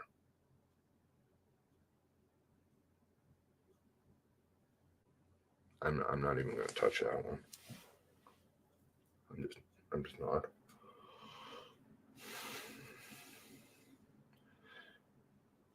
In a way, Monday was the clincher. No officer thought it was worth his own life to challenge a man in the road with a light, and that man, the perp, run after him. But I liked how they heard the bullets coming from down south on Cabot Court and went somewhere else. But came back. Don't know. Stick with duct tape. Damn battery. It's getting low. Need to recharge. Be back later. Caper Girl, probably back now because I'm so far behind. Mad Trapper, I didn't know about this story previous to this. I think it was Sad Mafioso was like, you never heard of that story? I didn't even know about it, honestly. I did do a study up on it, though, after that. It was quite interesting. Wow. Very interesting story. Spooky almost. Very spooky, actually. Yeah. Who shot which bullet? Who's missing bullets these days? Don't they count bullets? Well, how about shells all over the place? Do they run ballistics on them? Oh, and do they provide those? Oh, refuse. What is it? All exempted. Don't worry about it. The mass casualty omission exempted. We're exempted from telling you anything. Gotta go work. Hugs by Cindy. Very late in the fact, but hopefully you'll be watching this later and you have a great work day, or did have one. Would casings survive a fire? Depending on how hot the fire is. Melting point of metals, which is a glue in and of itself too. RCMP officers who shot guns over these days must have filed reports, right? Well, there'd be filed reports on anything, any discharge of a weapon. Filed reports. CERT would have them too, by the way. I think. Yep, I think they get a record of anything. Is that Ronnie McDonald? Oh, sorry, Felix. Ron Felix. It's just a jab. They claimed it was, in fact, that they became suddenly aware that it was a replica car in the morning from Lisa Banfield that caused them to believe that he was still alive in that car. Well, that's what they said, right? Or I think it was implied. They just said from an important witness. But we subsequently learned, right, that the photo came from the sister, I believe. But obviously they knew about it right from the start, or at least some of them did. Thank you for helping, Annie. Thank you to all of you. Where would I be? Support each other. Heard a cop car shot up behind Colchester Hospital on the 19th. I heard something about that, but not sure. Blue on blue could be. No, Annie, but really it was Lisa's sister who gave the picture. Yep, HRP, but that's what it reads as of now. Banged up car at Mike's Auto Body. Who owns Mike's Auto Body now? I think. I could be wrong. Could be wrong.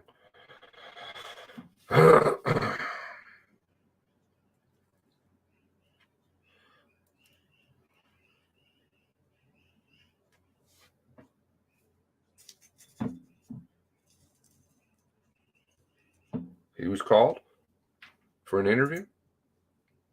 The owner? Was it the then owner or still owner? Or I'm getting mixed up with a different auto body shop. There was an auto body shop that was purchased. How do we know that Lisa B's sister gave the photo to the police? We don't. We don't. How many people had photos? How long did they have the photos? And why didn't they inform anybody? Or did she put it on SIM card? Well, that's an interesting theory. I heard they never found much of the bodies on Hunter Road. Okay. This is dangerous turf to go into. I know. You're saying it, so I'm sure you can understand my reservations on talking about things that are contentious, and my heart bleeds because it's those things are really hard for families to think about. You know.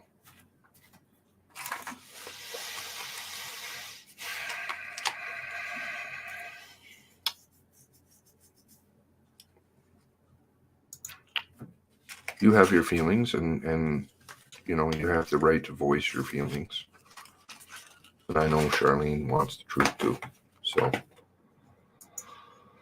I'm sure she'll understand that, you know, everybody has their, she wants the truth. How much, though, is too much? I don't know. but that's not for me to answer. I don't think people should be stifled either. You know, people can just walk away. Had I seen that statement, I probably may have said, warning. Lisa may be given to one to the RCMP2. I don't know, where was she? Who was she getting interviewed by? I don't know. Hunter Road foundational document is now up. Okay, good. Thank you. Let's grab that.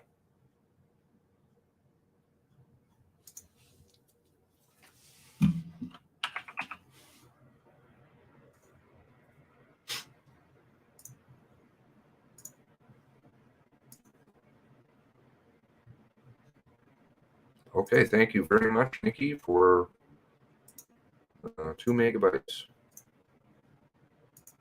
34 pages. Seems awfully small.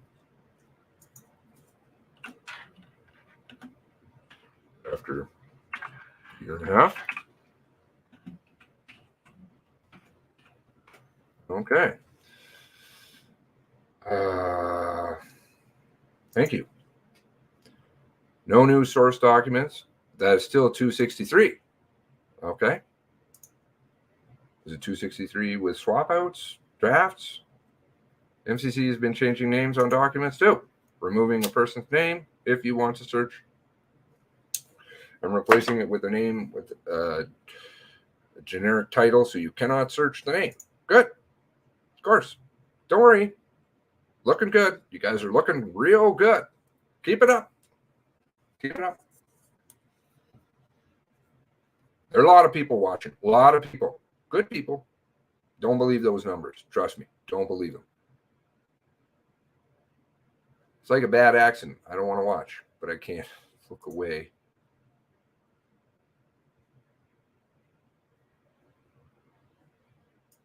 I know. I know, my friend.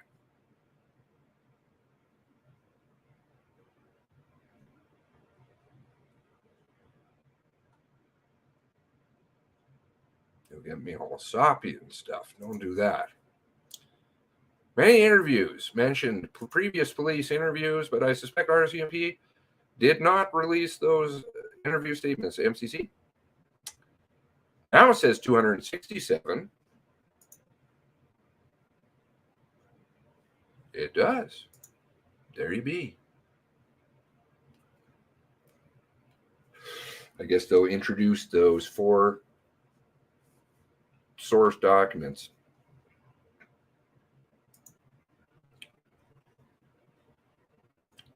On these compiling lists, I believe that you guys all are of the ones that are missing. And so we'll probably, have, I don't know, 200 some odd. Someday, if somebody's ever so inclined, we'll actually go and compare day-to-day copies of these. See how much drafting and stuff was changing. Investigators tell me what happened. Saying, tell me what happened. No need to repeat things. You already told the officers. Yeah. No need to go into detail. That's another one. What's a SS? Their page, there are 10 source documents under Hunter Road. So, yeah, okay. So if we were at 263 and they added 10 documents, then that would put it at 273. So why are we at 267? Or maybe the same document just appears. It's an older document that was already there. Lisa B has been referred to as girlfriend, ex-girlfriend, wife, common law partner, ex-wife, ex-common law partner, widow, victim, partner in crime. Did I miss any? Yes, you did. Neighbor. In the French farderoonies in the press conference originally. Is that April 24th? April 28th. Maureen Hope, a Danchuras committee called 911 reporter, son-in-law detective, is a detective who dealt with Gabe multiple times in the past, may have Gabe on a list. Reported Maureen, a Hope a denturist committee called 911 to report her son-in-law is a detective. I don't know anything about this. Perhaps somebody will be kind enough to enlighten me. Karen, wasn't she a neighbor in French? Yep. Okay. We got a good list going there, though, Karen. There is a good list. Thank you for compiling. Oh, the man. I think it's referred to as the man, too. MCC documents. Did they say everything? But keep it brief. Keep it brief. Yeah, why would you need to limit things? Why does there need to be limited time? Same on the press conferences way at the beginning. Oh, no, shut it down. Shut it down.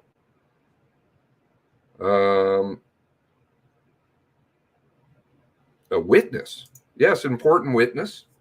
That was a big one. They like the use of important witness. Time today is very fluid and dynamic. Absolutely. I think that joke's getting a bit old, but it's still funny in a tragic sense of the word. Oh, and Dean, ex-girlfriend, I missed when they said Lisa B and her new boyfriend were tied to a tree and shot and killed. Yeah, that was interesting stuff going around at the beginning. How much truth is in the stuff way at the beginning? I don't know. Always wanted to ask Cindy I'd stand out feature long skinny legs as a way to identify him as a person. Maybe she'll answer in the comments. I'm sure below. Speculation that Warden had 2 police cars. Anyone can verify that? Well, there was some interesting stuff to do with the ERT who responded, and they said they were basically looking for 3 specific things. They didn't say that like that, but they said weapons in the car, at her car, the one that was parked in front of Port Pick, because that was her car. Weapons, silent patrolman, and roof light. Oh, Excuse me, ladies and gentlemen, the proceedings will resume in 2 minutes. and then if you read the response from ERT only replies to the weapons. There was no weapons and no sign of a silent patrolman or something like that. But they didn't refer to the roof light, which I found very interesting. Numbers going down because View Boss CSE agents are on break. Well, hopefully the people who went and had some eats come back. Corner video 625. 15 minutes fast. They're changing the timestamps. Yes, okay. So let me just check something here. So they said that video is from 625.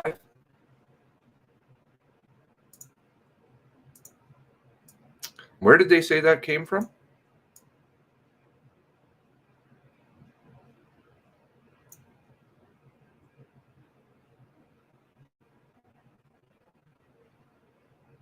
Did they say where it came from or who it came from? I'd be interested to know.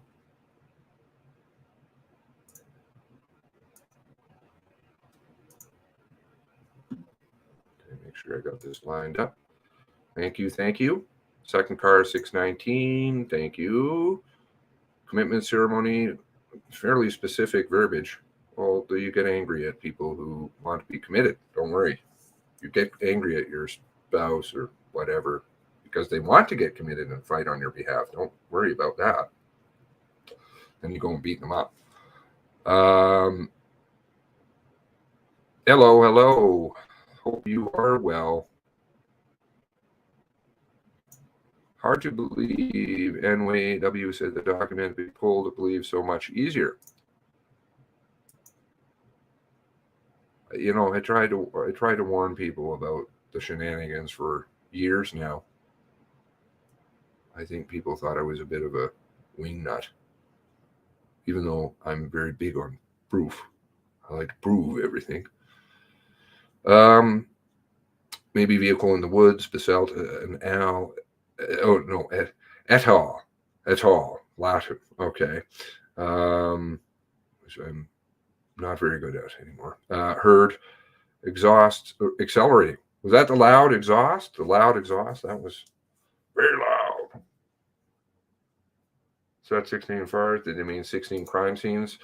16? Was it 17?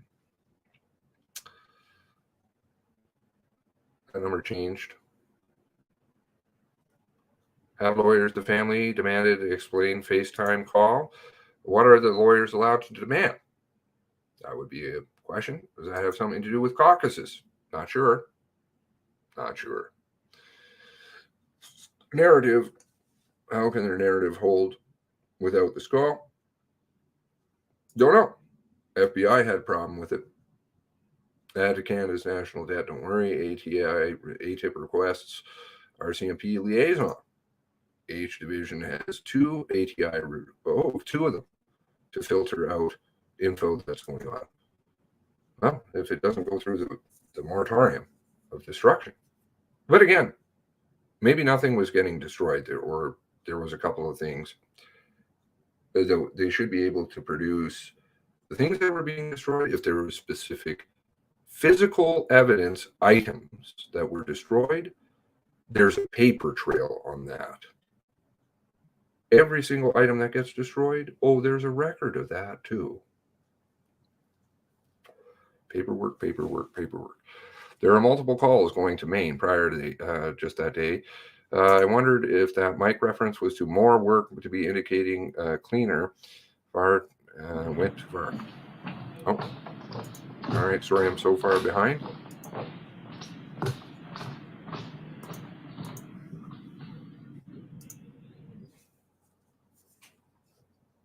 Welcome back. The proceedings are again in session.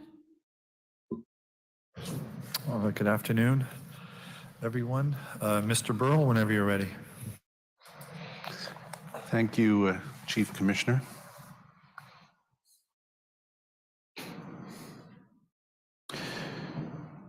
This afternoon, this presentation will address the murder of Lillian Campbell on the morning of April 19th, 2020. It took place after the atrocities at Hunter Road.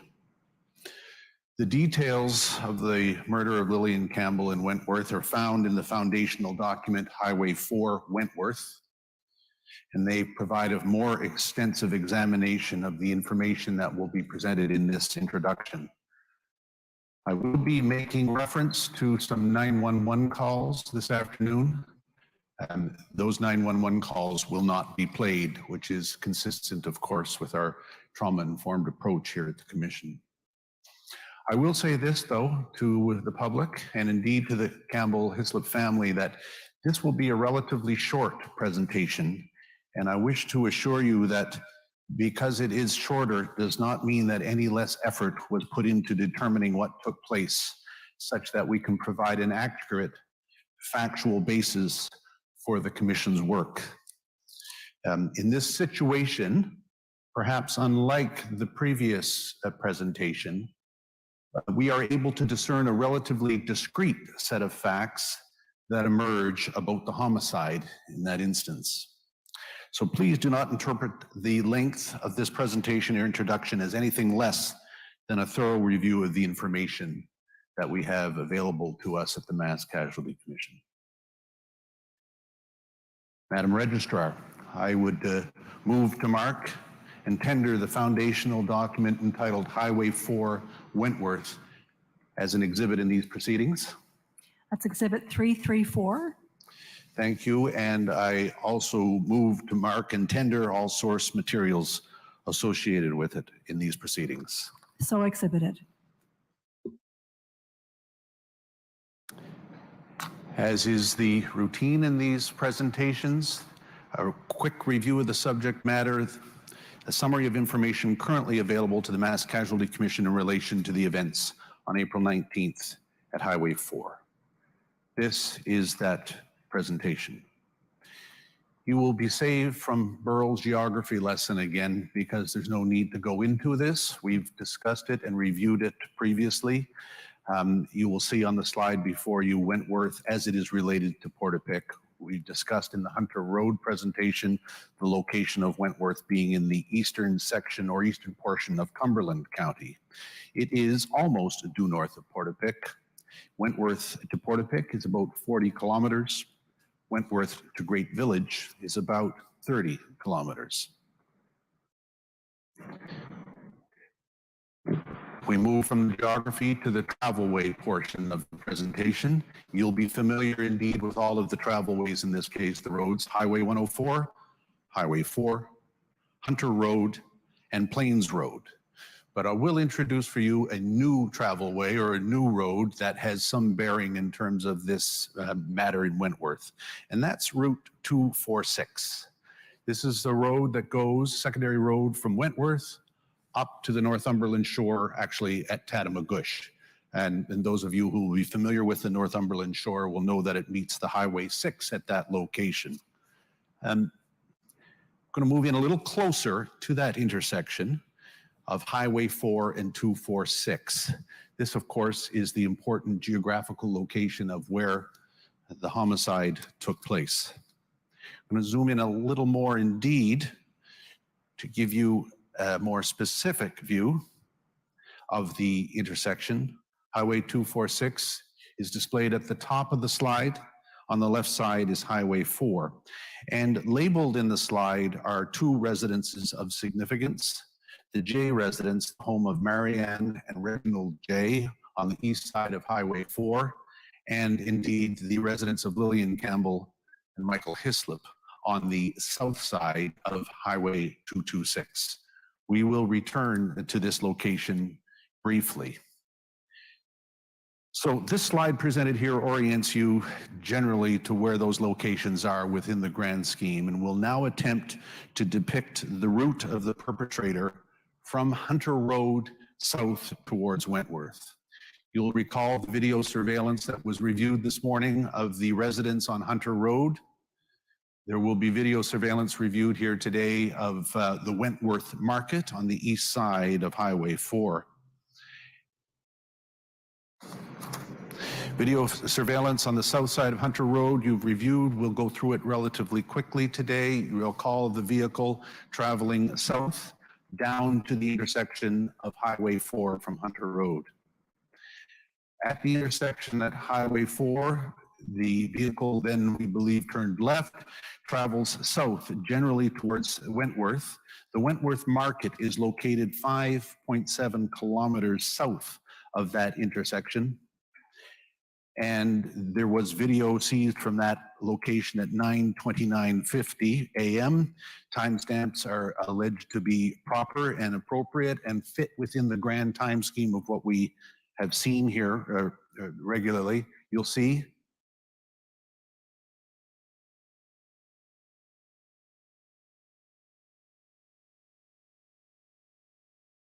a vehicle travel south, it looks like a marked vehicle. Difficult to discern the features itself, difficult to determine if there's a push bar.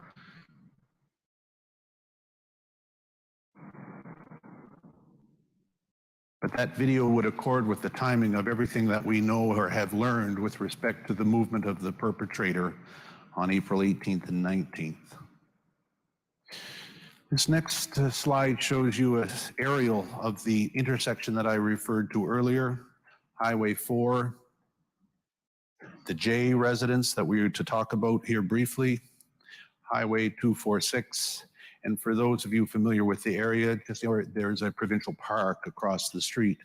I neglected to indicate that the Campbell Hislop residence on the south side of 246 is about 350 meters east of that location. So it's a relatively contained placement.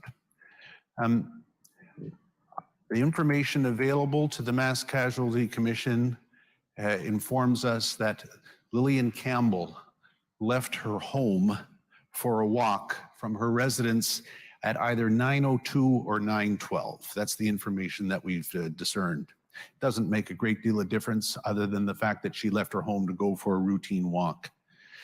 She was dressed in a high visibility vest. She was wearing sunglasses. She had a hat and scarf and was carrying a walking stick. She was an experienced walker. We can't speak specifically as to her route, but we know that at the time she encountered the perpetrator, she would have been on the east side of Highway 4, just slightly north of the J residence. The perpetrator was traveling south on Highway 4, as we've discussed earlier. And the information available to the commission is that he passed Lillian Campbell traveling south as he was on Highway 4, and she was on the east side of the highway. The information available suggests that the perpetrator then made a U-turn, traveling north. The only conclusion was that that was done specifically for the purposes of encountering Ms. Campbell in this case. He traveled north, somewhere around the J residence or slightly north thereof, and he encountered Ms. Campbell on the east side of the highway.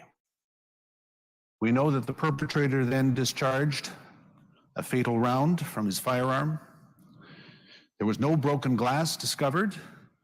There were no casings discovered or located at the scene. No projectiles were recovered at the scene. It is therefore possible to conclude that the perpetrator discharged the gun, likely from inside the vehicle, out the passenger window of that vehicle. Casings likely remained inside the vehicle. It is possible to conclude that the perpetrator rolled up beside Ms. Campbell, engaged her on the passenger side of the vehicle, and then she was shot. The replica vehicle, RCMP vehicle, then completed another U-turn and proceeded south on Highway 4 towards Truro. It was a brief encounter, a fatal encounter. At approximately 9:30 a.m., Marianne J. made some observations. Marianne J. is, of course, a human source, another word for a person, and that person has ability to recall and report and record information. We all do it differently. But Marianne J. reported some information from her house just outside where the shooting took place. Her information is compelling. She said that she heard shots. She said that she saw a body on the side of the road. She said that she saw an RCMP vehicle slowly turn around and head south towards Truro. She then ran to the body. She then returned to her residence in an effort to communicate with 911. And as I indicated at the outset, we're not going to play 911 calls. But this is an important call that I wish to characterize for you. This is a text of a significant portion of Marianne J.'s 911 call at 9:36. It contains contemporary observations as she is speaking to the call taker. The first line actually is a little confusing. The first line of the text, she's actually conversing with her husband, Reginald, as he is at the scene of the body of Lillian Campbell, and she's inside trying to portray what it is that she sees and knows. She says, "I just saw an RCMP. What? She's dead?"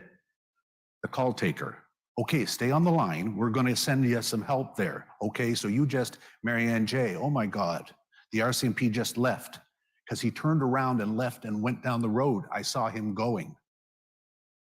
Call taker, "Okay, just stay on the line there." Marianne J. "Okay." Call taker, "So were you speaking to the RCMP officer?" Marianne J. "No, I was in my room and I saw him. I saw him go down the road and I looked out the window and this woman, she's one of my neighbors, is laying on the side of the road and my husband just said she's dead." "Okay, did you see, was the RCMP there with her?"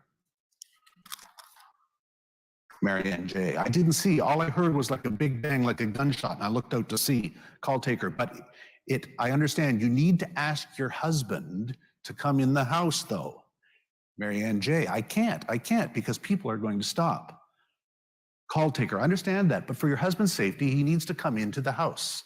Mary Ann J., why? There's no traffic on the road, the odd car. Call taker, I understand that, but if we think someone has been shot there, it may not be safe for them to be outside in that area. Mary Ann J., there's no one here. There's no one here. I live in the middle of the country. There's no one here. There's no one. I don't know anyway. We can't leave this woman lying on the side of the road.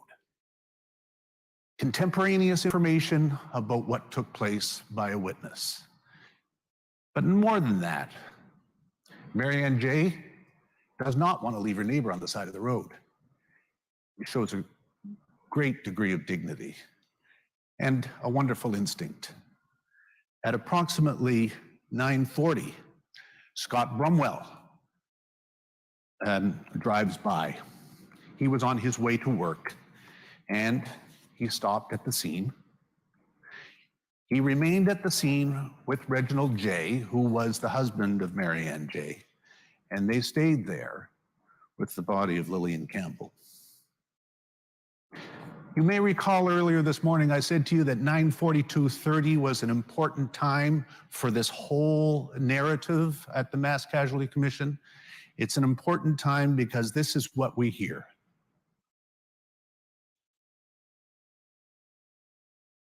As soon as I can make it work.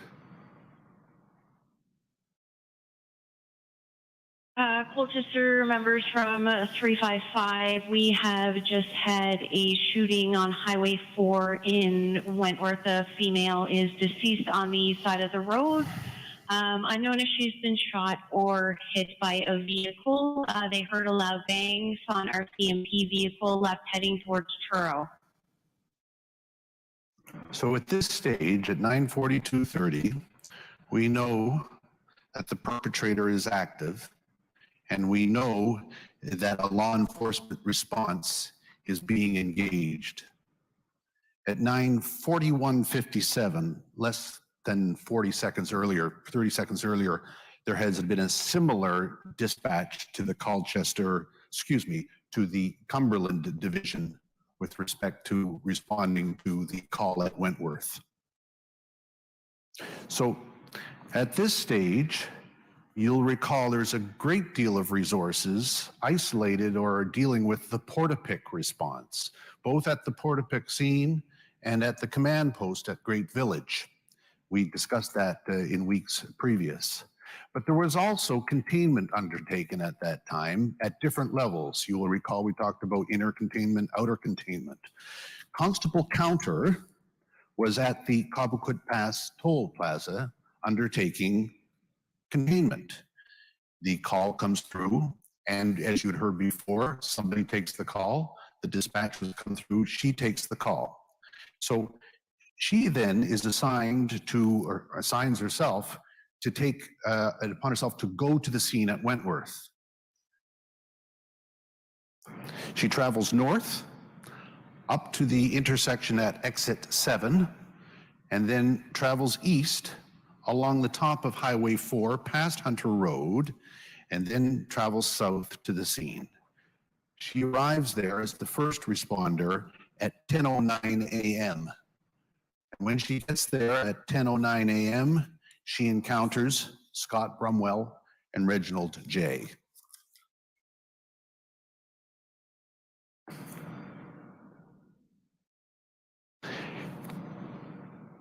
At 9:49 a.m., Constable Harvey and Constable Madison in Amherst are dispatched and depart from the Amherst detachment, responding to the Wentworth call with Constable Counter. At approximately 10:15 a.m., Constables Madison and Harvey arrive and set up perimeter at the scene of the homicide. At 10:26 to 10:58, additional additional Cumberland District members attend and arrive at the scene. Constable Bray, who you will have heard me speak of this morning, attends and then departs with Constable Harvey because they need to respond as well to the Hunter Road scene, and they leave the scene to go to Hunter Road. So as I've usually done in these presentations, I've tried to sort of summarize and wrap up for you at the end of the introduction of the foundation document, a few key indicators of what we have learned from the materials and what you can know from the materials. We know then at 9:23, the Hunter Road video shows the perpetrator leaving Hunter Road heading south towards Wentworth. At 9:29, the Wentworth Market shows him proceeding past, or shows a vehicle that would appear to be him proceeding past, heading south towards Truro. We know at 9:35:35, there's a 911 call of some significance and import from Mary Ann J. with respect to the homicide that's just occurred outside her house. We know at 9:41:57 and 9:42:30, Cumberland District and Colchester District members are dispatched to the homicide scene and react accordingly.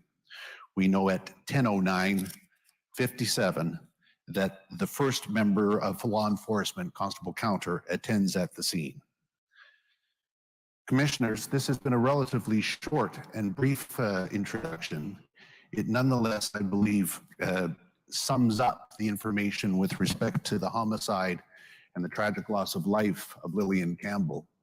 And I conclude my presentation with respect to the foundation document of Highway 4 in Wentworth. Thank you very much, Mr. Burrow. Thank you again to Ms. Deborah Thibault, who testified earlier today, the witness we heard to assist the commission in its work. Thank you to Commission Counsel. Thank you to participant counsel for your collaboration in the meeting with counsel. Thank you to the participants for being here and following us and engaging with the commission. These are enormously difficult subject matters, and we very much appreciate your engagement. Tomorrow remains a difficult day with difficult subject matter. Commission Counsel will present two more foundational documents focused on the events of Highway 4, Glenholm, and Plains Road, Debert. These documents will refer to or deal with the homicides of Kristen Beaton, who was expecting a child at the time, and Heather O'Brien. Always remember, and I try to say this every day because I think it's important for us all, always remember that supports are available here, and if you or your loved one needs them, they're here in person, and they can also be contacted through the Commission's website. So thank you, everyone, again. We will break now until tomorrow morning at 9:30. Thank you. Thank you. The proceedings are adjourned until March the 31st, 2022 at 9:30 a.m.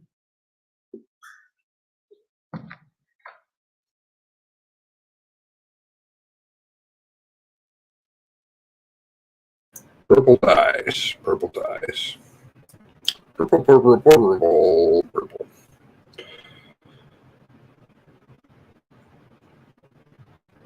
Well, if I thought it was NASCAR before, I'm not sure. Now I guess we're talking Star Trek. It's absolutely seemed to. Maybe I just missed something.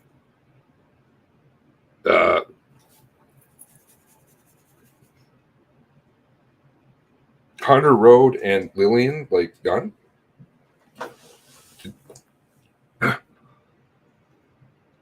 Yeah. What?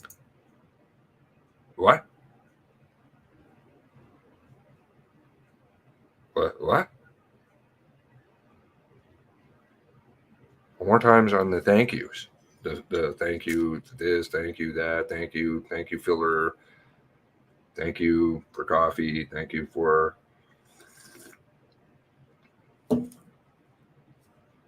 Done. Well, you know, if that satisfies families, then it satisfies families. If they're satisfied, then, you know, but the time doesn't work. That's why I'd say 9:35. Lillian.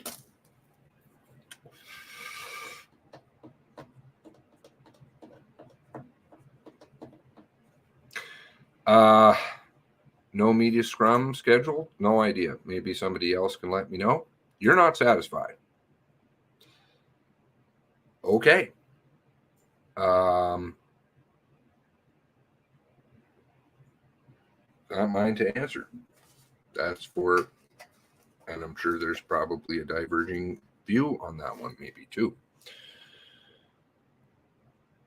Fucking sham should be ashamed of themselves. Well, don't worry. They'll pull out the card of you are attacking people who are bringing you the truth. That will be the next one. Don't blink, you'll miss it.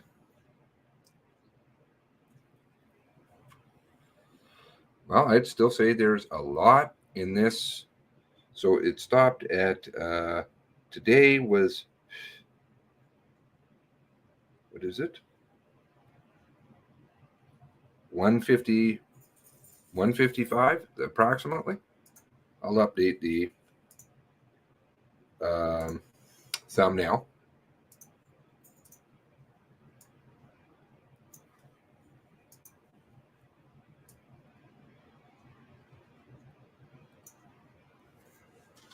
$1:55 p.m. Oh.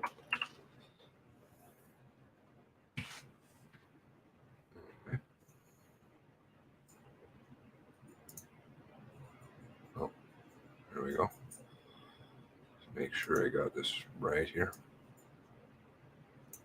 so that they can, for posterity's sake, for their grandkids and stuff, they can show them how hard they worked.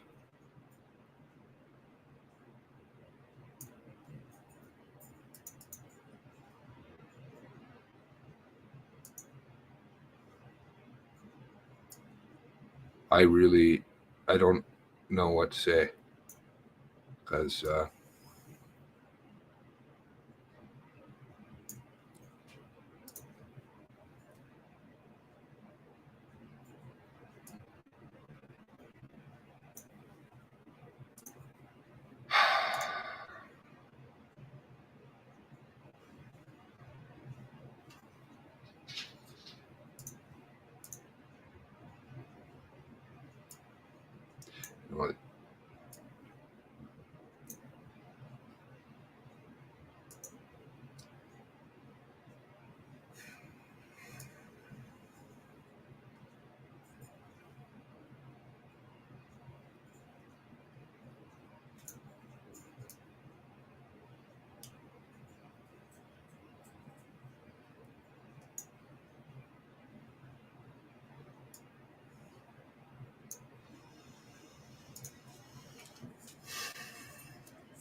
don't know what to say.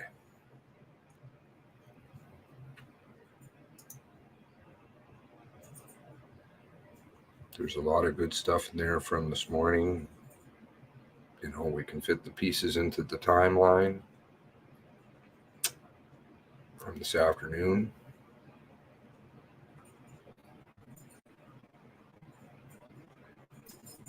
What time did they start lunch at? Or start? How much was devoted to the entirety of Hunter Road and Lillian? Can somebody help me with that? I'm not the best with time. frankly, asking them would be, oh, that would be a mistake. They seem to have a problem with time. But I'm sure one of yous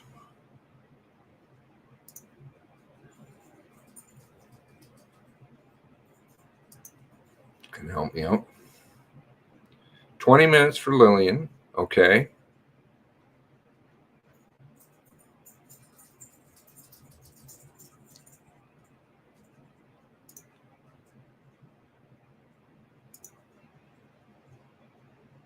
Oh, certainly.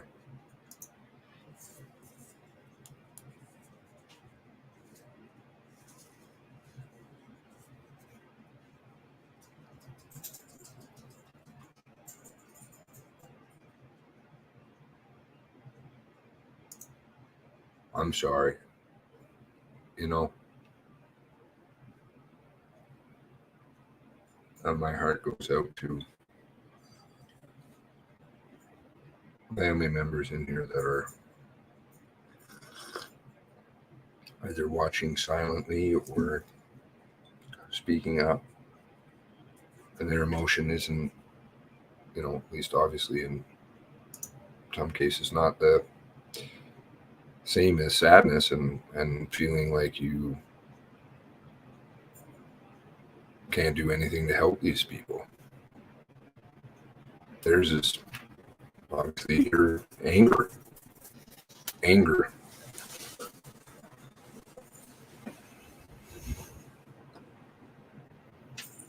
I'm sure we've helped.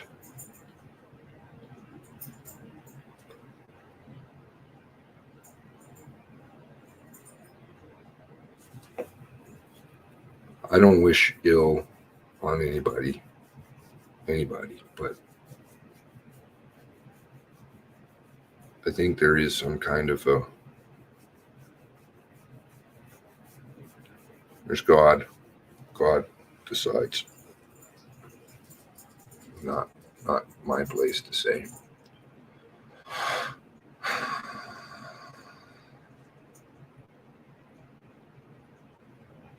It's a testament to the kindness of humans.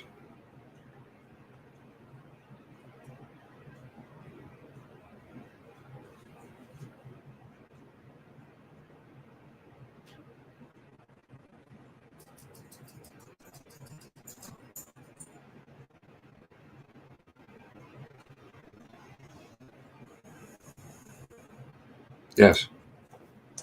Watch for it. It will happen. It will happen. And that's why I'm saying, like, A, take the higher road if we can, as best as possible. Don't say things that in anger that you live to regret. Don't give them reason to say. But it's a common strategy. It's a very common tactic to use. To say, well, we're getting attacked, and you can see it. It's happened many times in other stories around us.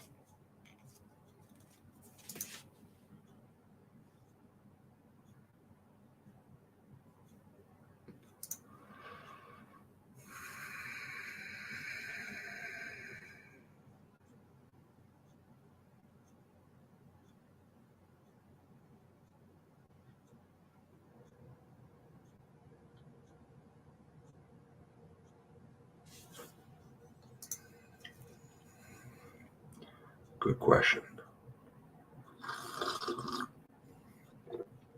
Shouldn't they be more proactive? If they're not allowed to be proactive, hypothetically, shouldn't they be saying that publicly?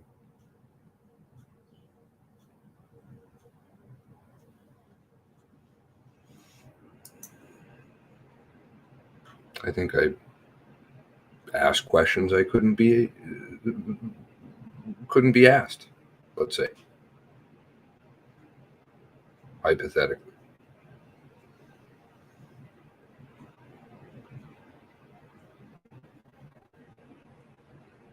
Because silence makes it look worse.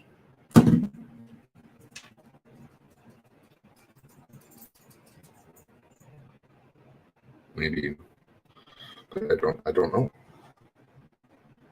I suppose that will impact people's views, whether maybe their professionalism.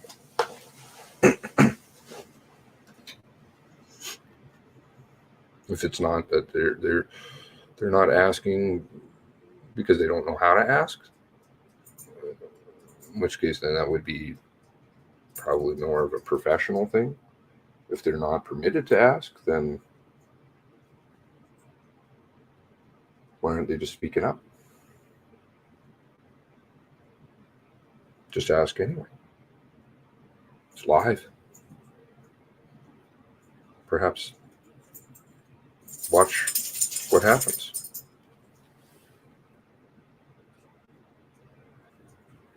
Need to keep sharing. Thank you for the sharing.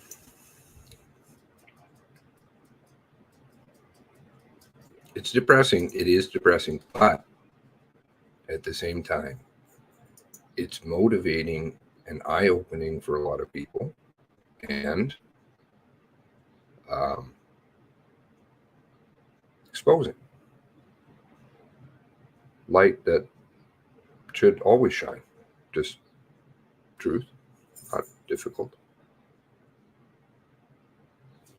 I have more time talking about fence posts.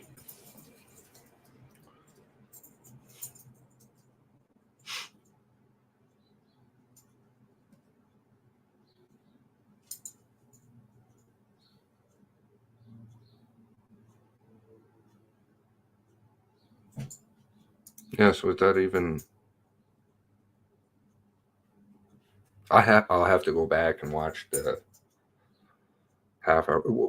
Could somebody tell me how long it was that was actually spent on the entirety of the two events, the two tragic?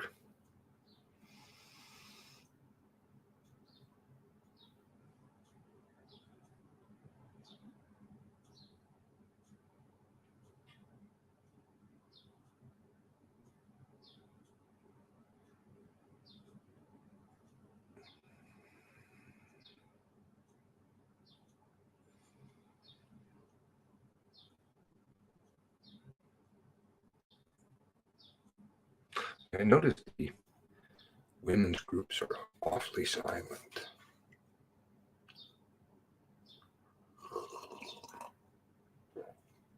Maybe they've yet to make their position known, but they're awfully quiet thus far.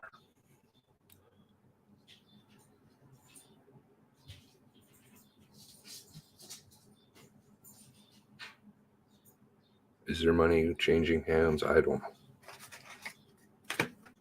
That's speculative, but there's something clearly afoot.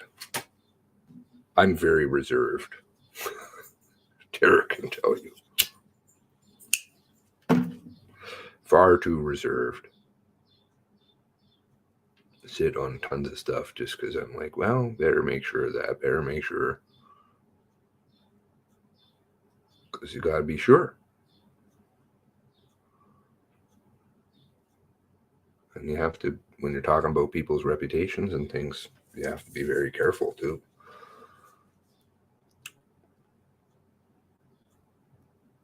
Someone else killed. She never fit. Like, if you go back to, and there is problems in the timeline, and I think I pointed that out quite a long time ago when I saw the original press conference on the 24th. And I started mapping it out. I was like, this is not adding up. And it's the things that they don't talk about that are the ones, interestingly enough, that always draw my attention even more than other ones.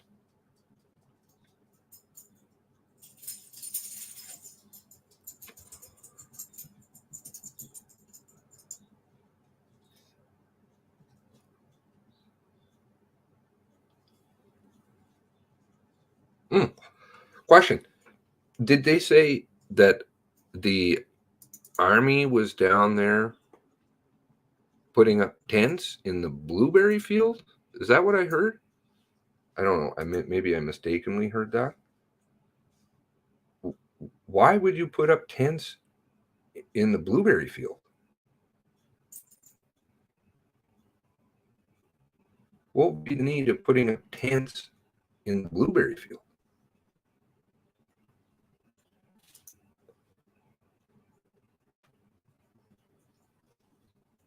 Uh,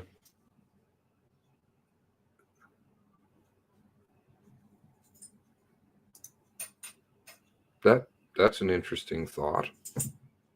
Yeah, maybe something could be asked further on Mrs. Tebow's testimony. I'm sure she'd be willing to talk to the press. Don't know. Maybe her lawyer might advise against that. I don't know. And McDonald, yeah, seemed to. Well, he didn't seem to. He did say, "Your lawyer." Strange.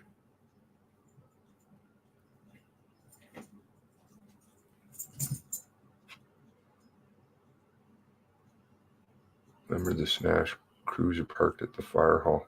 I think that's much earlier, but I could be wrong. That photo.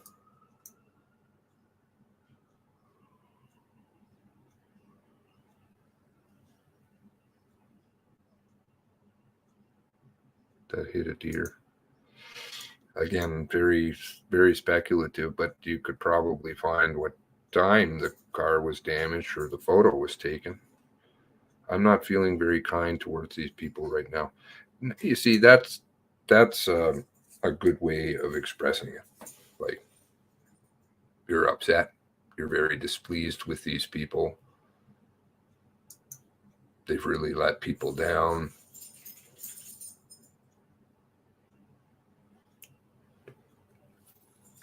Not something that they should be proud of, not something that their kids should be proud of.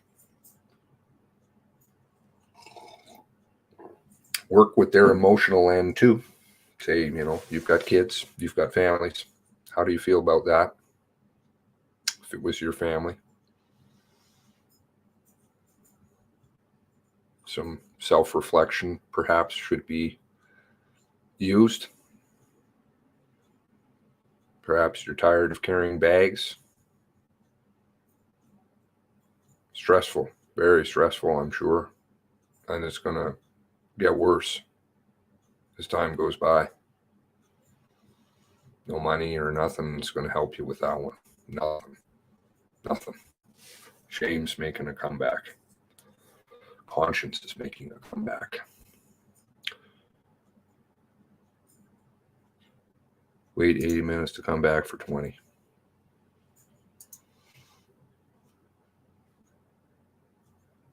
Cheesecake and coffee. You got the cheesecake, do you, Todd?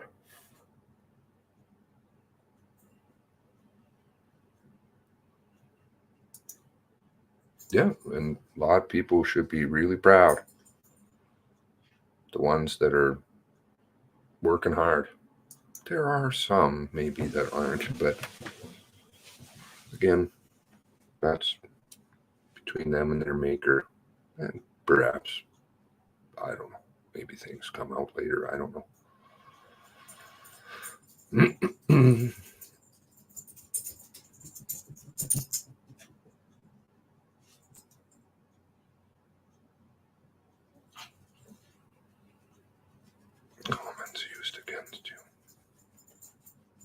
Words or violence.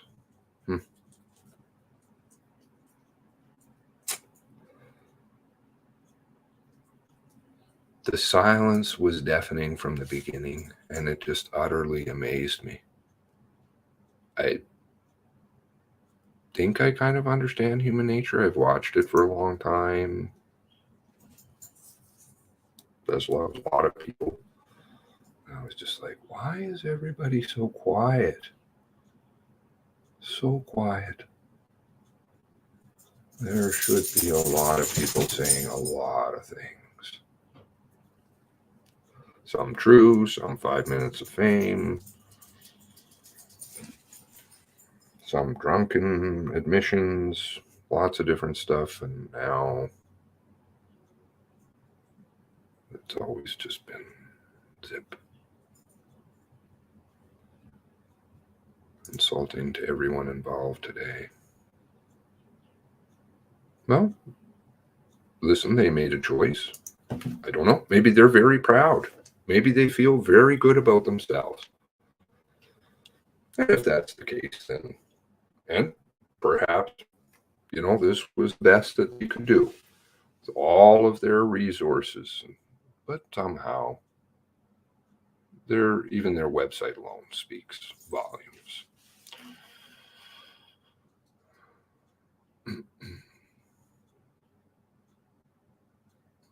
I don't know the melting point on specific metals. So I don't know that.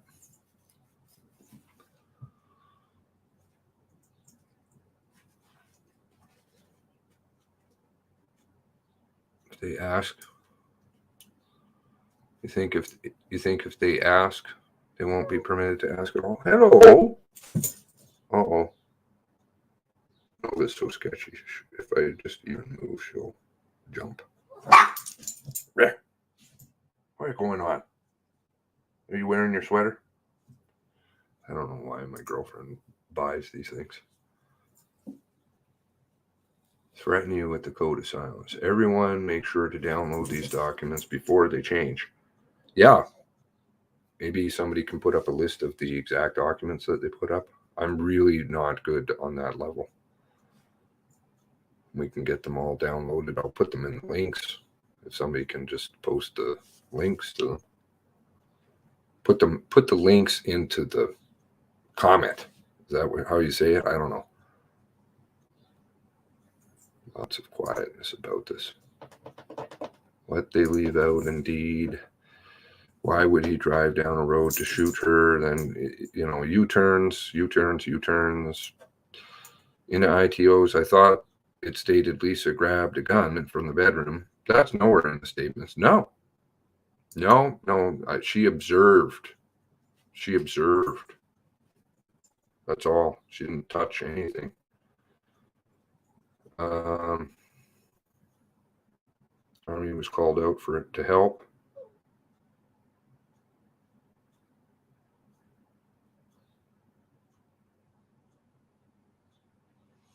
I recall her statement says window in their bedroom.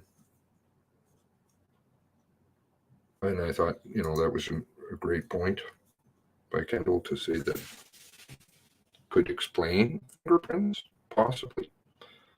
I thought Ms. Thibault said they set up as a base and put them in the blueberry field. Okay, well, I don't know. I guess it's a big open space. The graded road, she kept saying about the graded road, and that video clearly shows that road wasn't graded. At least, and that was made in July, wasn't it? So I'm having a hard time rectifying the road is getting graded all the time. I picture RCMP checking in military. Why would, yeah, I don't know if that's the same picture. If you have something different, please feel free to send it to me.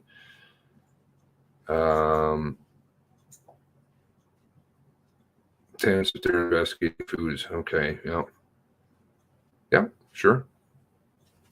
It's just, my question would be, could they not put a tent on the property? Why out in the field?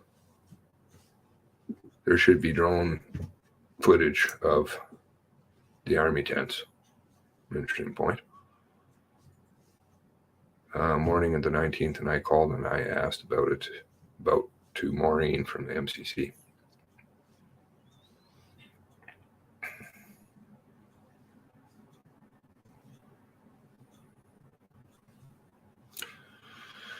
It isn't ours necessarily to judge, but it is a great question.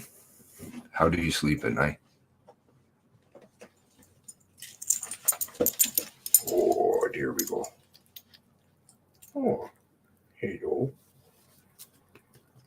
Want to say hello to your namesakes? Oh. Yes, I got to feed you. Information, only 10 documents. Timeline is all over the place. But you see that the pieces are here and the videos are there and the documents are there and the original ITO information is there. Everything is there. Our videos are there. So you can probably stick it all together. It would be a lot of work, and it is a lot of work, but that image of clean front tire dust indicate that the tire was changed. Oh, the microphone's not for dicking. No.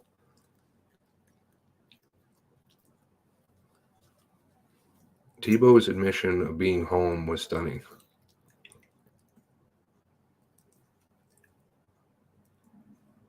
I hope not.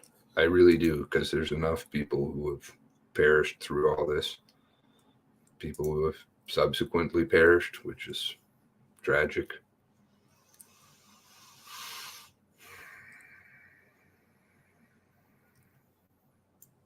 Why was he even on Hunter Road? Well, I think there's relationships possibly there. Possibly. Just shows what some will do to save their own life and livelihood. I've never understood that, really, but maybe I live in a bubble. There's always something else you can do. Isn't there? Yes.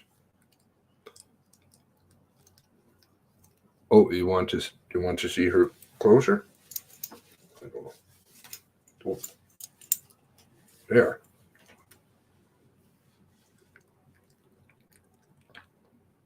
She's very small.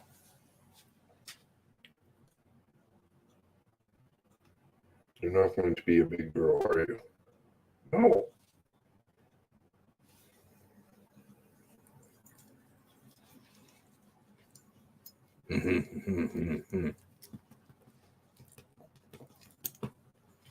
It's a good company. 304 documents now.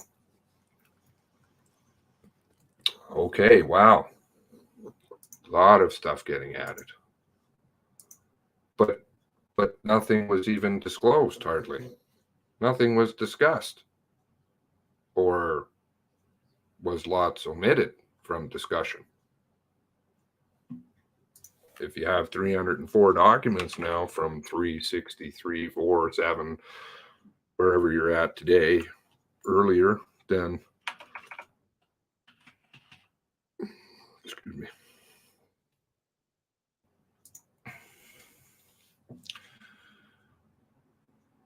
Oh, and we've got the addition of Hunter Road, Wentworth also now. Okay, so we'll put that down here. I think. Download that.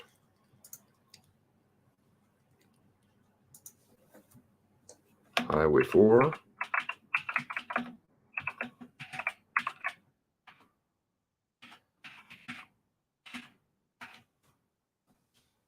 And what else do we have? 304. Wow. So they've added a lot. Oh.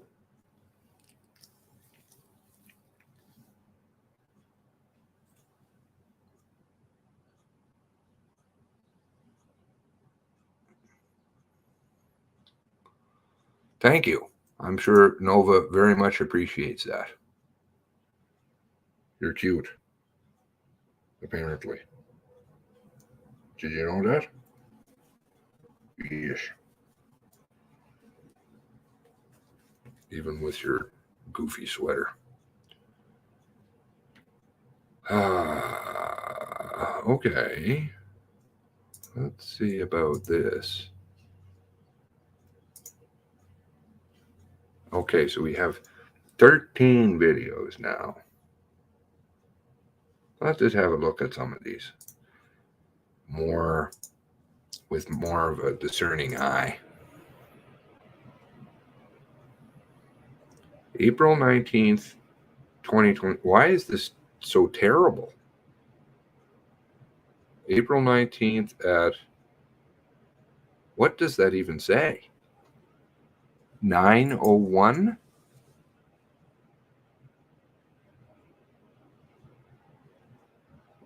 $8:01?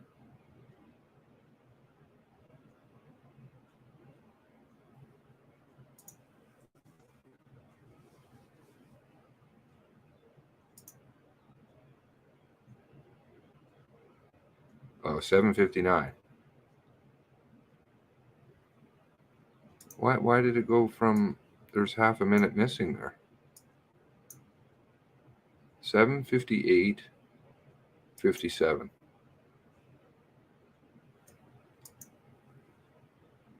Oh, we lose some time there.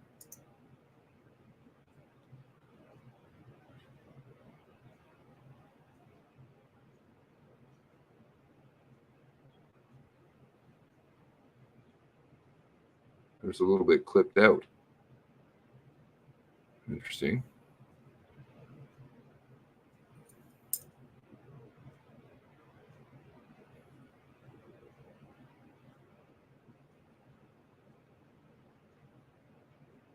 Did it just go backwards? Now we're at 26 seconds.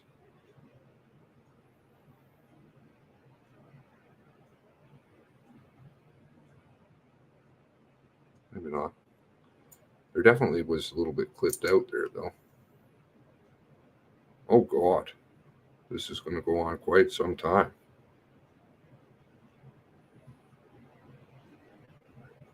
Because, you know. Oh. What's that there?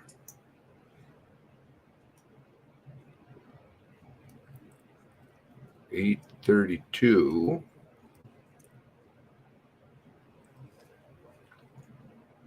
Some vehicles should be coming up the road.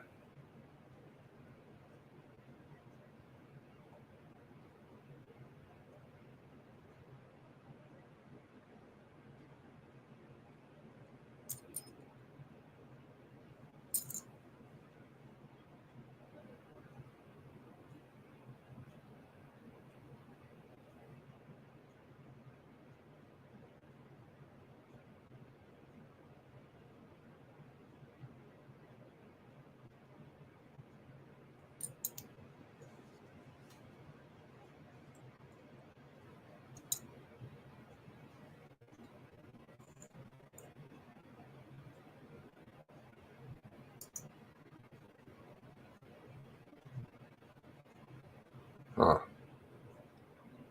Okay. Hey, it's a white vehicle, as Mr. Burrow would say. There's a white vehicle that just drove by. That could be Wardman. Could be. Well, that one's black, so don't think so.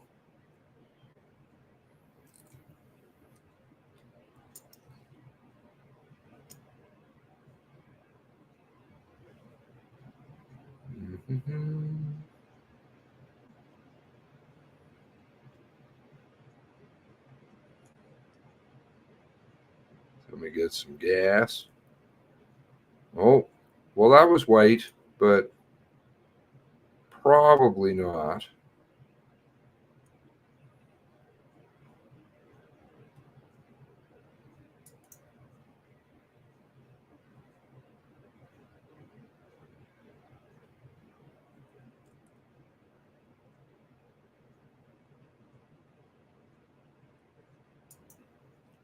There's somebody stopped here for a while.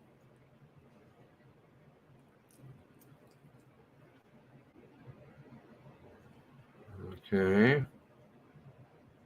Pickup going.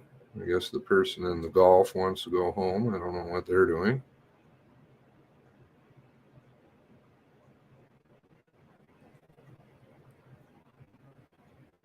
Where was it? I'm going to have to go back. You guys, where was the...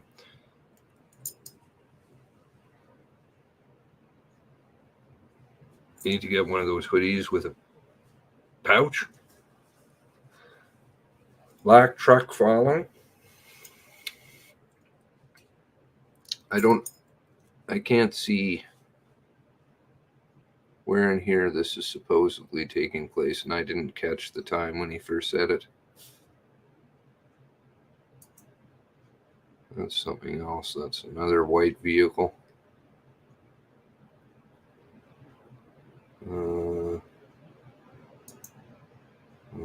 Okay.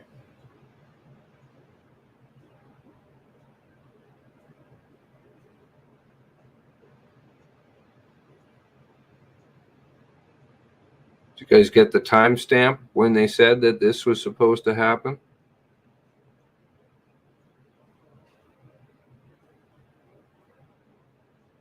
Not an ERT truck, hopefully. It was the white semi. It's a vehicle, though, too, don't you know?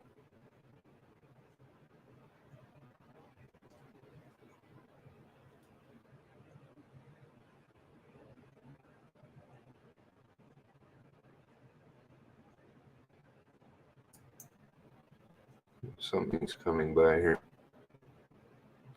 Black, though. Okay, Black Ranger or something.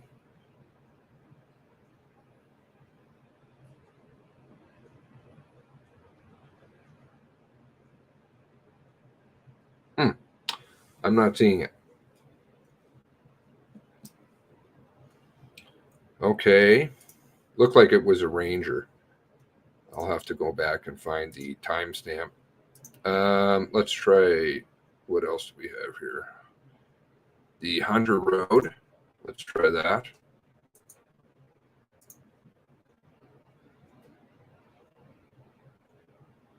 I fast forwarded it because it was half an hour long.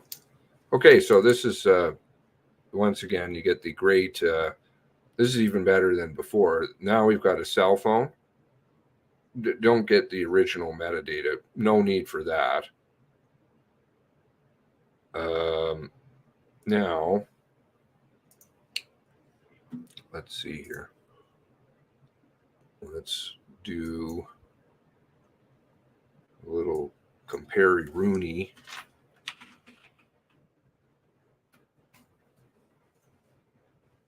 Even CBC had a better copy than this. You see, they got the original. Why they can't use the original here, I have no idea. CBC did. Strange. So this is the, what time was this one supposed to be? 6:30? No, 9:30. Okay, 1 second. 9:30.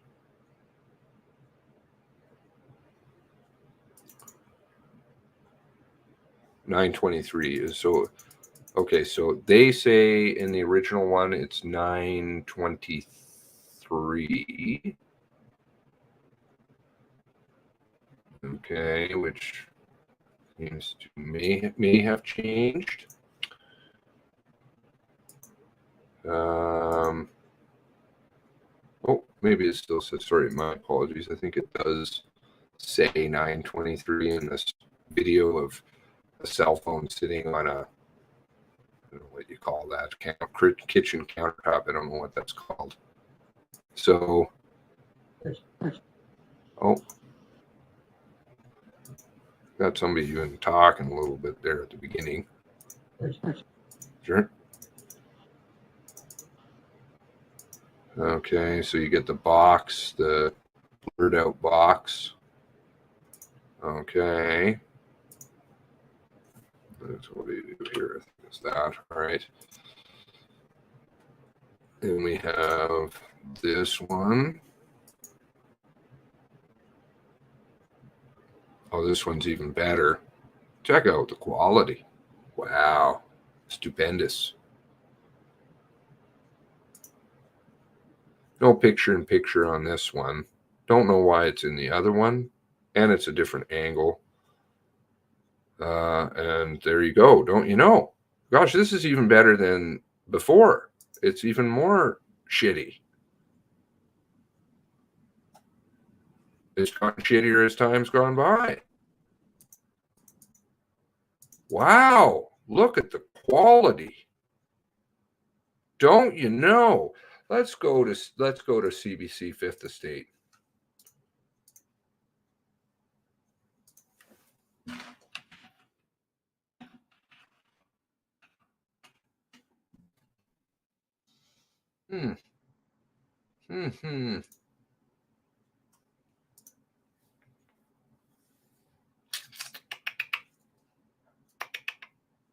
You like that movie? You like that sound?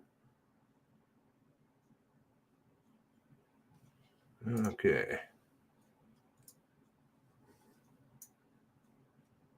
Now,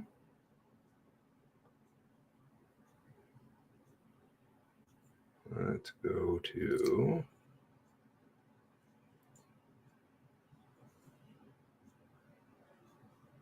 earlier.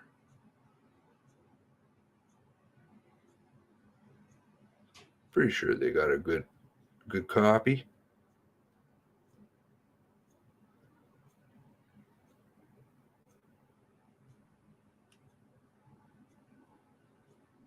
Oh, there we go.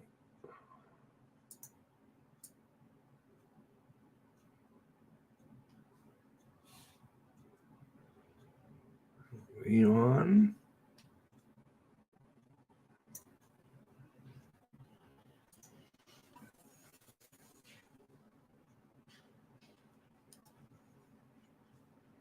I want to hear the audio.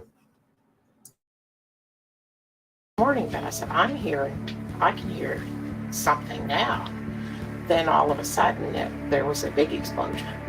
And I'm like, oh my God, like, what, did you hear that? What's going on? And they texted back and they said, oh my God, don't go anywhere. There's a crazy man on the road.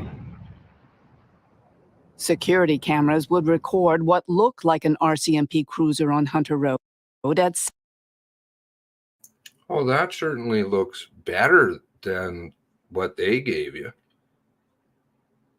629. Okay. What? And that other one was 923. Is that right? Oh no. Okay. So do you see the difference here? That versus that. So I guess, you know, as time goes by and they uncover more stuff and further, you know, great investigative stuff, the quality of stuff gets shittier. Great. That makes sense. As it's sitting on somebody's countertop and then altered. 629 on this one, which is very clear, as opposed to 629 over here, which is nice and fuzzy, because the red vehicle and all of this is the same. I know this video. So, you know, quite a marked difference, wouldn't you say? Wouldn't you say? They didn't get the original either. You can actually see the camera.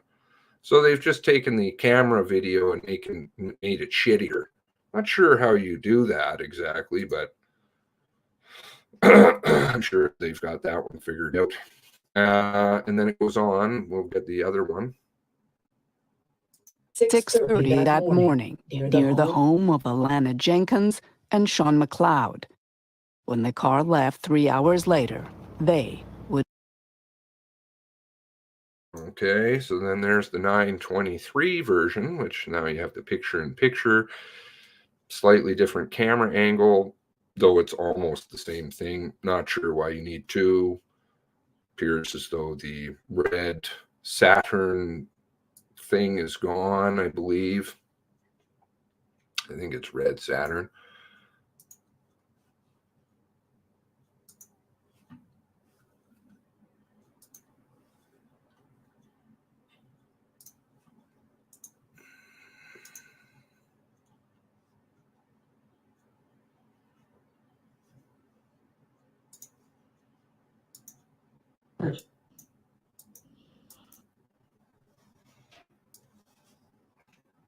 So pretty much the same quality, pretty much. Maybe not quite as good, but I'd say it's the same. But definitely the other one is really fucked with. We get some more laminate countertop here on this other version. Okay, moving along.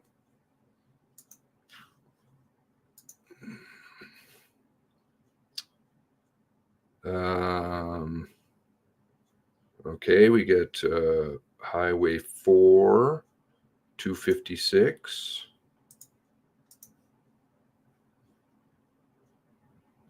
Okay. So this one I'm quite curious about. 625. All is pretty outstanding.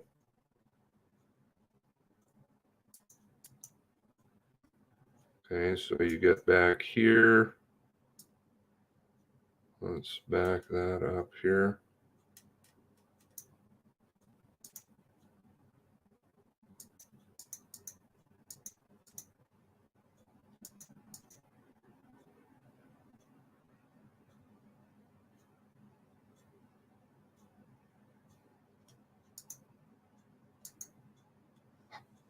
Okay, so some kind of a white vehicle with something on the side. And it is very much also a video of a video. You can tell by the swirls. And that's 625, which is interesting. I think somebody in here may know what I'm talking about, because I think that's quite similar. Okay, so we have that. Perhaps we can place that on a map and figure out which direction that's going. And then we have the same thing. Same address, 256 Highway 4, which is 6. If they'd stop filming screens, we could read that. Because, of course, you know that's the way you read your security camera, because you can't. That makes a lot of sense. Looks like there's some other car there. Oh, they've got it lined up right there for you. 23 seconds. Okay, so we're going to see it come in. Oh, there you go. Because it's very, very clear. Right. More camera, video of video. So 2 RCMP cars in the area. Okay, great. Or 2 vehicles with something on the side. I don't know if it's pizza delivery or taxi or something. And yeah, there you go. Don't you know? Something has decals, yeah. The one at Wilson's didn't have any. The one at Wilson's did. But to me. But no time or date stamp. However, they inserted a timestamp for the purposes of the MCC. However, it didn't really clarify that and say, we've added that for your benefit. Because the video that was up, of course, didn't have the timestamp on it, and neither one has a date stamp, so God knows when it's taken. Frankly, you could just take the fire hall right next door where there's a lot of police and, I don't know, use their footage. But as Mr. Burrow quite rightfully pointed out, now we've got two RCMP vehicles in the area, but I thought they were all down in Port Pick.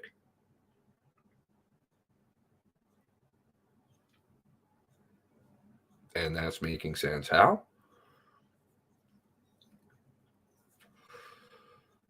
No colors for RCMP emblems on the door. Well, how the hell can you tell?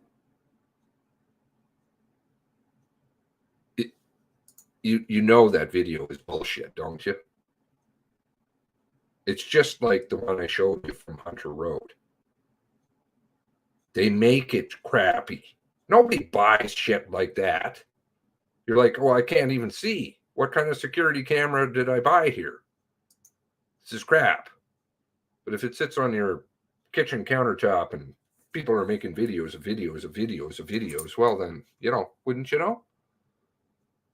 How much it would cost hypothetically to pay a tech to degrade this evidence?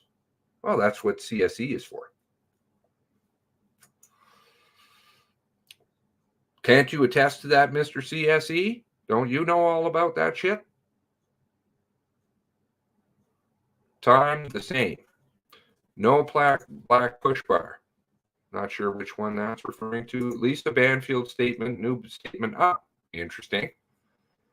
All right. Going to be a lot of stuff there. Hopefully somebody's going and grabbing it. I forget what that app is, or extension. Had fleet of vehicles. He had a fleet of vehicles for some odd reason.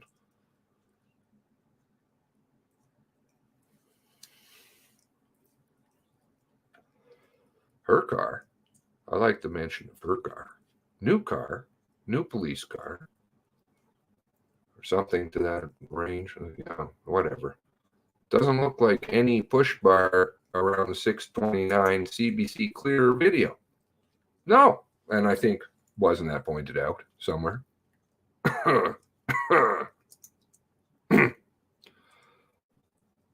What's the quality set on them? Well, it's not a quality setting. Which one? Hunter Road? One of them is fine. The other one is extra super crappy. Thanks for coming out. Actually, both of the other one is too. Setting. I don't think they have a setting, dude. What are they defaulting it to crap? 240. Interesting. Okay, auto. I don't know what auto is going to. Let's see what the other one is.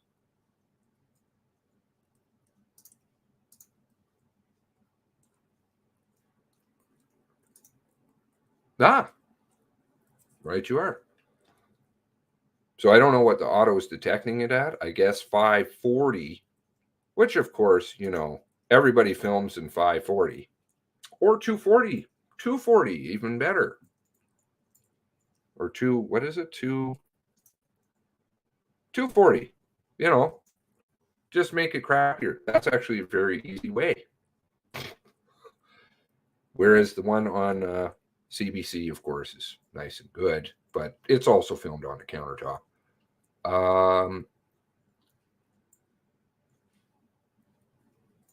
The times are the same from what I can see. The crappier version, can't tell.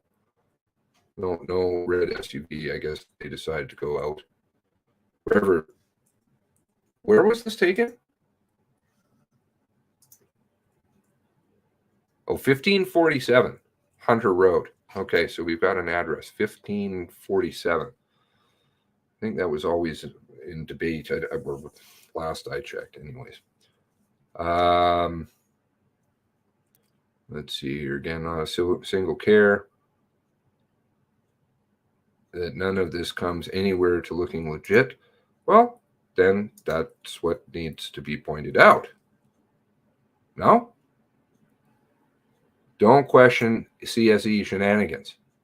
Sorry if I'm shaming your job, Todd.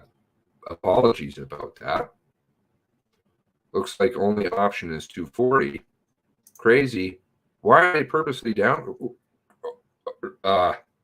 Do you need to ask? Do you need to ask? If we're still at the asking stage, then we're at a problem.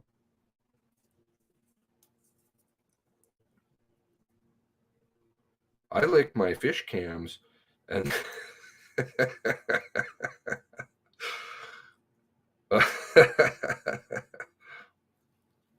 I don't understand why there's two camera angles. I've never quite understood that, but maybe you like two of the same thing.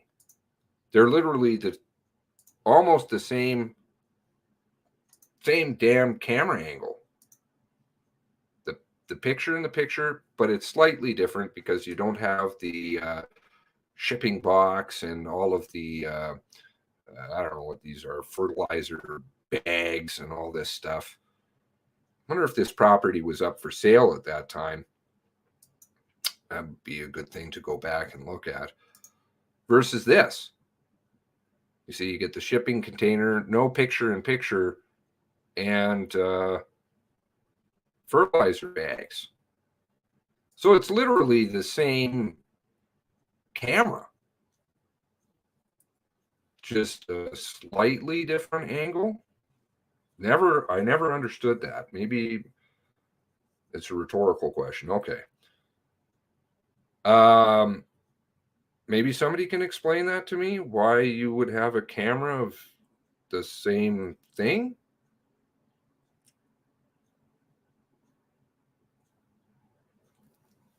Bags of peat moss. Okay. I don't know if it was, yeah, these are some kind of soil bags or something. The other photo was taken in front of the car. Sorry, the other photo is taken in front of that car. Yeah. Well, because they're two different camera angles.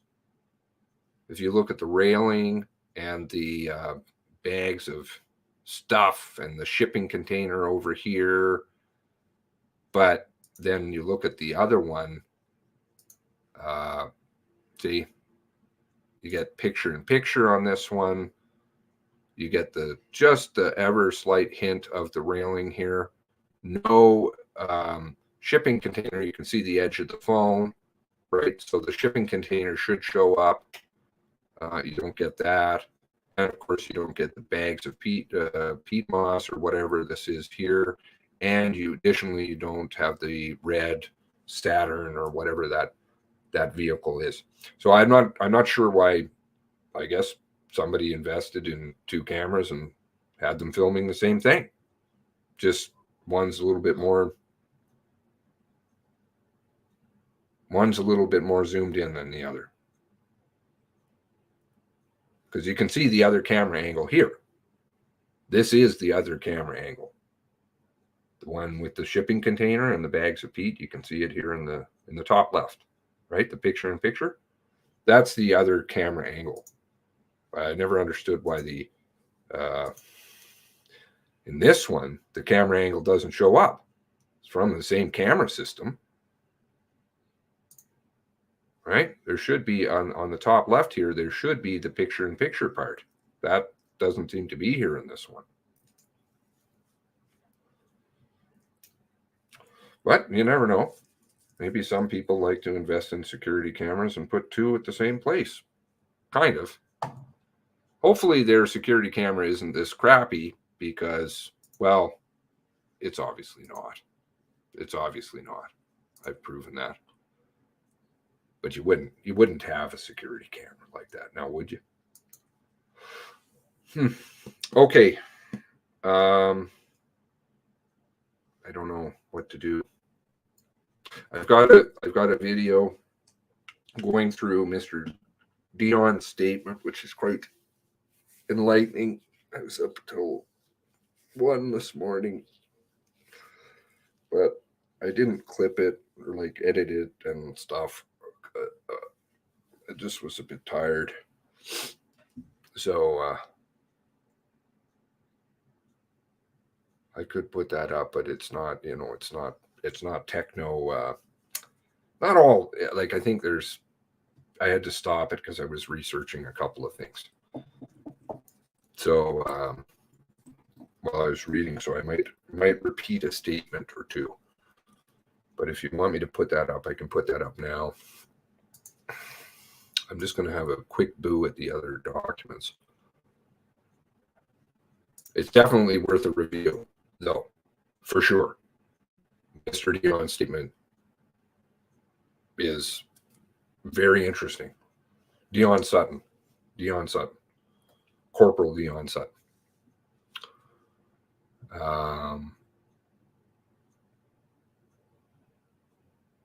But I kind of go through and have highlighted. I had some very good help with that. So, overnight in Debert. Let's see, and there's a new Banfield statement from when?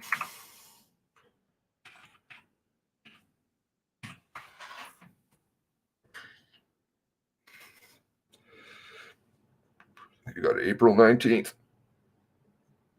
with Brown and Dave Unknown. Some unknown Dave officer, okay, and paramedics with no last names. Apparently in the back of a bus, I don't know. We also have the April 19th statement followed. I think this is Vardy, right? Later in the day, is that Vardy?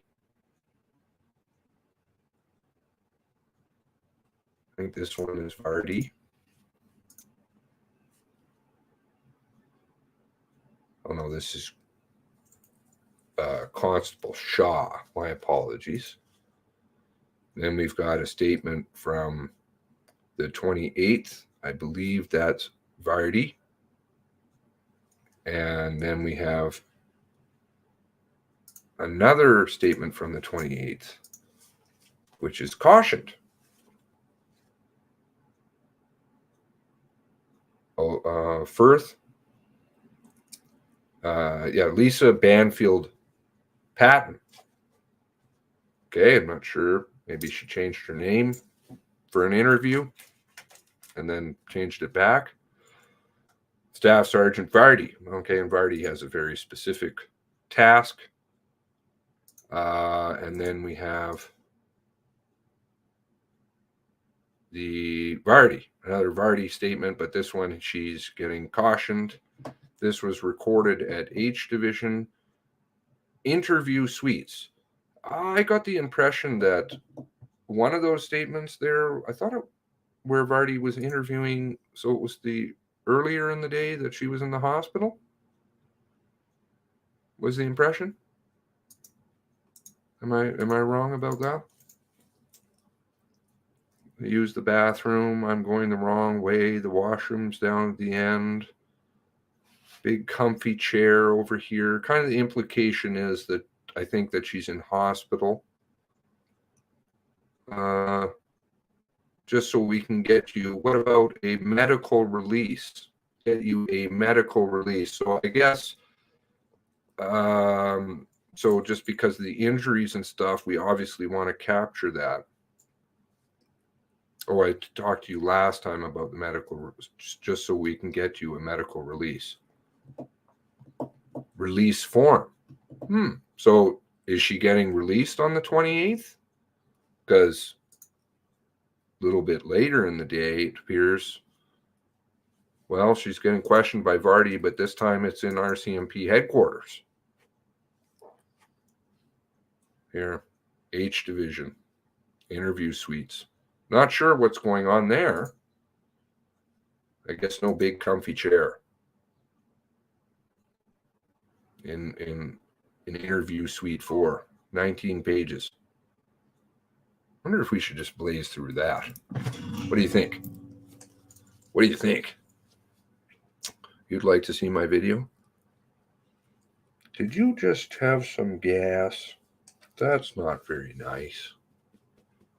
You're a smelly dog. Okay, let's start off with this one and get that done. Get out of the way. Staff Sergeant Verdi with Fraser Firth monitoring. Fraser Firth. His name's come up before. Some other things a long time ago too. Starts at 12:10, ends sometime. Don't know when. Recorded at H Division, as opposed to the big comfy chair. Sounds like at a hospital. Earlier in the day. What time was the difference? 12:10 versus what was the other one? Aw. Is that a yawn? Oh. Okay, so this one we have 12:16:01 with Staff Sergeant Vardy and the big comfy chair and the glasses of water and the bathroom down at the end of the hall. So I guess they must have a big comfy chair in RCMP headquarters. They just forgot to put that in here because this one's 12:16 comfy chair, and then we have start at 12:10. This is 6 minutes beforehand. Wonder if I can go through this in 6 minutes. Oh, I guess not, because 12:12, 12:31. How does that work exactly? Because between 12:12 and 12:31, no, that doesn't work. Oh, this one's April 21st. 7 days prior. Where is that? Oh, it's okay. Where is that? April 28th, 2020. Maybe I just misread it. No, it says April 28th, caution statement. So she's cautioned a week earlier on this statement. And then somehow goes to the big comfy chair a week later, sounding like she's in the hospital. Not sure how this is going exactly. Can somebody help me with that? So that she does this interview in headquarters, and then a week later, she's doing another interview with Vardy, the lie detector, making it sound like she's in a hospital. And she's cautioned on the 21st. Okay. Starting at 12:12, they should perhaps 12:10, sorry, they should perhaps update their website, because this is not the only time I think that there's an error in terms of what day things are supposedly occurring, yet the mass casualty has something else. The following is a summary of Lisa Banfield's disclosure. For a verbatim account, please refer to DVD. I would like to refer to that. I would love to see the DVD of all of this stuff, wouldn't you? How about the audio? Kind of might help as to who's in the room and stuff, you know, like Officer Dave Unknown. What? You don't even know? But you make a DVD of it, don't you know? Of course they do. And they have officer notes. 12:10, recording started. Division 4, interview headquarters. Sorry. Monitor on the screen of the video has incorrect time of 12:02. Upon commencement of recording, 8-minute discrepancy compared to Sergeant Fraser Firth's laptop and cell phone, which indicates 12:10. Monitor notes will reflect the correct time.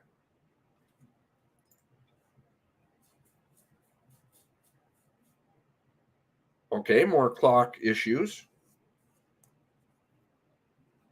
I'm thinking that this is a closed circuit television, so that's probably making sense, but did the interview, I don't know. 12:12, paused recording, awaiting Lisa's arrival. 12:31, Lisa and GV into room. GV discussing medical release form. She doesn't have MSI with her. Okay, so Vardy refers to this a week later, the medical release. So did she come from the hospital to do the interview and then go back to the hospital, and then a week later Vardy's interviewing her in the hospital? I'm not understanding. 12:36, but I am. At the beginning of the 18th, when you wake up, GV. Start at the beginning of the 18th, GV. Who? Oh, Vardy. I see. Woke up, happy anniversary. Okay, so these are notes, very parsed notes. Woke up, happy anniversary. Do you want to go for a drive? He said about penitentiary, Spring Hill or Dorchester. I said, okay, Gabriel, wherever you want to go. Bought snacks, so we didn't have to stop. He was talking more about himself, enjoying weather. These are officer notes. Where's the interview? Ask him how he knew back roads. Said he knew back roads. Took me by prison. Which one? Spring Hill, Dorchester? Not sure. He said that one. He said that's one Glyn stayed in. GLYN. Not no second N here. I'm not sure if that's just a typo. Said I could never go in there. Could never go into the prison. Is Dorchester or Spring Hill a female prison? I guess as a visitor. I'm not sure what exactly that's referring to. Wasn't it Glen somewhere else? GLEN. Different back roads or whatever. Ended in town, 2 denturists. He stopped. I said, I don't want to go to see denturist. Unknown denturist. Okay. He called. What phone? Bracket. They were talking about dentures and the COVID thing. I said, let's go. Again, please note, I'm going to have to put that up. Hold on a moment here. Just so that it's very clear. I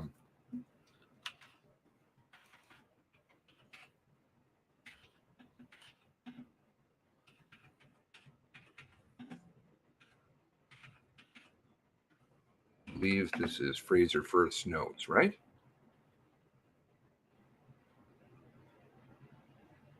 Summary.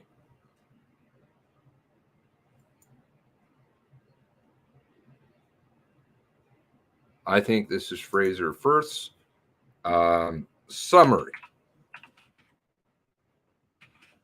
of Lisa Banfield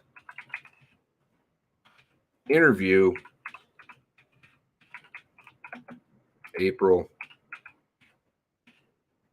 21st, 2020 in RCMP headquarters. Okay, we'll put that. Add banner. Let's put that scrolling across the bottom there. Oops. Just so we're all clear what's going down. All right. So we still don't have the original interview or the DVD or the audio.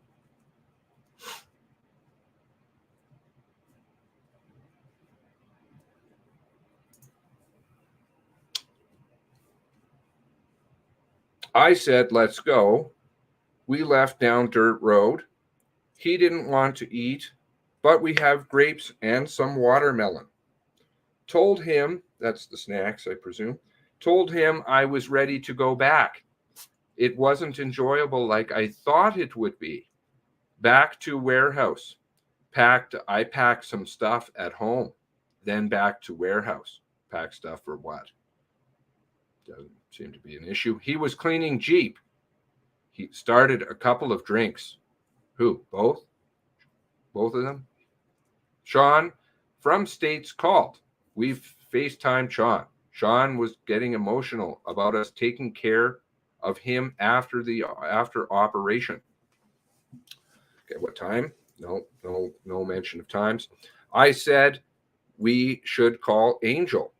Said we'd have a quote commitment party. I said I could hear her saying, quote, don't do it, don't do it. In terms of the commitment party, now it's a party. I thought it was a ceremony. Now it's a party. Thought that was strange, as she's my friend. I only had 2 drinks. He drinks 2 at a time. He's an alcoholic. I hung up from her. He got mad.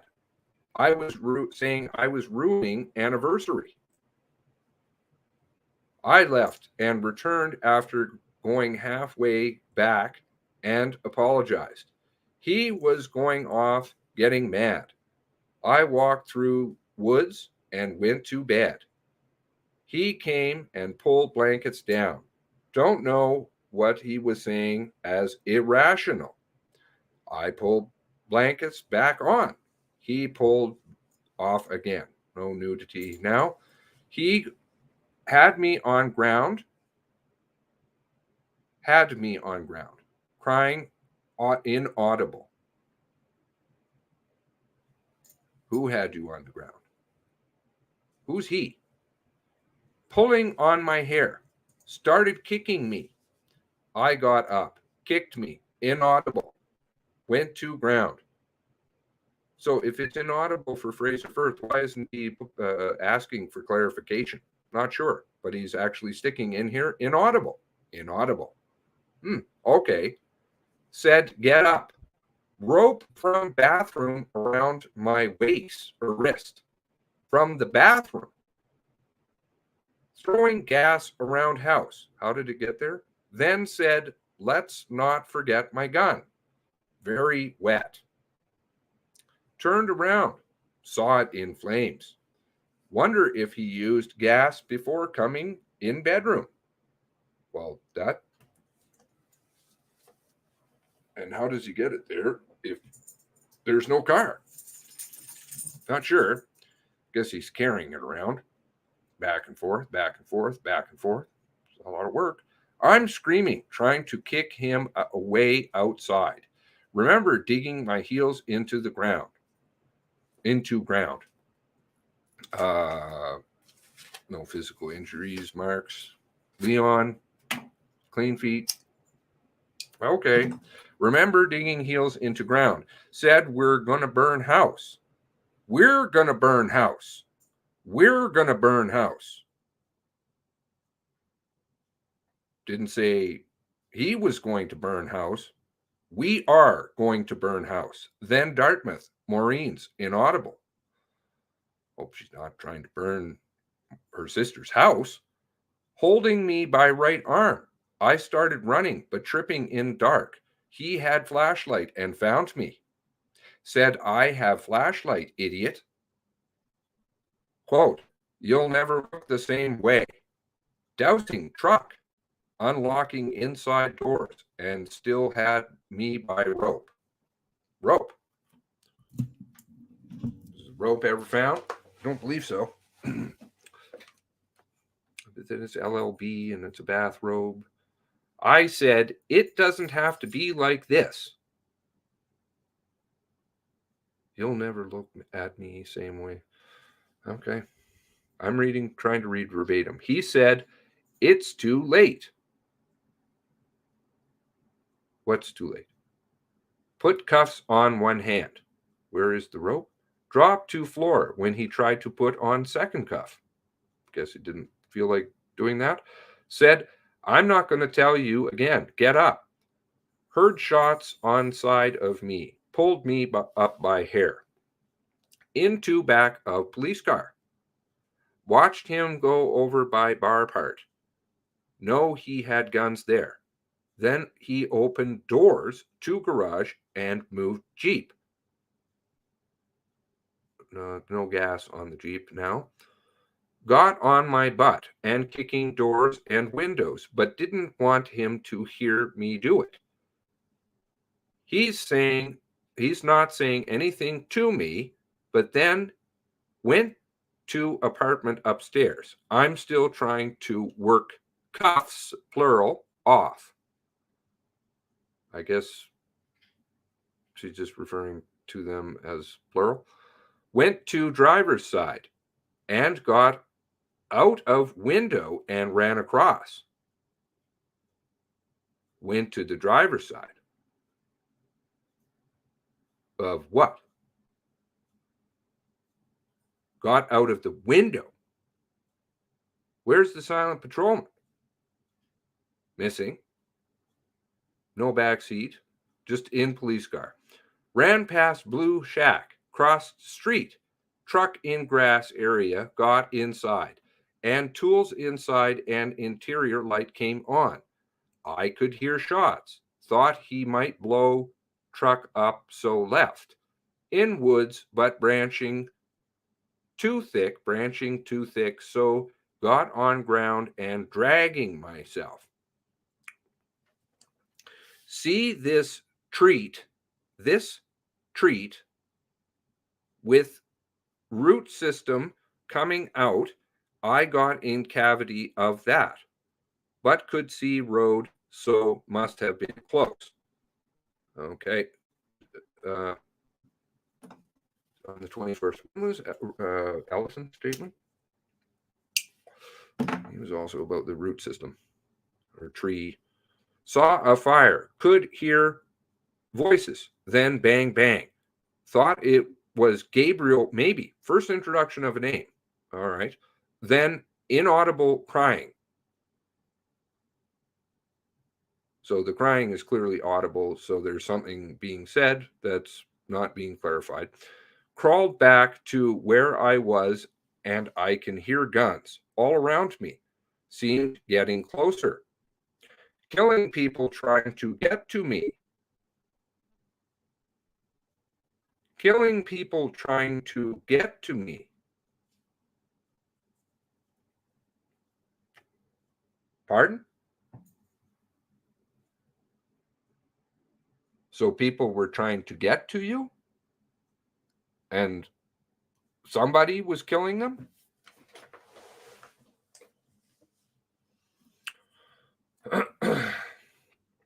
I'd appreciate your guys' input as I go. Part of me feels like he was going to places. He thought I'd go for help, and if I'd stayed in back of car. It's the guilt of that. Praying the whole time, the people didn't suffer. I laid in cavity. I could hear animals. Had a rock and a stick, looking up at stars, thinking if I hear fire trucks, I could get to them. He had speaker thing and knew Gabriel had one. Oh, haba, haba, baba, baba, baba, baba. He had speaker thing and knew Gabriel had one. Okay, so now we've got a second male. This is the police, but I was scared. It was Gabriel. Also heard whistling. Thought maybe he's over there waiting. Who is the he? He had speaker thing and knew Gabriel had one. You seeing what I see? Who is he? That's two people, two males in a sentence. One by name, one not. Laid there for an hour. Heard truck with lights. I'm going to just leave your comment up there. Heard truck with lights. Thinking it was that big police truck, thinking it was that big police truck. Which big police truck? Stayed there till light and crawled out to road. Saw a black truck fly down. Then went to first house I could see and went to Leon's. Went to first house I could see and went to Leon's. She going two places? PVNs. Funnel. When she was in bed outside. Who are the people?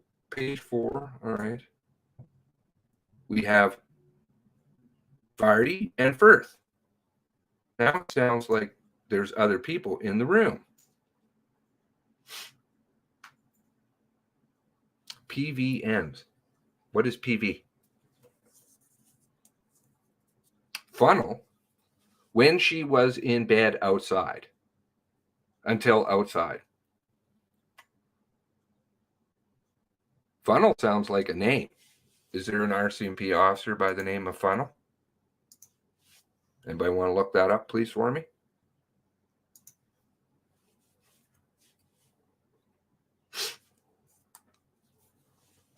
Personal information. Hear him come to door. Not Gabriel. Unknown.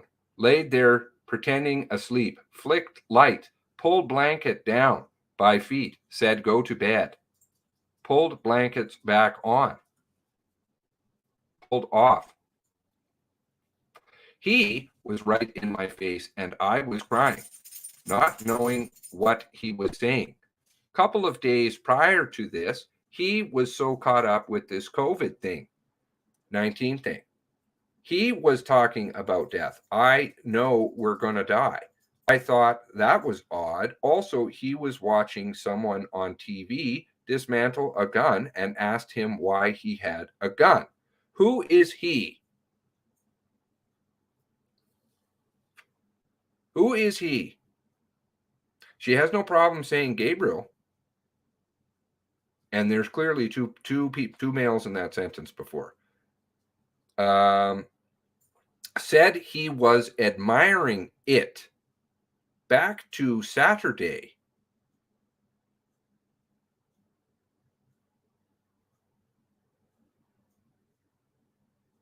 Back to Saturday. Isn't that the 18th?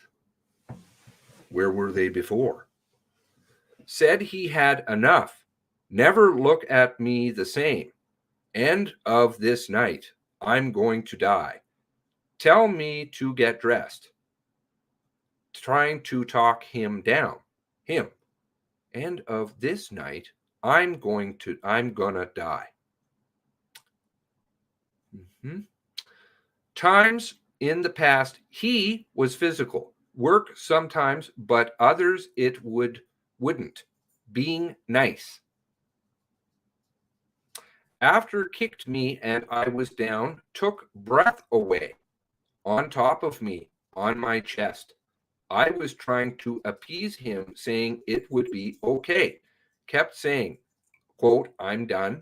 I'm done. It's too late, Lisa. I'm done. End quote. Who's speaking? Who's doing all this? Throwing things in the car. Told him I'd move the Jeep. He said, do you think I'm stupid? Once I was in back of car, he didn't talk to me at all. Getting guns. Then upstairs, which I was last time I saw him.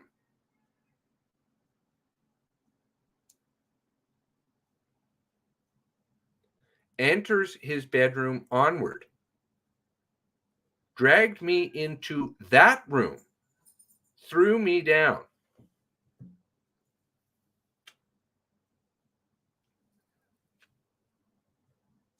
So we're going back to the log cabin now? If he was upstairs and that was the last time you saw him? I thought he came down and went outside and you saw through the walls and burning stuff. Burning cars way at the edge of the property, which of clearly isn't possible. Locking doors. Dragged me into that room, threw me down, gas everywhere. Okay, so I guess we're back there. Had gun in spare room up near top window. Said, let's not forget about the guns. Who said that? She did? He did? Another he did? I was in front of him. Said, quote, be careful because it's slippery.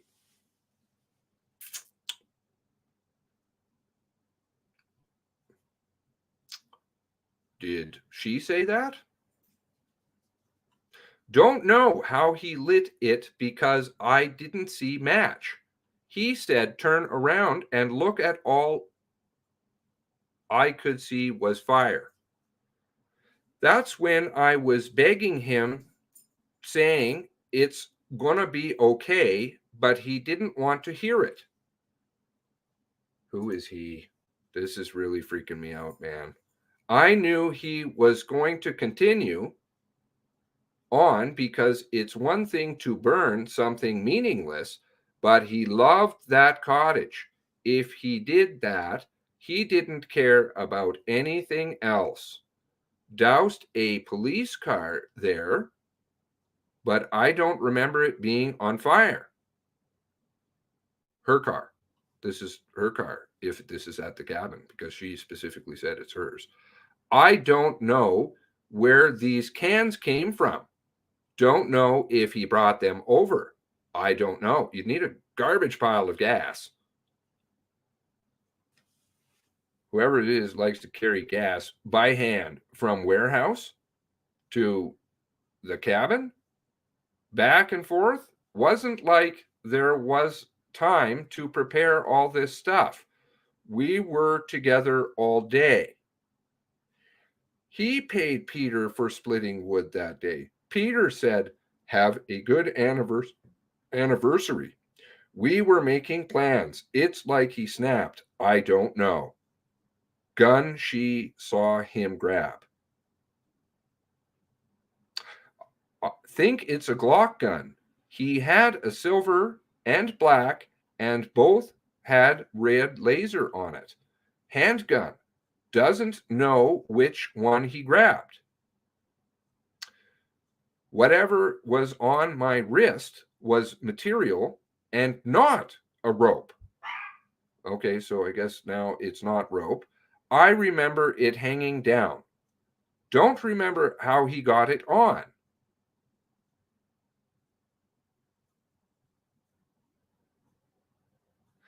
It fell off.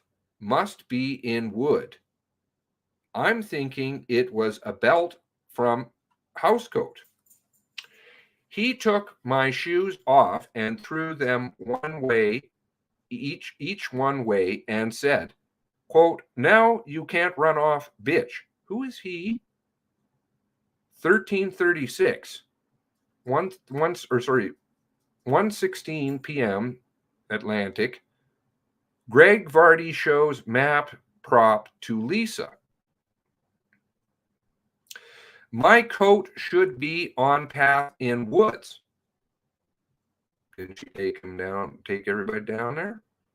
Where is that coat exactly?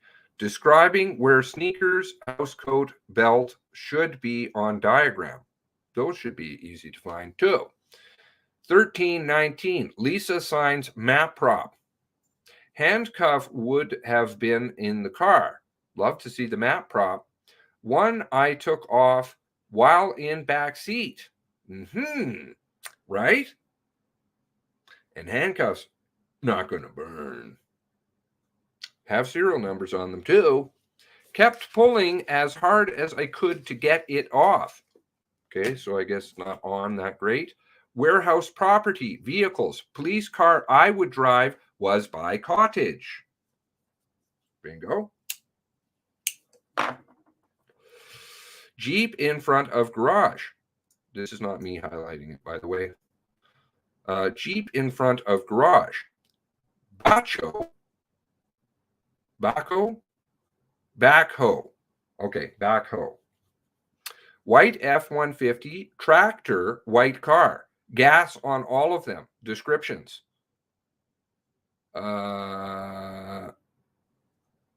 Okay. Again, how does she see that? Because if she's in the back of the car, these things are on the southwest corner of the property, quite far away. Can't see them from inside. On back of truck, he had trailer that had all gas cans. A week before he wanted to load up because price is low. Who is he? $500 to $660 worth. 2 40-gallon jugs. Jerry cans as well. In like the old ones that were found, really old and seemed unused for a long time. 126, Sergeant Firth not monitoring for 2 minutes as he had to take Lisa's sister to headquarters bathroom.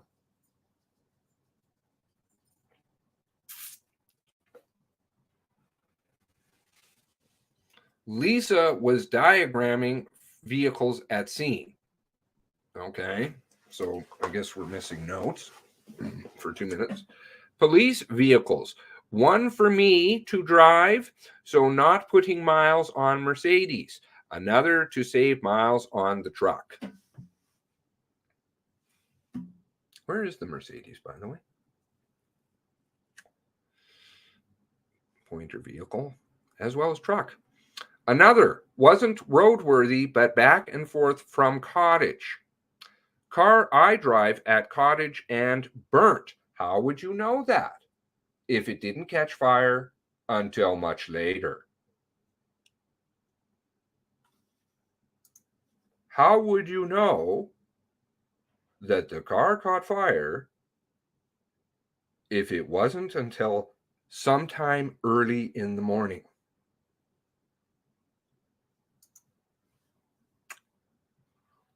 Car I drive at Cottage and burnt.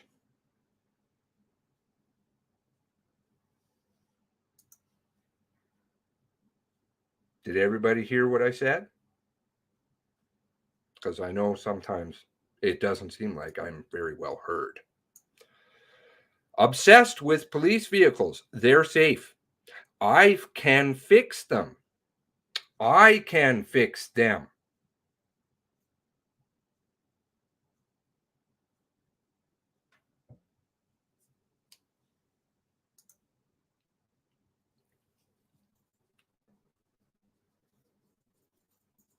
Who's fixing them? I thought it was Gabriel. I can fix them. Bought all 4 at Crown Assets. Who did? Purchased at different times. Would go on website. Always buying, trying to fill a void. Who? Always kept marked PC in wallet, because if ever arrested, he could get out.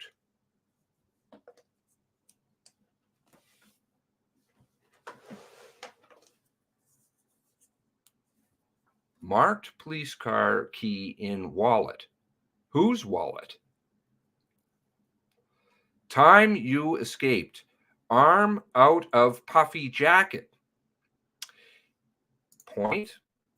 Again, if there was a rope around her wrist, picturing rope around somebody's wrist and somebody's getting led around, how do you put the jacket on? You can't. Has me by string. Rope, string. I was on foot, away, would tell me not to pull back, but in front sometimes. And then somebody saying, don't slip in gas. Don't know how he unlocked while holding on to me. Good question. This is at the warehouse. Sliding door and deadbolts. I know, because I was thinking at this point when I read it, I'm like, oh no. Walked me towards bar, pleading with him. I was telling him I was angry at Angel, not him. at bar, gun in his hand, got handcuffs, said, "Give me your hand." Gabriel, please don't do this. For second cuff, is there somebody else there? A lot of him. It's very clear in the sentence that she's speaking about another individual at the beginning. I sat down on bar foot rail, shot one side and then other. I covered my face as I thought he was going to kill me. Dragged me to police car. Still not seeing mock-up either. Didn't say anything. See him coming from bar. Passenger side window down because I remember him throwing ammo and guns on seat. Then he opened doors to garage. I started kicking at doors, but would kick, then look to see if he was coming. Then he comes in and goes up to apartment. So that's the last time should be seen, right? Then I was able to get glass open. At one point, I thought I should grab guns. Geez, sounds like me. What the hell are you doing crawling over guns? But then ran to side with no windows. Then I started running. No sure how long he was up there, but eventually could hear gunshots. I could smell burning. Well, if you ran away, okay, anyways, leave police car. Jumped through window, driver's side. Beat-tailed for door, went right, saw blue shack. Oh, where is the mention of silent patrolman that jumped through? Maybe it will come, but sounds like jumped through the window. Grass area, jumped road, running till patch of grass with truck. Silver truck, thought about going into house, but scared to get anybody involved. Backseat, locked doors, but too scared to. Left, worried he might blow up truck.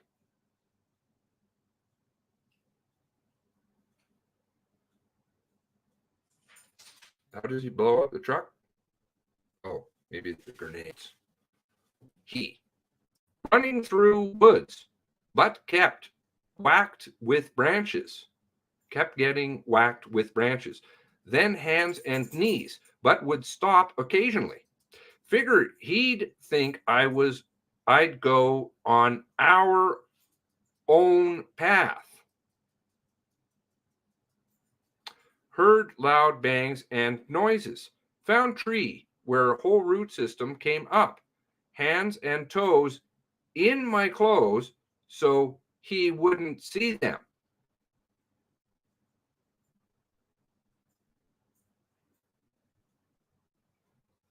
Two guys going on. Pretty sure Gabe was one voice, then two bangs and no voices. Is it the other one, the he? The whistling was eerie, trying to taunt me. Didn't trust this is the police. Only said it a couple of times. Gabe description. Black faded jeans, nice ones. Plaid shirt, burnt orange. Black hat. I'm assuming this is speaking of the vest, burnt orange, but don't want to assume. I didn't see him change that.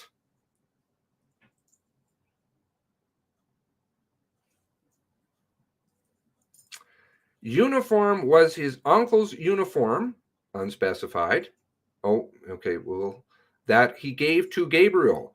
We were going to hang it on the wall. Red Surge on wall, but never happened. Chris was smaller build than Gabriel, but he did have khaki shirts like police have on. Okay, so I'm hearing Red Surge, a Red Surge that didn't fit, and something about a khaki shirt. Okay? Just remember, Gabriel asking Margie and Chris for it. They lived in BC and they moved to PEI. We let them use cottage. That's when Gabriel asked if he could have it because he liked that kind of stuff and was infatuated with guns. I think I was there when Chris gave clothing to Gabe, but can't remember if in PEI or at cottage. We have had it for years. Chris gave him hat. He said he didn't. Boots, the red, the whole outfit. High leather boots. Gabe had a couple of hats. His brim hat, Stetson too. Had brim, so now it sounds like 2 Stetsons, boots, the Red Surge, and high browns. Not hearing uniform still. I can't remember if I was there. Think I might have been, but not sure, 10 years ago, but certain it was Chris. No police uniform.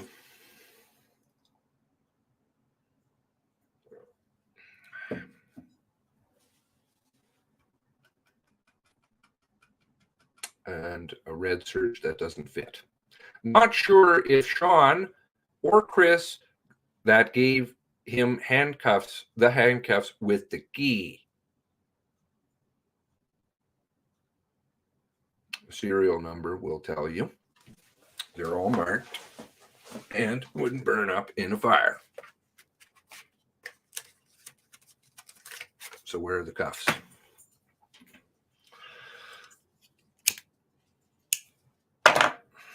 Especially if they're RCMP issue. I don't know about correction, but I'm pretty sure they do too.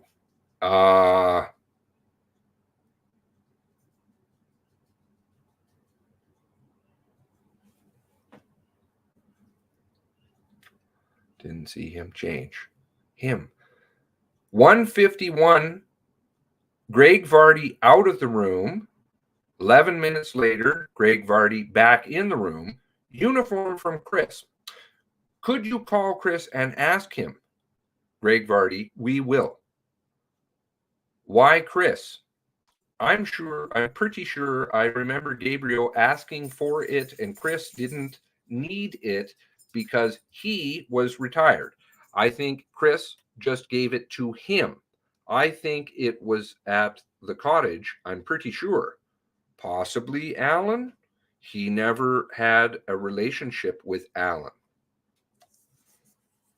So his uniform that doesn't fit. Why is he throwing boots that have name written in them that won't fit him into a car and then throwing them out at the welding shop? Then at warehouse, he just hung them up in the closet. Boots at top of landing. Red Surge boots on floor as decoration. Red Surge was going to be on wall, but never did. Took Glock, black one, out of room on Saturday. Who did? Would pull guns out at warehouse. Who? Remember hiding spot for gun when top screwed off item to dispense liquor. Had a long military gun, heavy duty one, in a small cavity. Bench made of stone had guns hidden there. Who hid them?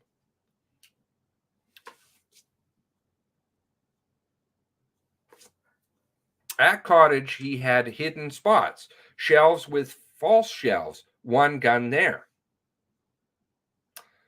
One day when cleaning walls in sunroom, I needed ladder to get up there and saw a handgun with the laser. Guns seen on offense date. Black handgun, 32 mag. Oh. 32 Magnum. Is that a gun? CSE, are you in here?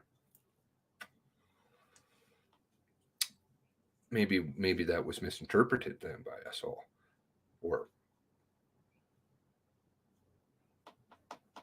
yeah, I think 32 magazine was what they wrote, but 32 Magnum?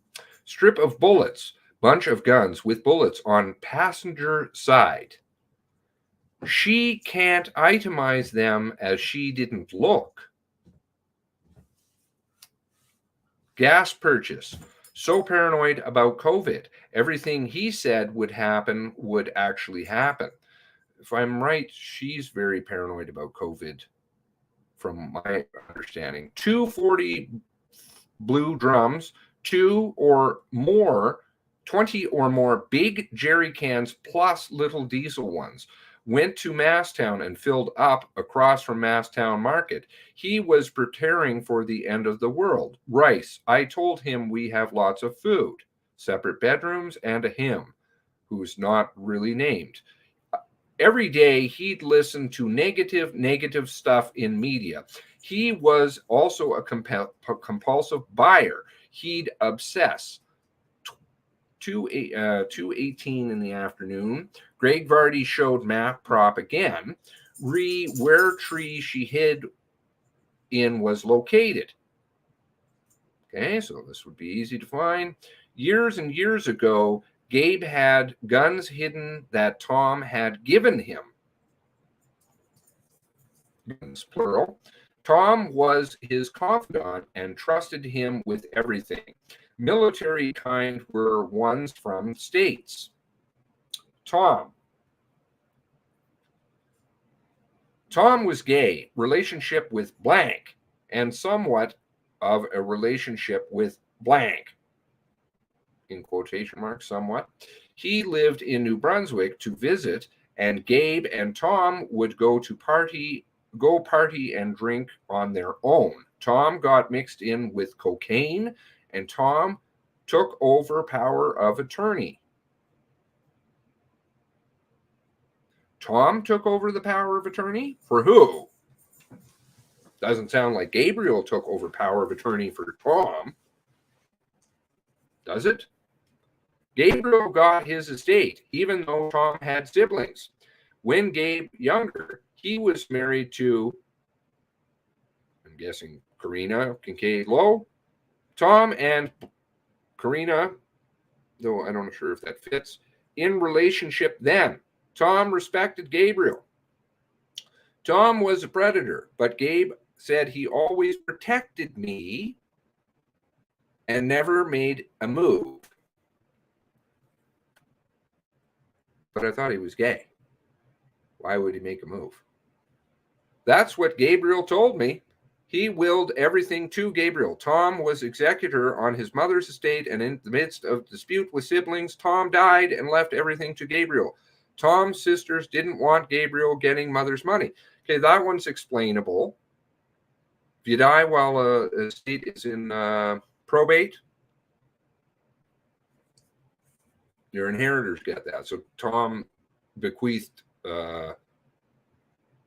his portion of the estate to Gabriel. It sounds like the siblings were pissed, but less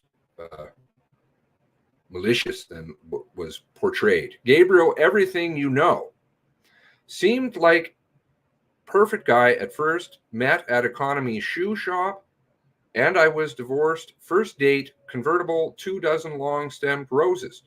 Slowly became controlling. I was close to family, and he couldn't understand that. Would get upset. Never liked kids. I kept nieces away during visits. He would always say stuff about hurting my family, so I was afraid to leave. His mother was always jealous of me.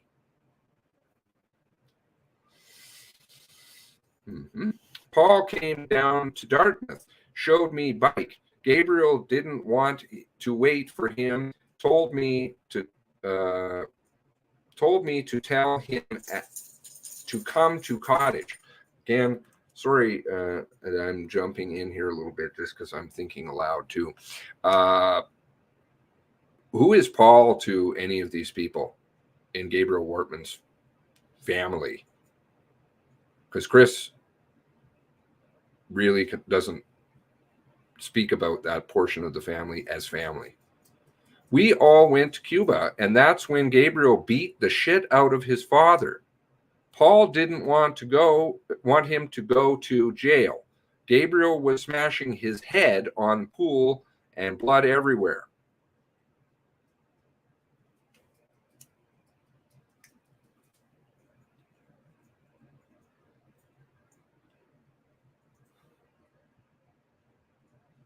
Out of his father, Paul didn't want him to go to jail. Paul came later that night wanting to talk to me, took me to his room and asked his wife to leave hotel room. Paul said, quote, I was a bastard to my wife, I was a bastard to my son, and you need to leave Gabriel now. Gabriel wanted nothing to do with them. I liked Marky and Chris, but Gabriel wanted nothing to do with them. He wanted nothing to do with Chris and Marky. I guess it wasn't Chris severed ties with Gabriel, but Gabriel severed ties with Chris. But he cut family off after house dispute with Glenn, quote, after what he did to him. Did to Gabe?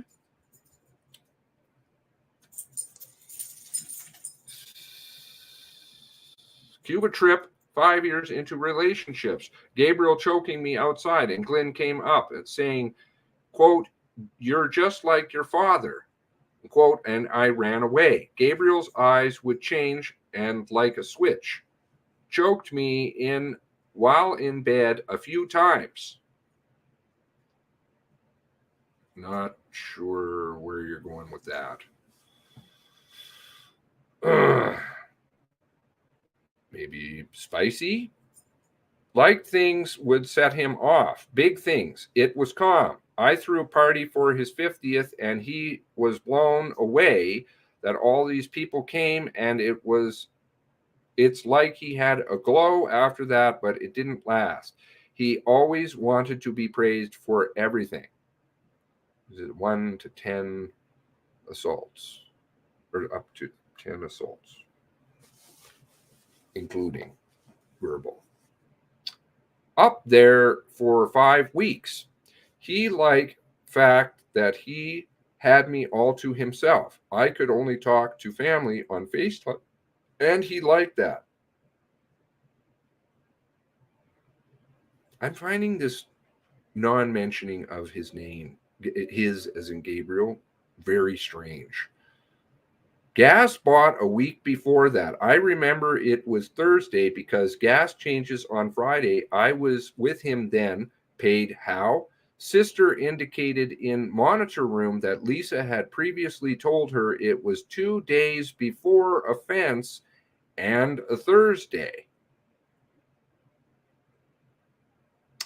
3:06, back in the room discussing abuse. There's a lot of stuff going on that's not in here. Lots. Abuse when, look at the times, 2 young fellas came here. Tom with this other guy, I think his name was Peter. I ended up being choked in his bedroom. Could hear Tom yelling enough, but not coming in to stop it. Finally, he stopped, and then that same day, I was running by beach window to try to get away. They were by car. He chased me around vehicle, and others were pretending nothing was going on. He brought me in house saying if I ever left again, he'd beat me.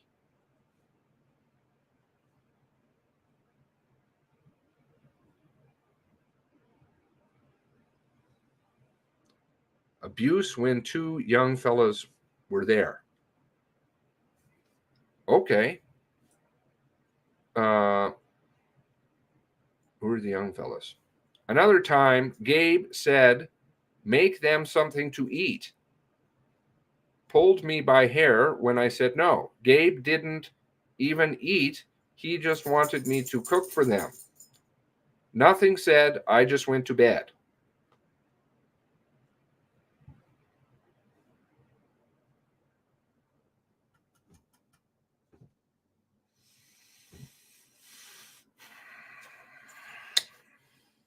Could be interpreted Gabe is pulling her hair or somebody else.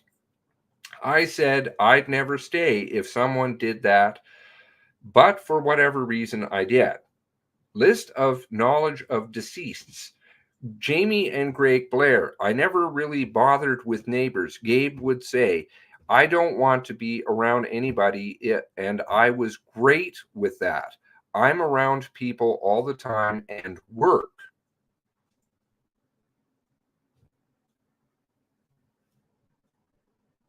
Gabe made connections with people, mostly when drinking.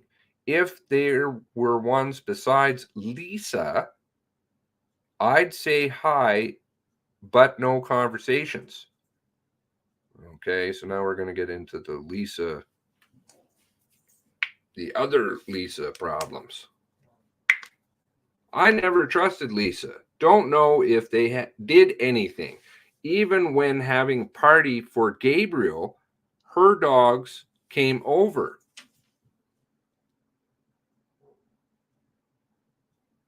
I baited her dogs back, asking her to keep them on her property for then. She seemed offended, but I was nice. 10 minutes later, they were back on our property. Told her to get her dogs. That night, she's calling me saying, can we come to your party? I said no. Quote, it's family and friends, end quote. Next day, she writes this thing saying I threatened her. It was just bullshit. One time, she didn't think I was home and seemed shocked when she came around corner with beer. Gabe cheated on me so many times, I didn't trust her.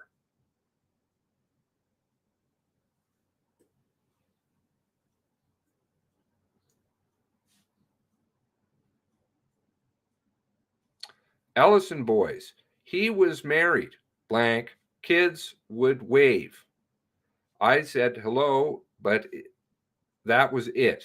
Not sure of extent of their relationship.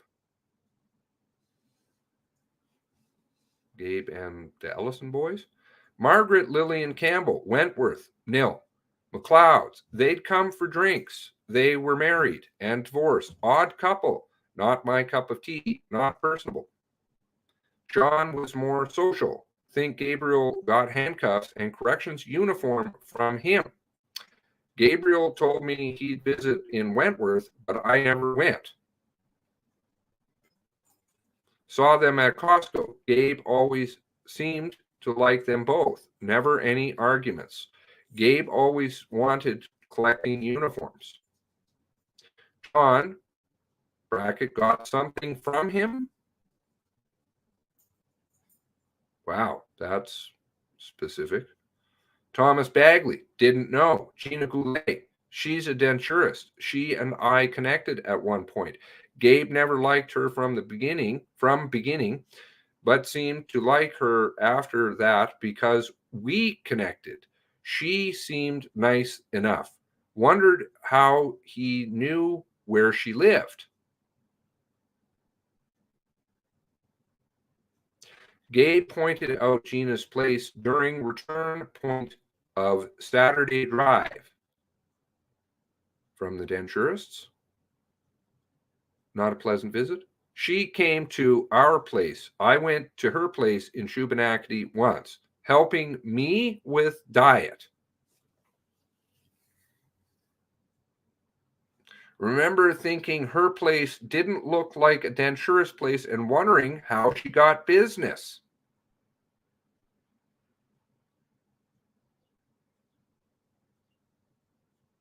Heard of Tux, but thought he was the old guy who died. Bond, Cobequid Court. No elaboration there, or missing. 3:26 hours. Greg Vardy showed map as she asked where Cobequid Court was. Bunch of trailers there. Gabe would tell me he'd go down there, but I wasn't sure who.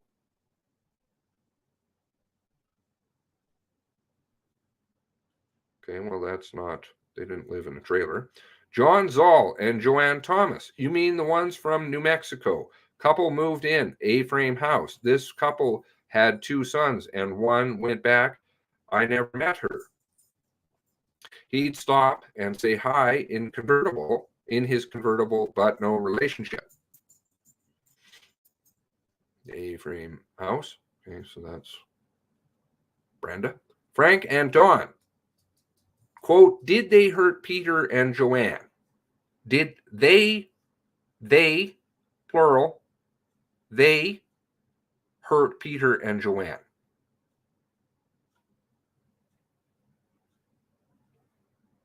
They. Peter has been in garage. He didn't have much, so Gabriel would feed him booze all the time.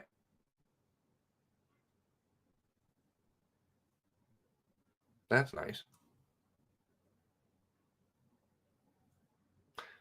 Can say completed by Sergeant Firth, April 28th. Police, Brenda Forbes. Times, domestics reported. These are questions I think they're thinking of asking. Brenda Forbes, police. Times, domestics reported. Garrett. Accelerants, Gina Goulet. Warren. Have his number on my phone, but Gabriel smashed my iPad and phone. Okay, so this is with Vardy saying the phone was smashed. Gas was going to be with my credit card, but I forgot it, so it was his credit card, Visa. We used CIBC, Chase, Scotiabank. Many there were co-signatures on these accounts. He kept at different banks in the event something happened because insurance only covered up to $100,000. Lots of bank accounts listed in her name. She knows CDIC rules. Credit cards, joint CIBC Visa, another CIBC TD. I had RBC. He had the Chase credit card plus one bank. So I'd like to know who on all the credit cards. Because are the supposed cards getting purchased in her name with her credit card and she's just buying them online? Possible. Not saying that it's fact, but it's not like she went to the store and bought them. It's just an email account with a number. No business in U.S. Atlantic Denture Clinic. Dartmouth, Halifax. No business in U.S. Atlantic Denture Clinic.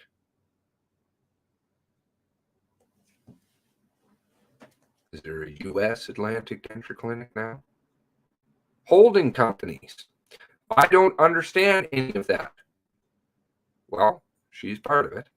Names in Ottawa. She's on them. Don't. It's not an opinion.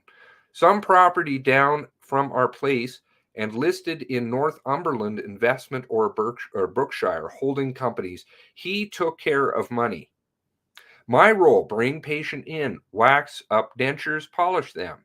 He would insert them. I would take payment and clean the place. He likes, quote, you're an extension of my arm. Extension of my arm. My apologies. Had a licensed denturist working for me. Said I was best employee.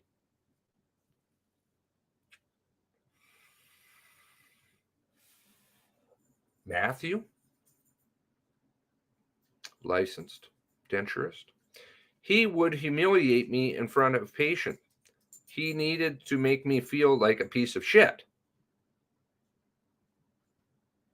That wasn't what the couple said down in. Anyway, got to point where he'd say, quote, "You're fired. No other properties." What about Holton? The place to go all the time. CIBC withdrawal through Brinks. Gabe all paranoid that Justin Trudeau put in effect that if you had a lot of money, they can take your money, can take money and give you shared. Okay, that's a bail in, bail out balls. So he said, I want it all out, 475,000 out. He didn't take it all out though. Took 2 vehicles. Yeah, she follows behind. He drove police car to Brinks. I followed so I could call cops. Illicit money. Why do you need to phone the cops? You're not going to. Then we buried it in case something happened. He had other money, but we put so much under tin thing. He had fireproof safe thing. In Dartmouth, we had money hidden there. We had money hidden there, and he asked me to bring it up. I just gave it to him. Door going to sunroom, 50 or 60,000, different denominations. Oh my. That's been left out. Warehouse, steel on top of concrete, had money.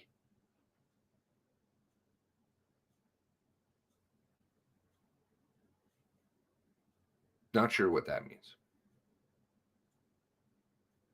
Greg Vardy told her money was in burned police car. Okay, so if you've recovered money in a burned police car, that's paper, even if it was in a can, police cuffs don't melt. Where's the cuffs? Gabe separated it. Lisa had difficulty explaining where money was located as Gabe hid some of it.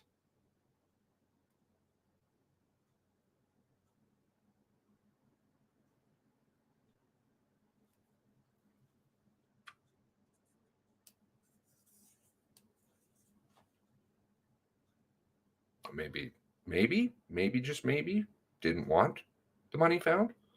475,000 buried in bag underground. He had 2 tins with money. Marked PC. Never drove to Truro that I know. Would drive ones he had licensed. Ones. Marked PCs. As far as I know, he's never driven it out. Wash it outside garage, but right back in warehouse. Okay. Got decals from Crown Asset. Got decals from Crown Asset. That's government. He told me he did decaling. Gabriel could do electrical, plumbing, stone, woodworking. He could do anything, but she can fix cars. American Vinyl, where's that? One drives, we would always take back road. He liked going up to that bomb shelter. Rick, a weird guy. We actually met up there Saturday, and he said he could have bought it for 70,000. Again, the use of this he thing. Is it just me? Building, quote, the one with all the planes at the end. the building with all the planes at the end, after bunker, a bunch of asbestos in there or something, he would acquire stuff. So it wasn't buying the bunker, it was buying some building next to. Rick is slow, weirdo guy. Last name Wood, Rick Wood. Before Portapique, there's a side street. Go down there and there's a farmhouse, blank. And he takes care of his mother. Gabe hung out with him. I never liked him.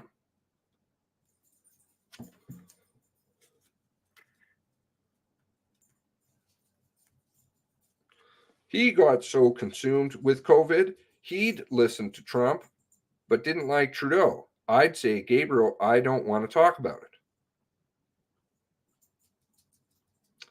He talked to Leonard, the denturist, and they'd talk all the time about COVID. Last name B. Not specifying, I guess. I'll just leave that be. You guys know. Gabe always working on something. He would obsess about it, but I didn't want to hear it. He lost sexual interest just before COVID-19 thing. Lots of work ethic as well. He was normally a nympho.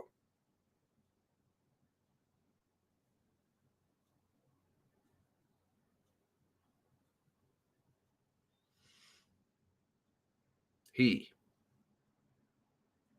Choking. Graphic information.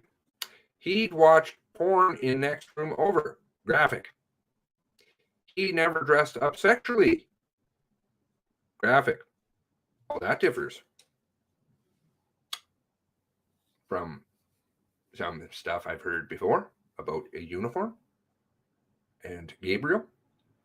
He had retired seeing eye dog. I didn't like dogs.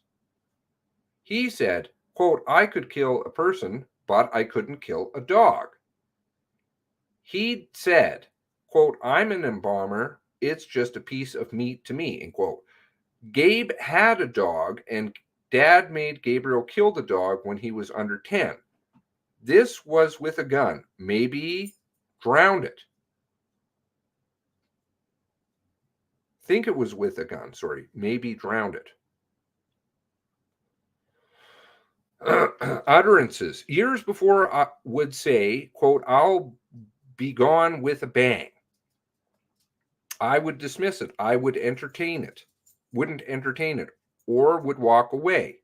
Every time he'd drink, he'd talk about things like death.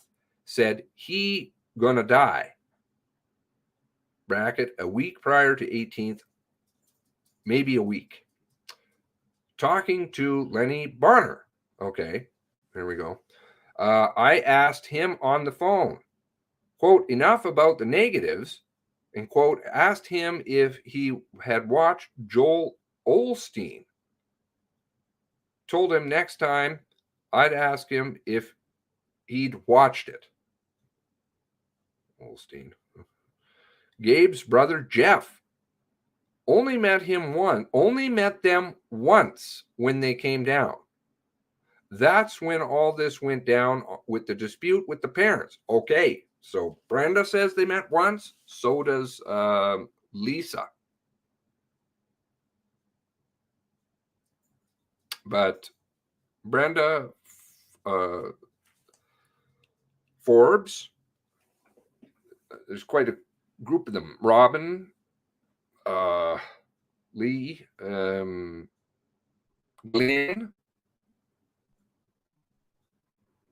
all like traveling around and stuff. So did they only meet one time?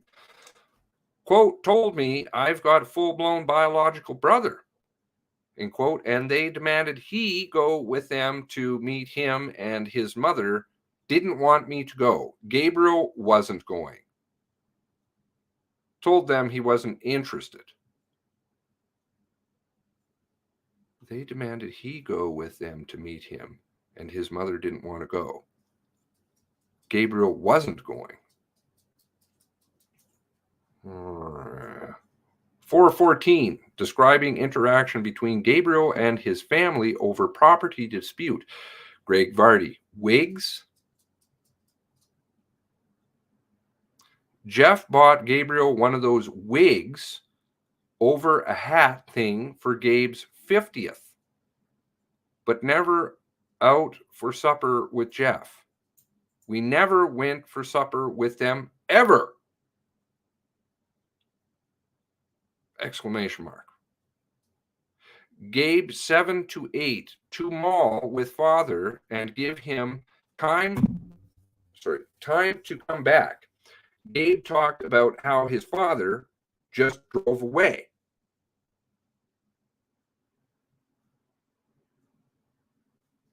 Basically raised by his grandmother. I forget her name. Paul took down, and that's an interesting family tree again. Paul took him down dirt road, and I just knew he was going to kill me. Gabe said, whatever you're going to do, don't do it. Said times Paul beat on Evelyn and cheated on her. 10 or 14, Paul gave him a gun and said, go ahead, shoot me. Gabe said he was close to doing it. Nobody really looked up to nobody he really looked up to other than Tom. He gravitated towards intelligent people. Remember Glenn telling me one time that Gabriel pulled a gun on blank one time. Sure that can be found. Oh, Glenn doesn't have a statement. That's right. Blank. Seemed like nice person. Teacher. Good family. Lived like a pig. Didn't make me anything to eat.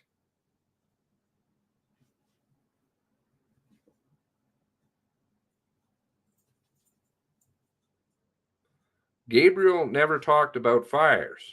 Hope she's not talking about who I think. Bo and George. They were different. He seemed nice. She was different duck.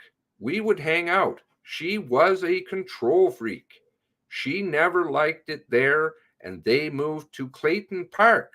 He was like a puppet to her. Don't remember Gabe threatening her. Oh! What happened to Brenda? I thought he was sitting outside the driveway all the time. Strange. Walls not built up to exterior walls in eventuality that it become a home. Modern apartment upstairs, so if we ever sold a cottage, we could be there. Strange. Okay. You want to move to the warehouse. Somebody does. I don't know. Well, we.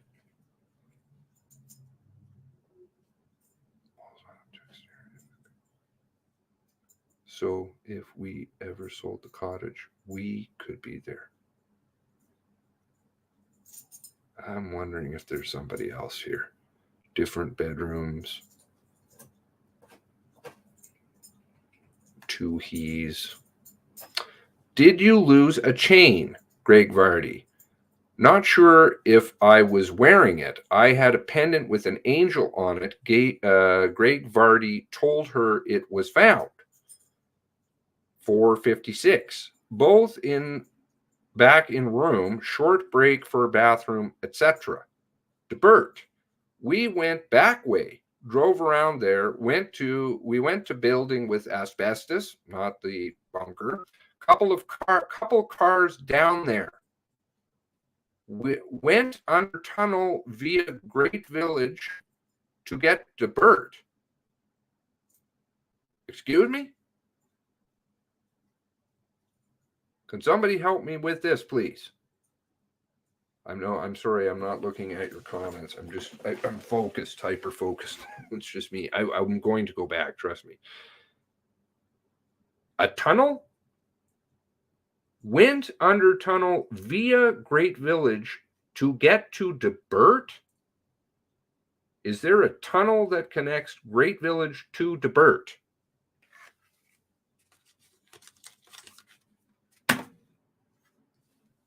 Or am I misreading that?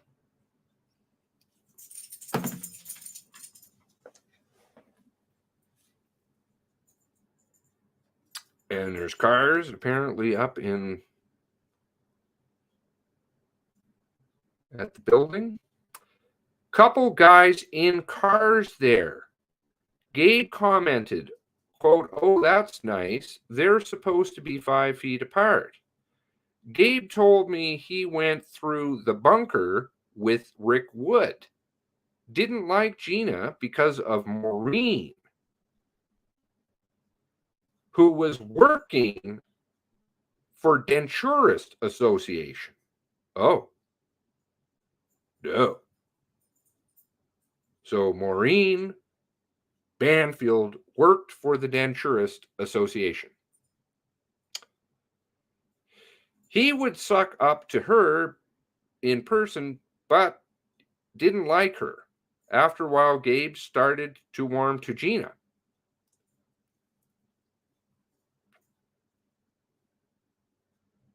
The Denturist Association. Clayfield. Even before COVID, Gina wasn't getting a lot of clients. Offered her options to work for him. She thought about it, but then we went down to 2 days a week. Okay, so that's what I had heard. 2 days a week they were working.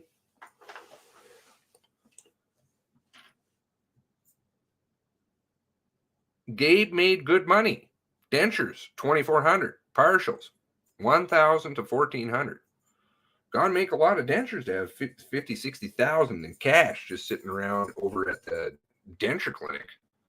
As far as I knew, he just bought gas. I don't know what else he would use. Guess this is for the fires. Dental equipment, dental chairs, 3.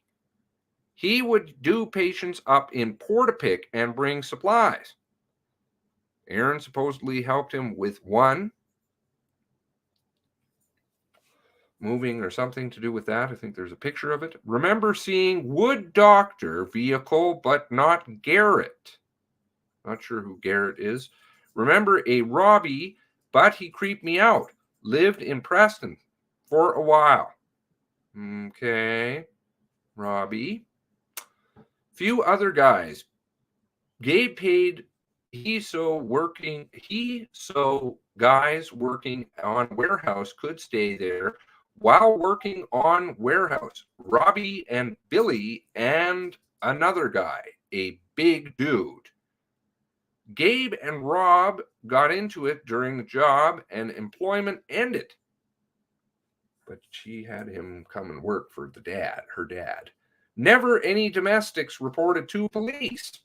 My sister Maureen took pictures and wanted to call police, but I wouldn't let her.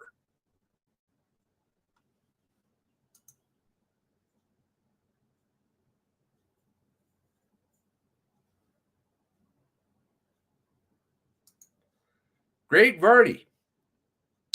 Did Brenda Forbes ever call police? Not that I know of. What?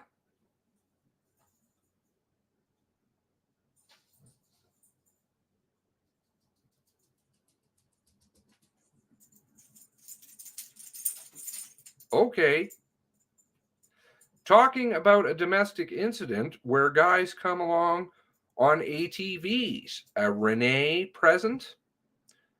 Witnesses to this would be blank and my 9-month pregnant niece and Gabe's mother.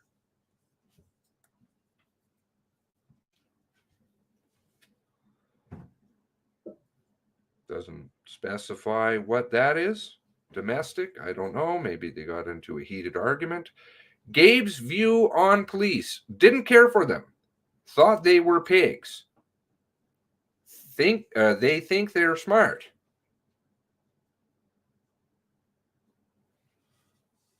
Well, you're speaking to police.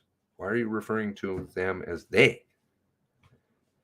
What'd you say? Thought smarter than you guys? It would be so easy to kill them. I thought it was crazy talk. I knew he was different, Duck, but I never thought he'd do it while he'd do what he did. He always thought he was smarter than everyone. What's going on? I never put it together that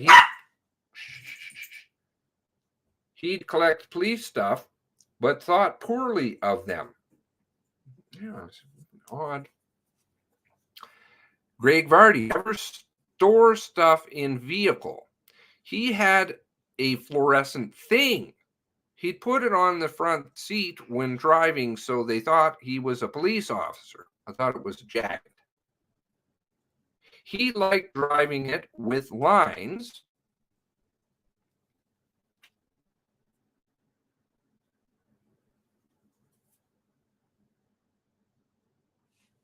It's all he.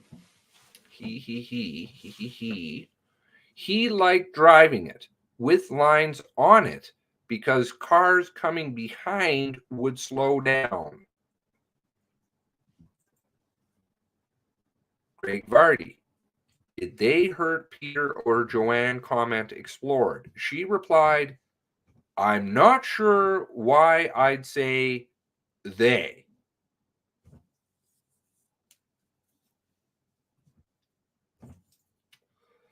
$5.20. Oh, time is a moving now. This will be the interesting part. Exploring firearms. Caution commenced. So now she's been read. I think it's for weapon smuggling, et cetera, et cetera. Wow, this is taking place really early. Possession of prohibited weapon, trafficking prohibited weapon. Okay, there we go. Sorry. Sean Conlog. We were shopping and Gabe wanted to see his friend.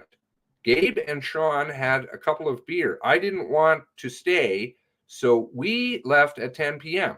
I was driving. I got in an accident. Moose hit us. Moose hit you? You hit a moose? Took an hour before a state trooper would arrive. Gabe called Sean, who took us to his place, and we overnighted there, and he seemed nice. We'd go shopping for a couple of days and spend one night at Sean's. Shopping for what? No, Sean had guns upstairs, but I never went. How do you know? They're in a locked room in a dusty box. But somehow you know, behind a locked door. Sean lived in his mother's place. Gabe on couch because he snored.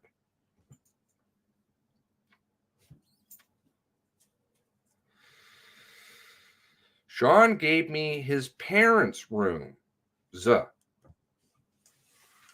Parents' rooms. Sean slept across and another room upstairs that was locked. Gun room?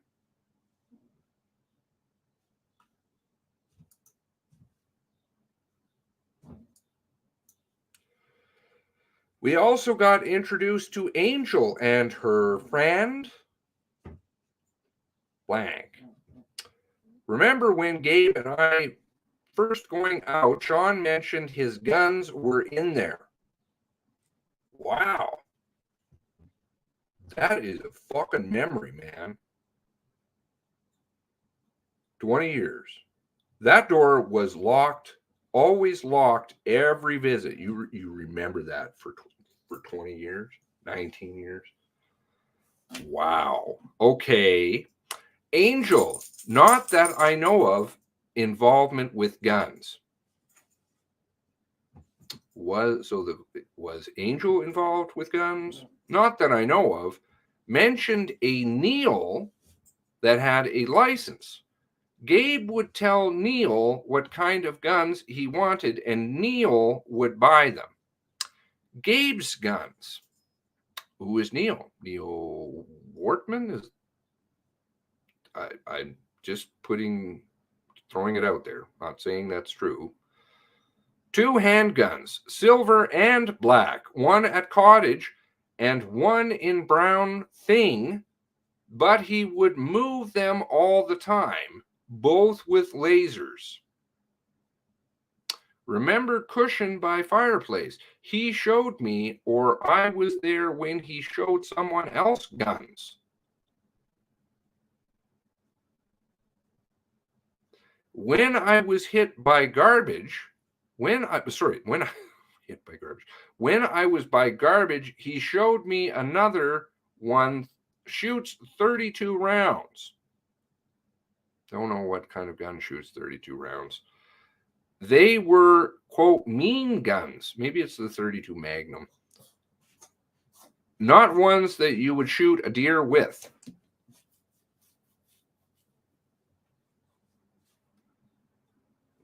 Gabe would show guns to people. Don't know if he showed Peter. He showed my sister's boyfriend a gun. We were having drinks at the warehouse. Don't know why. If to scare him? Is that Brewster? Not sure. Showed Jimmy the handgun 1, her brother. James Banfield, charged with her. Tono cover, pleaded guilty to unauthorized transportation, not transfer, transportation of prohibited ammunition. Odd. I'm smelling PAL. Prohibited PAL. Torno cover details was all he told me about transporting firearms from U.S. He told me he would never do it with me there. Why are you being so weird? Last time Gabe would have bought firearms back. That show with Neil. I was with him. Who is Neil? I was with him when the gun show thing was going on, but he went back to get them. Gun show last year. He knew Neil through Sean. Don't know for how many years. Probably paid cash for firearms. He had that Chase account. Would have paid Neil cash for it. And she knows that how. She knew, I would assume, Sean would know, every time Gabriel would talk to Sean, and when I would get on the phone conversation would stop or switch topics. He had to have known. Never helped Gabe with firearms or ammunition. I'm assuming that's her, but don't know. If Gabe had post office box, I didn't know about that. You sure? You mean the one up in New Brunswick that all your businesses are registered to? Gabriel brought back umpteen amounts of bikes, in quotations. Neil wanted Gabe to go back with him to the gun show.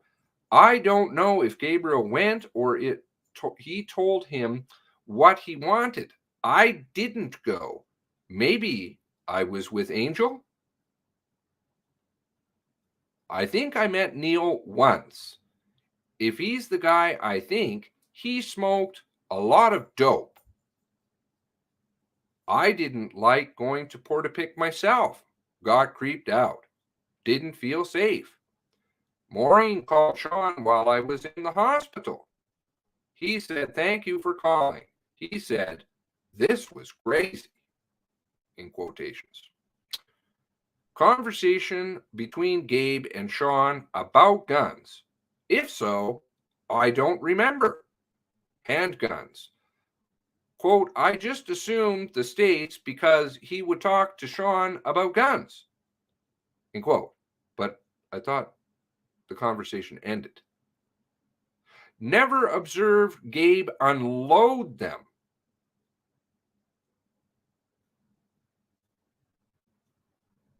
So you observed him loading them? I just know Sean and Gabe would talk about guns. Oh, I see. Gabe unloading them from the truck. But she knew they were in the tonneau, under the tonneau cover. Okay. Remember, quote, this guns for sale.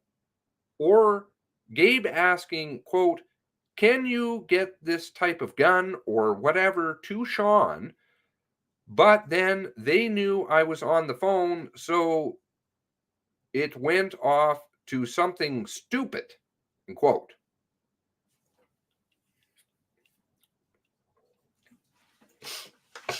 Excuse me.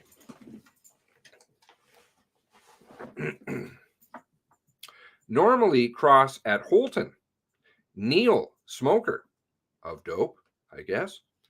Glasses, seemed nice enough, in his 60s. Met him once. Gabriel, ever steal guns from Sean? Not that I know of. If he did, Sean would know about it. Okay, so these are the guns in the room upstairs? The ones she never went in but knew about from 20 years ago. First, back in room after 2 minutes for witness's sister to go to bathroom. Anytime Gabe ordered stuff, he'd have it shipped to Sean's. Anytime I was there, Gabe would open them up. Bike parts, neon lights, etc. I don't remember seeing a package that Sean opened himself. I never saw any guns at Sean's. Both handguns showed up at the same time. He would keep it in his nightstand in the bedroom.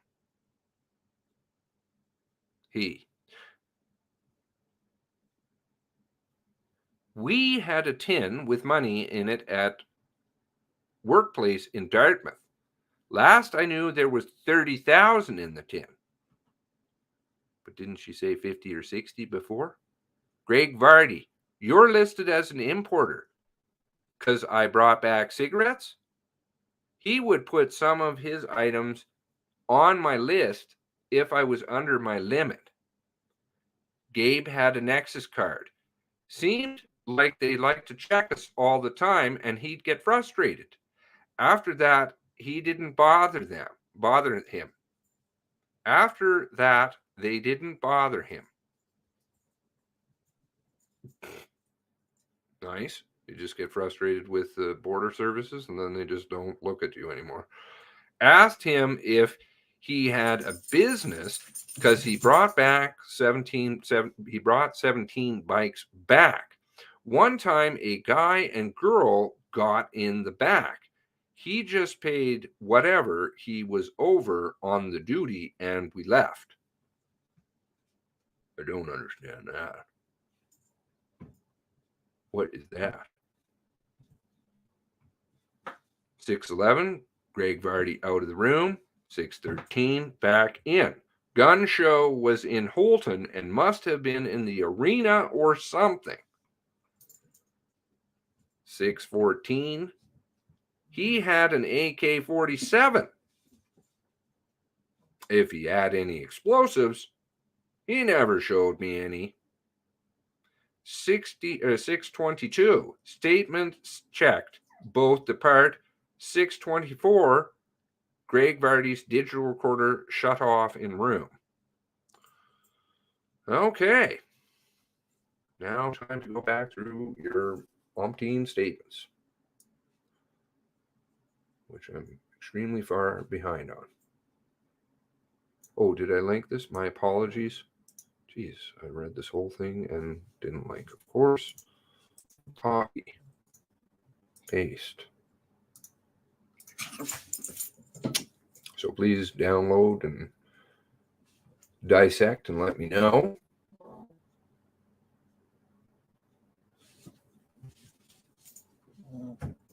Son the Dog Man.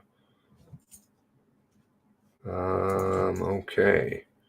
Caution statement. Yeah, that's okay. Off to a good start again with off times. Had to check that box off.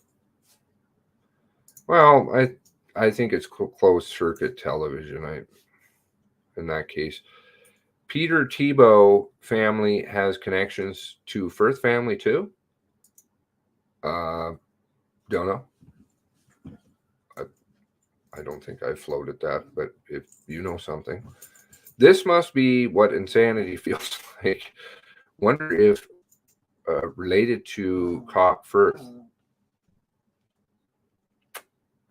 Drove all bike roads by bike.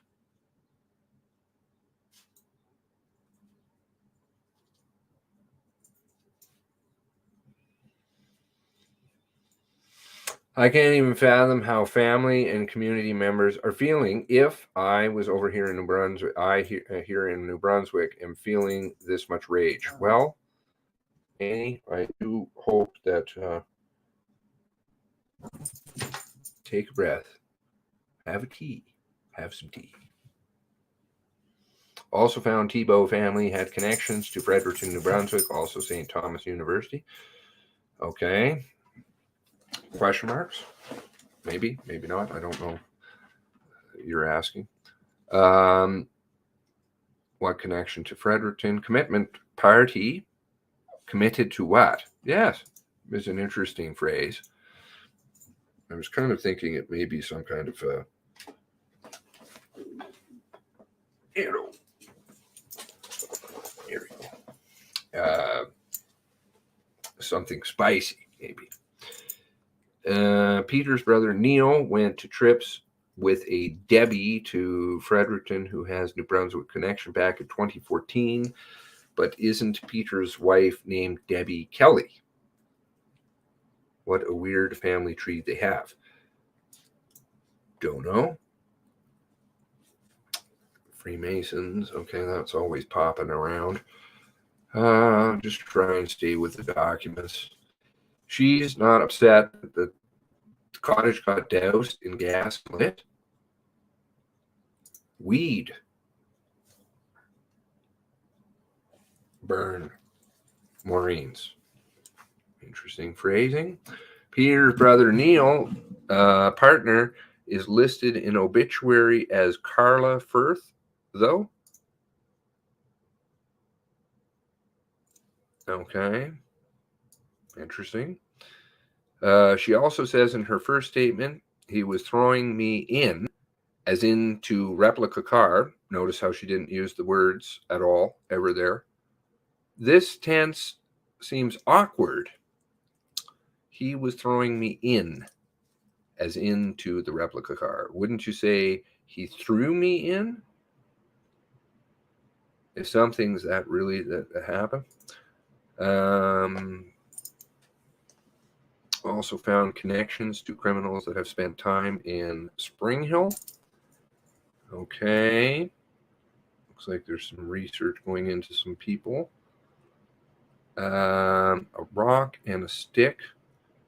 Not sure what that's in reference to. Got sticks with duct tape, though. Don't you know? Which seems like she has two stories. Is he pissed at you, or are you pissed at him? Are you pissed at Angel? If he was angry with her, what did she leave out of her story that provoked this rage? Well, it's illogical for Wortman to be angry, other than, I guess, because she spoiled the anniversary. But it isn't because don't do it, don't do it. So what's the don't do it, don't do it? Who is he?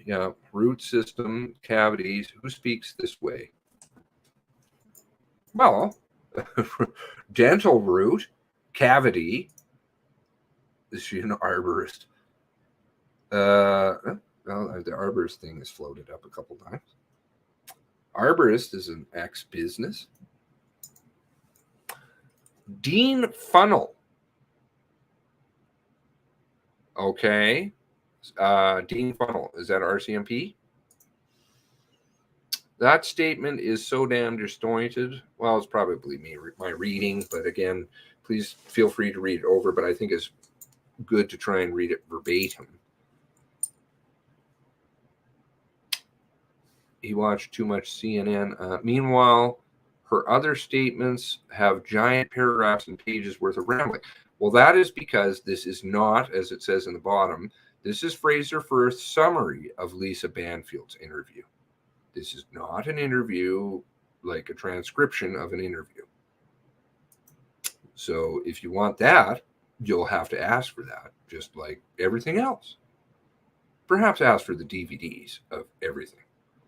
Last time she saw him, she didn't say she saw him putting gas on vehicles or setting vehicles on fire. No, because there was no vehicle, right? The vehicle was parked always at the house, her vehicle.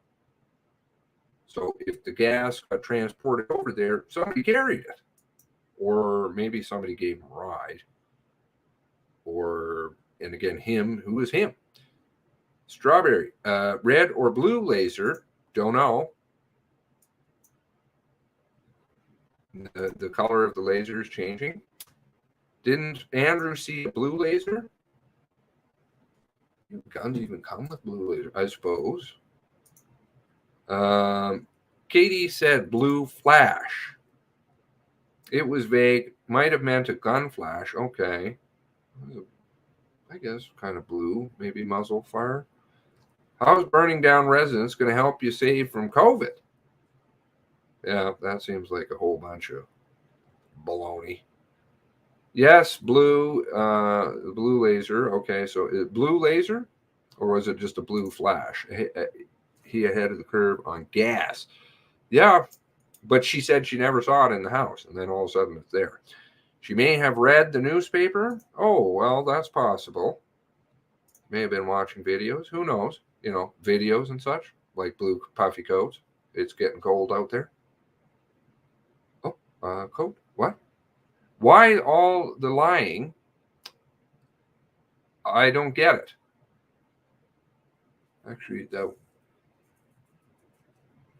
would be subsequent. I'd have to go back and see when the first time cold temperature came up. This is the interviews the 21st. Why all the lying? I don't get it. I was told by RCMP that if someone was an informant, the RCMP, the source or person that the RCMP work with, that is never supposed to tell anyone, ever. So maybe possible Gabriel Wortman was. Maybe Lisa was. Maybe Lisa's a cop. Maybe somebody, something. Who knows? Something very wrong with this picture, though. Maybe rogue police. Maybe old payback for other things. Basselt said it wasn't on fire when the three first went down. Absolutely. Absolutely. That was that picture I showed a few weeks ago. I was waiting just to see what they were going to do with that, because I knew it was fucking baloney. They didn't go to the warehouse. You can't put the jacket on over the rope. No, it doesn't work. It's like it's just logic. Everything you got to just picture. Put yourself in the person's shoes. Always when they're telling you something. I see this, I do that. And then think about it logically. So the road was bumpy and grady, not graded. Well, I think we have video of that from before. It's pretty shitty. Rutty and garbage. Not graded. Key in wallet would indicate unlikely another drove car he was in possession. Not sure I'm following. Sorry, Mr. Moneypenny. I think it should have been a barn, not a warehouse, due to the fact there's so much bull coming out of this. Well, good for you, Blue Nose, having such a sense of humor. Why is she not screaming, "Are you fucking crazy? What's wrong with you?" Blue Shack. I think that might be next door, just to the north. I think. She just calmly goes along. Do you want me to move the Jeep? Don't slip. Okay. We go burn the house. Then calls it a house. Yeah. Going to move into the warehouse. She goes north through the woods. Well, it sounds as though she was... Where's the map? Where's the map of her travels? Where's the map of all the police travels that night down there? They know. It's very easy to produce. Where were items located? Lisa Banfield is not describing him in police uniform, is she? No, she says doesn't fit. She only describes a red serge and a khaki-style shirt like police have. Hide opposite Portapique Crescent.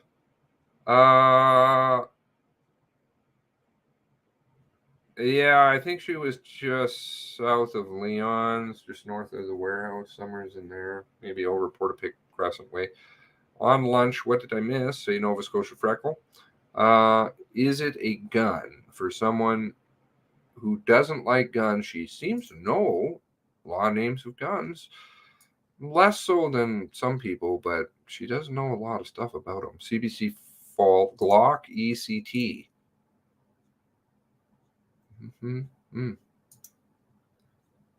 She wanted to get away the whole time, and she knew him.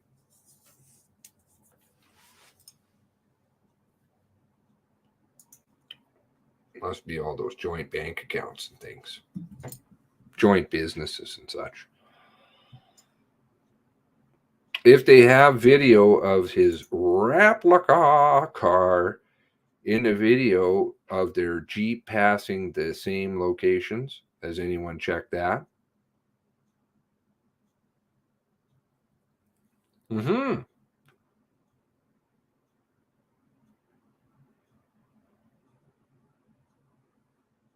Maybe there's video out there of the car. Who knows? No, only if you donate $20, freeze account. Okay, I'm not sure. Following again. Who wrote this and why so many grammatical errors makes me question the intelligence of plain mistakes. It's just summary. It's a summary of an interview. It's not an interview. The actual interview would be huge because this goes over, if there was a transcript of it, a true transcript. How many hours does this go on? Ends at what time? Well, there was one question I wanted to look at that. Sounds like it went on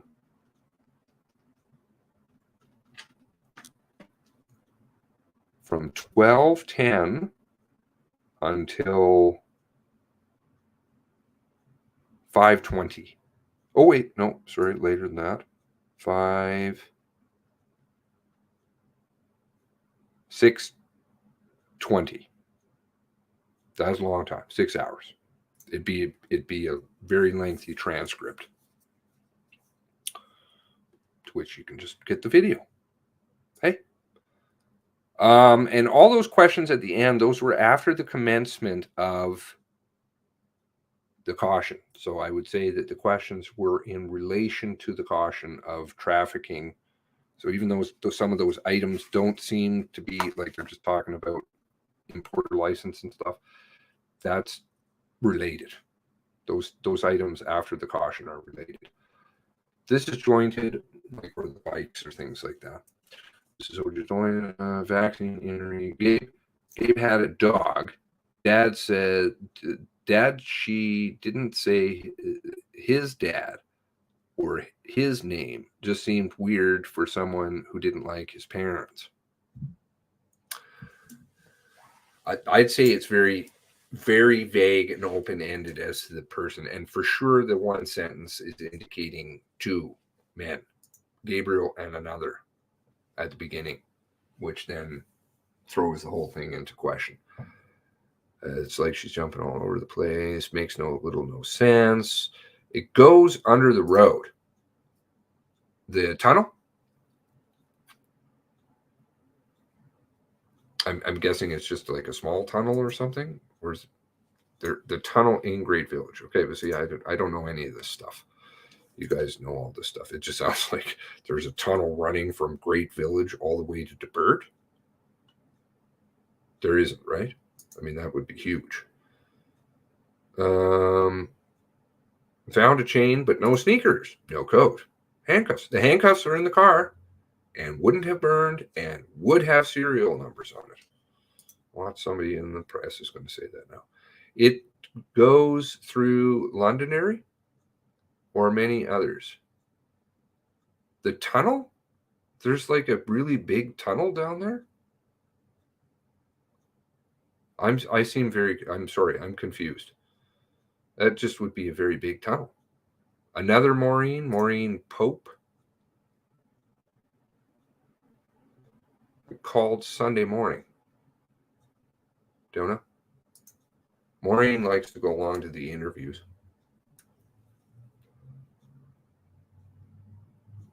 Would Diefenbunker go that far? Oh, well, God knows. With all their stuff underground, they do all kinds of stuff. Denturist Association, is that Maureen Hope or Maureen Banfield? Fairly sure Maureen Hope. Okay, Maureen Hope. I don't know this name. Who was the phone getting forwarded to again later? The denturist. Which denturist clinic was that? There's a tunnel under TransCanada at Great Village exit. It's like a giant metal culvert.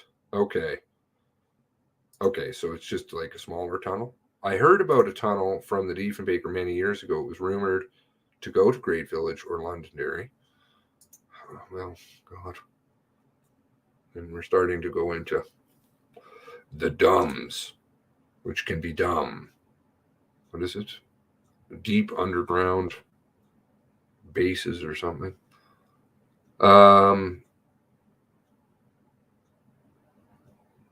Was there no proceeding today? There was. Hello, May. Hope you had a good day. Money, weather. Money, penny, money, weather. There was proceedings. They were just hit rewind. It was short and sweet. Not sweet, very frustrating. Yeah.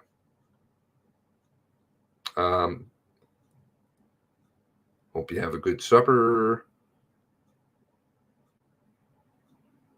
Talked about her family, Lillian. The rope is important. Very important. As soon as I touched a nerve, as soon as I said that, I was like, whoa. And it was way at the beginning. I'm like, what the fuck, man? If you read Banfield's statement, she was pissed off earlier in the day because Wortman took back roads on their trip and stopped at the denturist friend of his in Amherst. Okay. Then she was pissed off at Angel for that comment. She turned back and wouldn't speak to her after that. Okay, well, then she's upset at Lisa. I noticed peeps are commenting online trying to change the color of Lisa Banfield's puffy coat from blue to black. I've heard that. I've heard it's now black. It still would be in the woods, and she took them all down there, so can find it. If they would have found it, they would have found it. If people didn't know the previous history, they might think Lisa Banfield was wearing a black puffy jacket. Well, they'd also think her name was Beth or unknown. Or is she a neighbor? Or is she a ex-wife or a wife or a girlfriend or a common law? Yes, the blue shack is the small cottage and baby barn directly to the north. Okay, yeah, and I think Wortman did work over there. And that might be Maureen's place. I'm not sure if she bought it or not. why did she call a house in the next, why did she call it a house in the next sentence? So was it a small cottage? Seems like a lot of people are connected to the cops or higher up intelligence. Maybe Lisa, maybe Bjorn. A lot of people seem to be able to get away with things that none of us could. Again, who knows? Just it's all food for thought. Everything is, it's not crazy to think about anything. Just everything's on the table and then eliminate. If they don't want to do that for people, then there you go. Tunnel goes under the highway, deep underground military base. There we go. Dumb. See, Tara knows it. Dumb. Maybe the dumb is dumb. I think Lisa B lit fires after cops went down. On the way back up, they saw a car on fire, which wasn't the first time they went down, but it absolutely was not on fire. Sometime early morning, the car caught fire.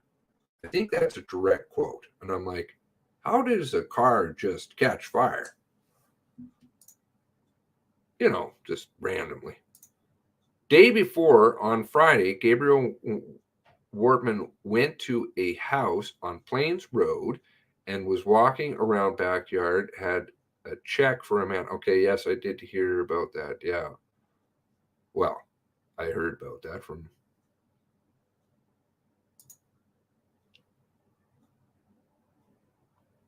I haven't found any verification of that yet. All right. So 7 hours, 42 minutes. And I still have the Dion Sutton thing in the pipe. So, gosh, I think if your reporter picked out, then your reporter picked out. But that statement is a real eye-opener. And I think he's a very interesting cat because he works very independently. All right, tomorrow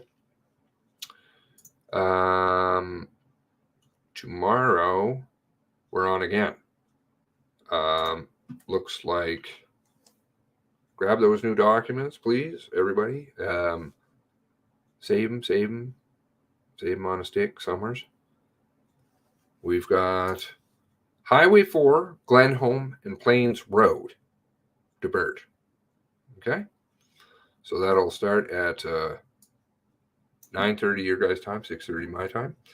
And hopefully I'll get some sleep and some food. I'd like to get some food. Anyway, God bless you all.